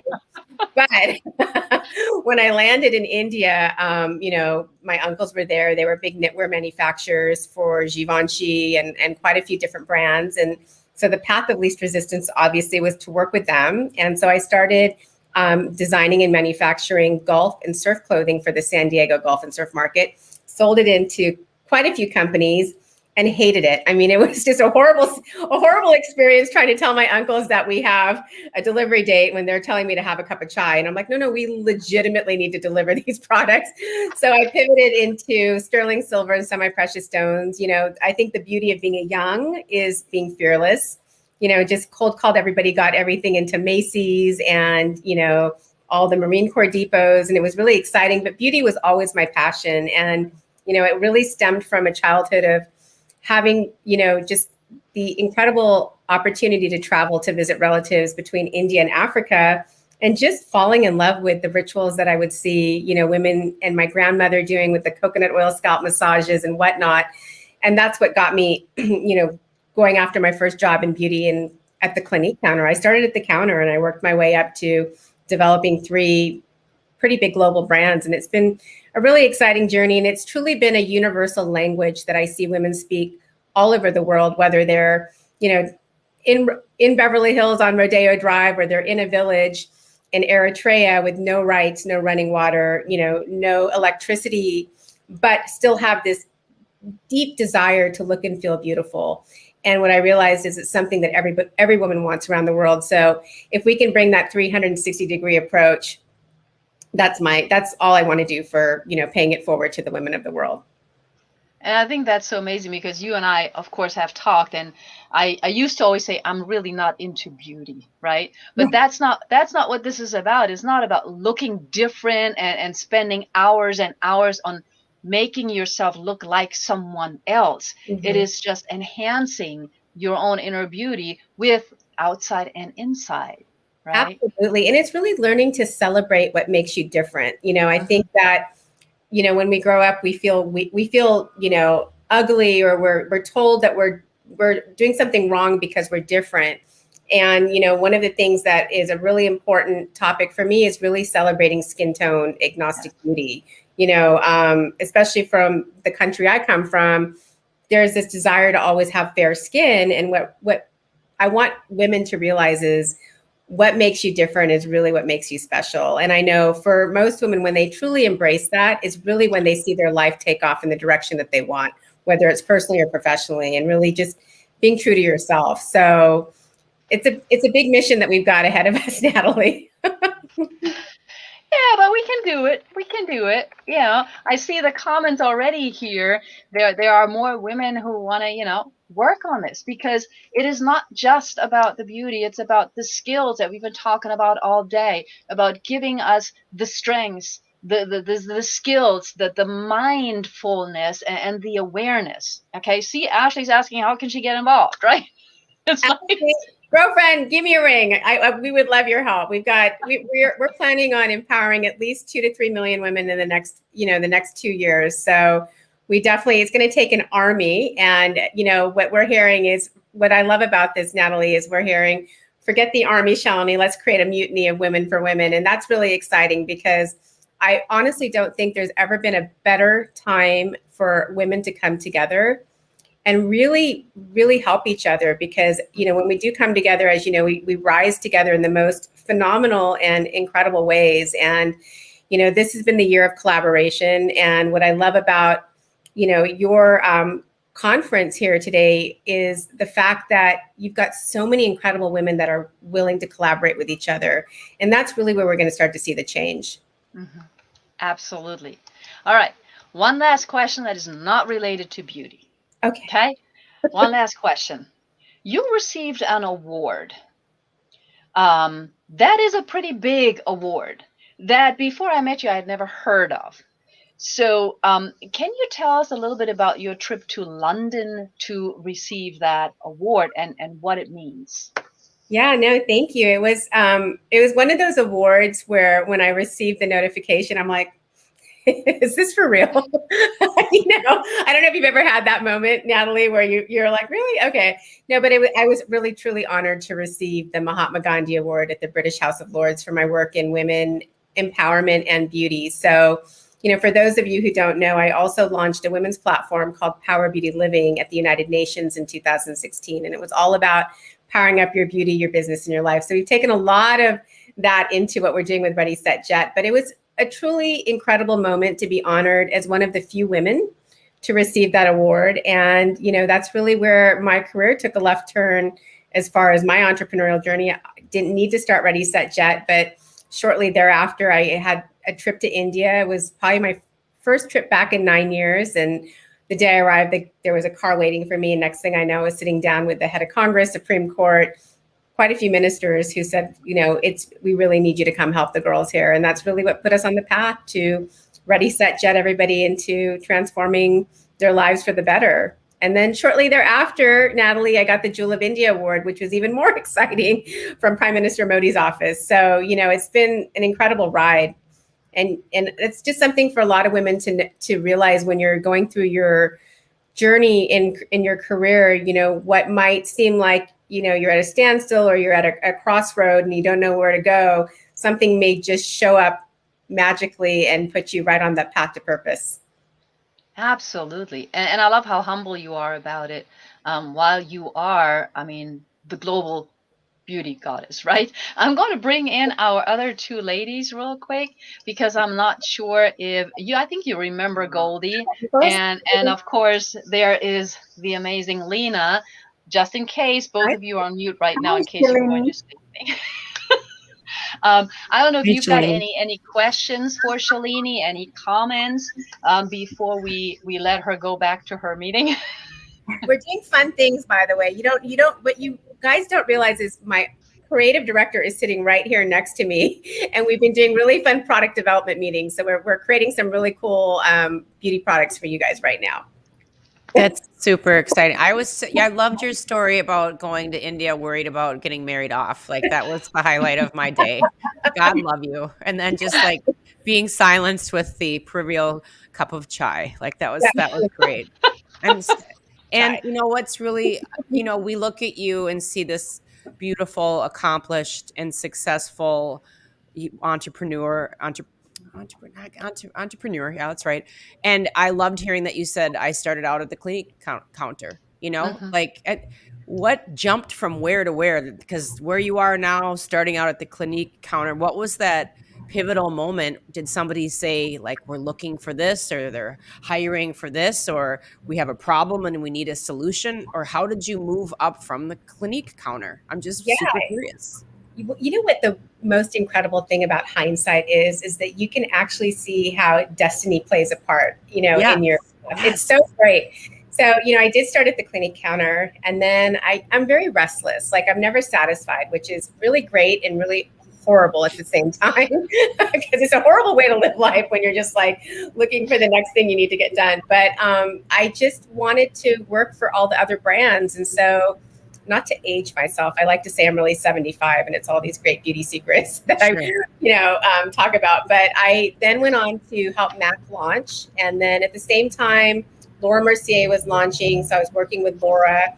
And then Makeup Forever was launching. So I got to work with Danny Sands. And Smashbox was launching. So I was working with Dean and Days Factor. So I had access to just incredible makeup artists that I learned from.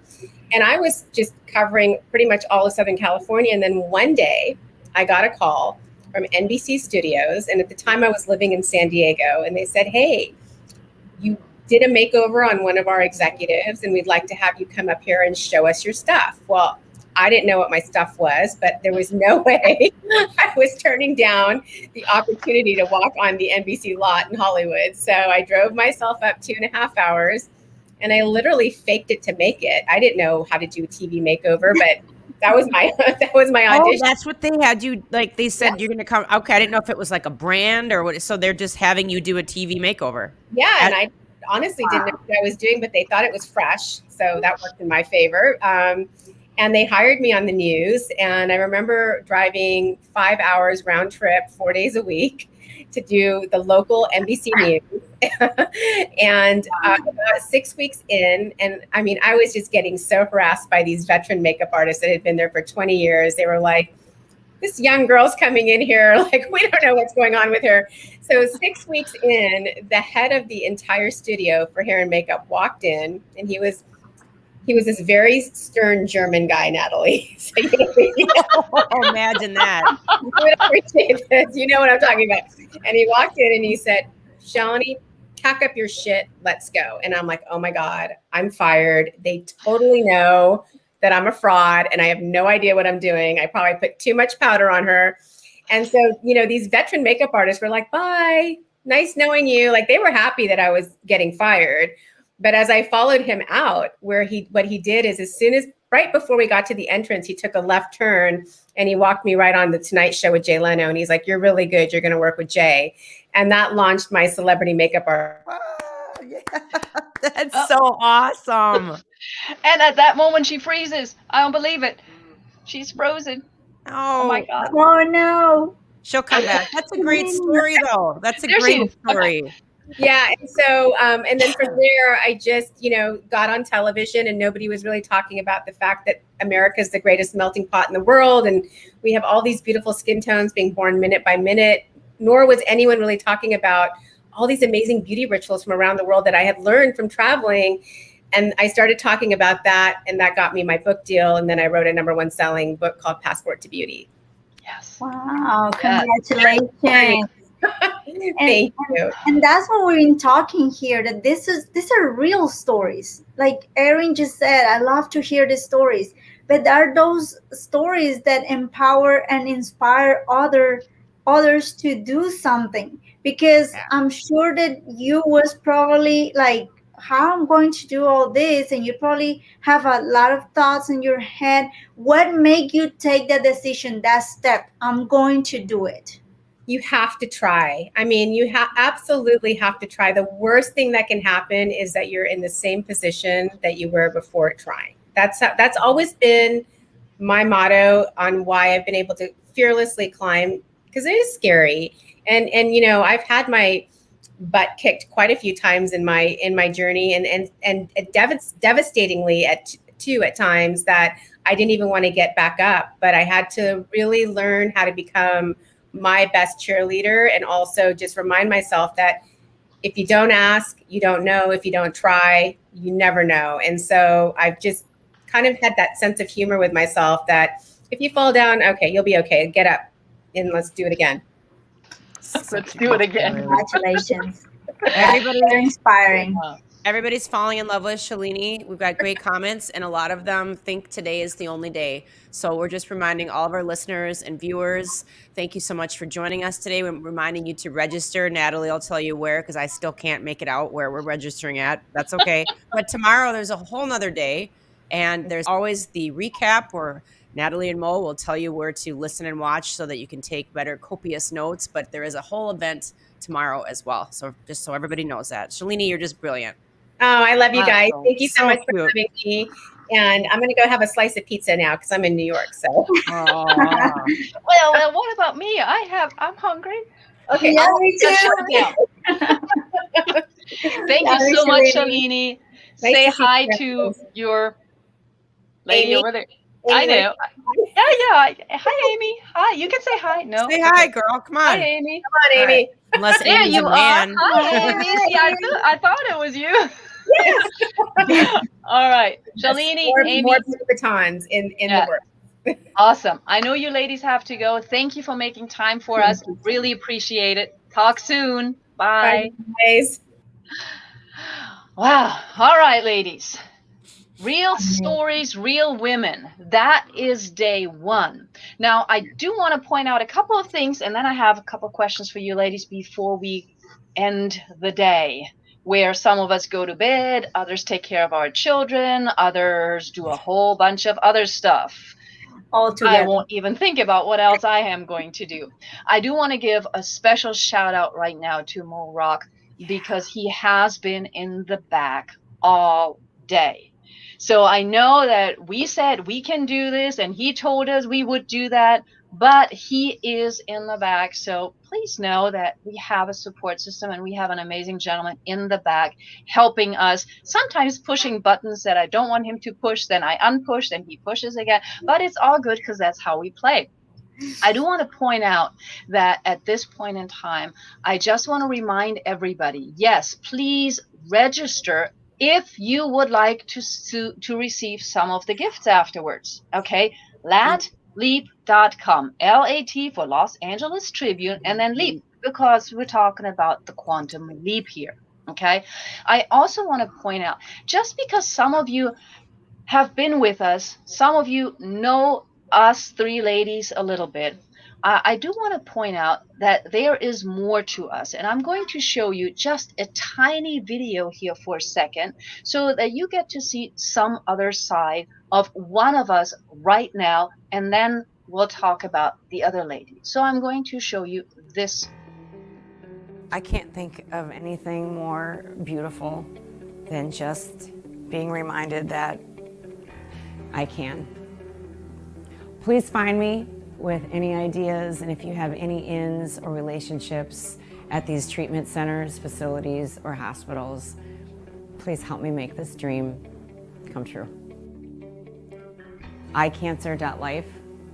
You can find me at iCancer@gmail.com. Thanks for your time.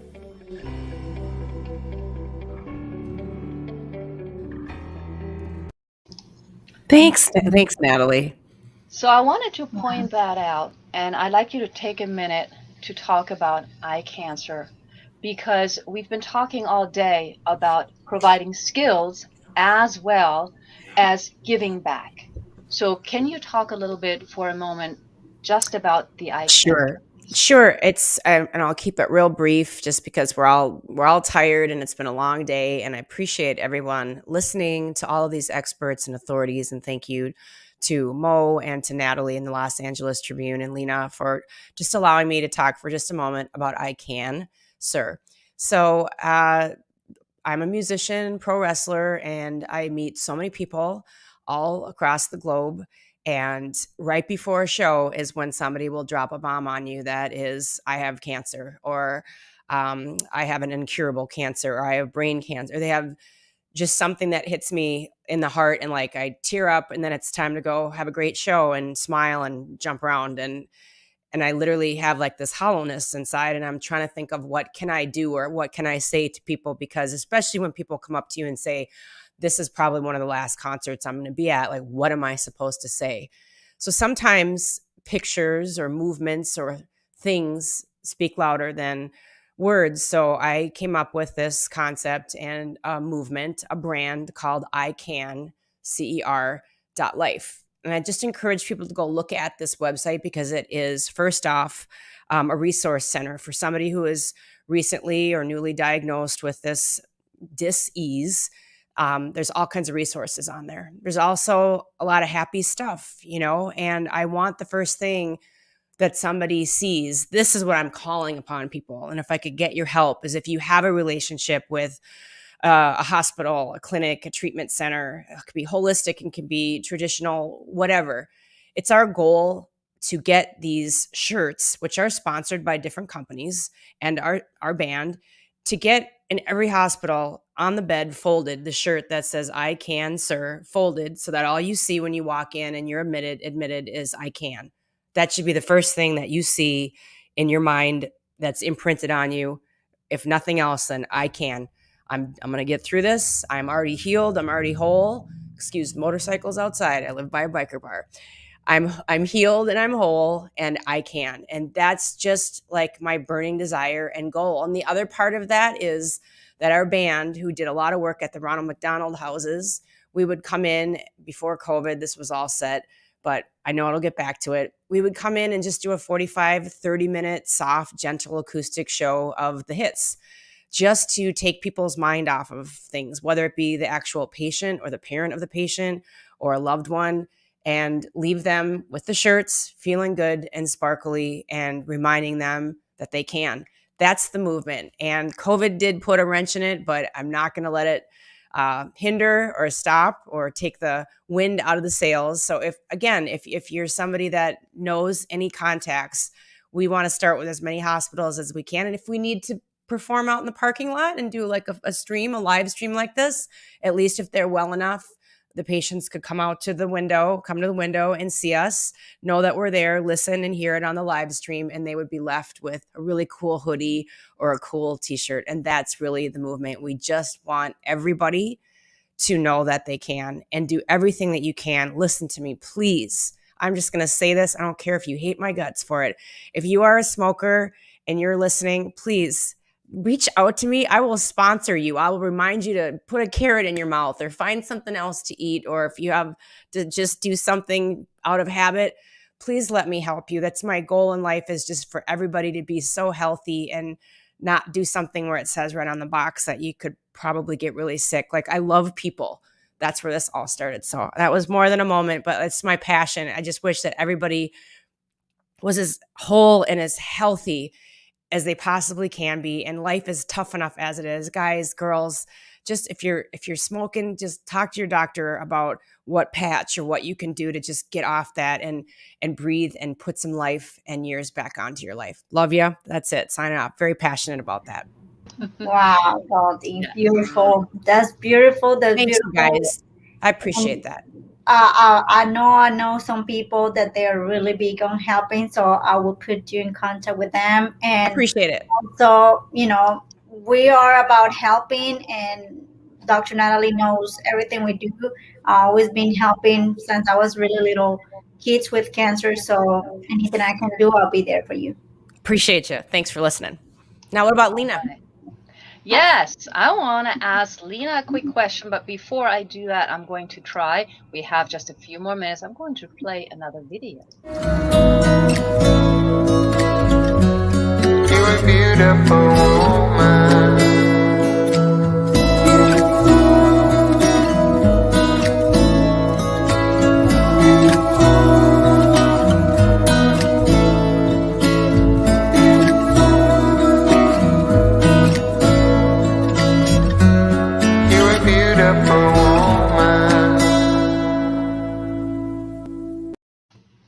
So I wanted to show that because those of you who have priority registered have seen Back to Back for Women. And Lena, please tell us a little bit about Back to Back for Women so that people understand why we have chosen that as one of our main charities for this time around. Yes, well, for me, helping women have been a priority since I was able to, come out and talk about what happened to me when I was little. And having the support of my husband and all those people that love me and that are around me and support, we just said, we've been doing for more than 10 years helping orphan kids. We can help other causes. And there's so many, more than 90% of women out there have been abused, sexual abuse, emotional abuse, labor abuse, domestic abuse. So there's been so much of that we need help. There's a lot of shelters out there, and especially last year when everything happened with COVID, what they did is that they cut off the numbers of people that they can help. So a lot of these shelters, they have to reduce the amount of women that could help at one time. So right now we are supporting 3 shelters, one in Florida, one Indian shelter, and one in Kentucky. So we are in this website. If you go to backtobagforwomen.com, you can donate, and everything goes straight. We divide anything that comes into that account. We divide it in 3 and we split it to those 3 shelters. We don't take any money. 100% it goes to these shelters, because we want to create an impact, not only financially but emotionally. So we always try to put time to help support emotionally these ladies. There's a lot that we can do.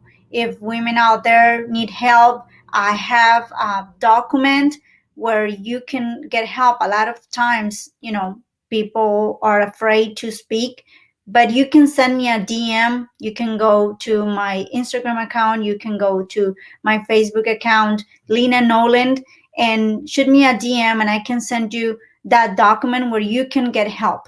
So a lot of us need help, and that's what we're here to do. We just want to reach out and tell women out there that there's a hope, that if I'm able to live the life that I'm living right now, being child molested, you can do it too. So that's why I want to do this and give back to the community and give back to those that have been in my same shoes, and do something to stop other girls to go to the same thing. I appreciate you, Dr. Natalie Goldie, to listen to to this and support this cause, because Dr. Natalie knows that it's very important for me, and also to Mo and the Los Angeles Tribune. Thank you. Thank you, Lena, for sharing that. And obviously, we get a lot of positive feedback here. You're an inspiration. Send the link that goes to both of you. So, ladies, I am honored. I'm humbled. I thank you for making the time today.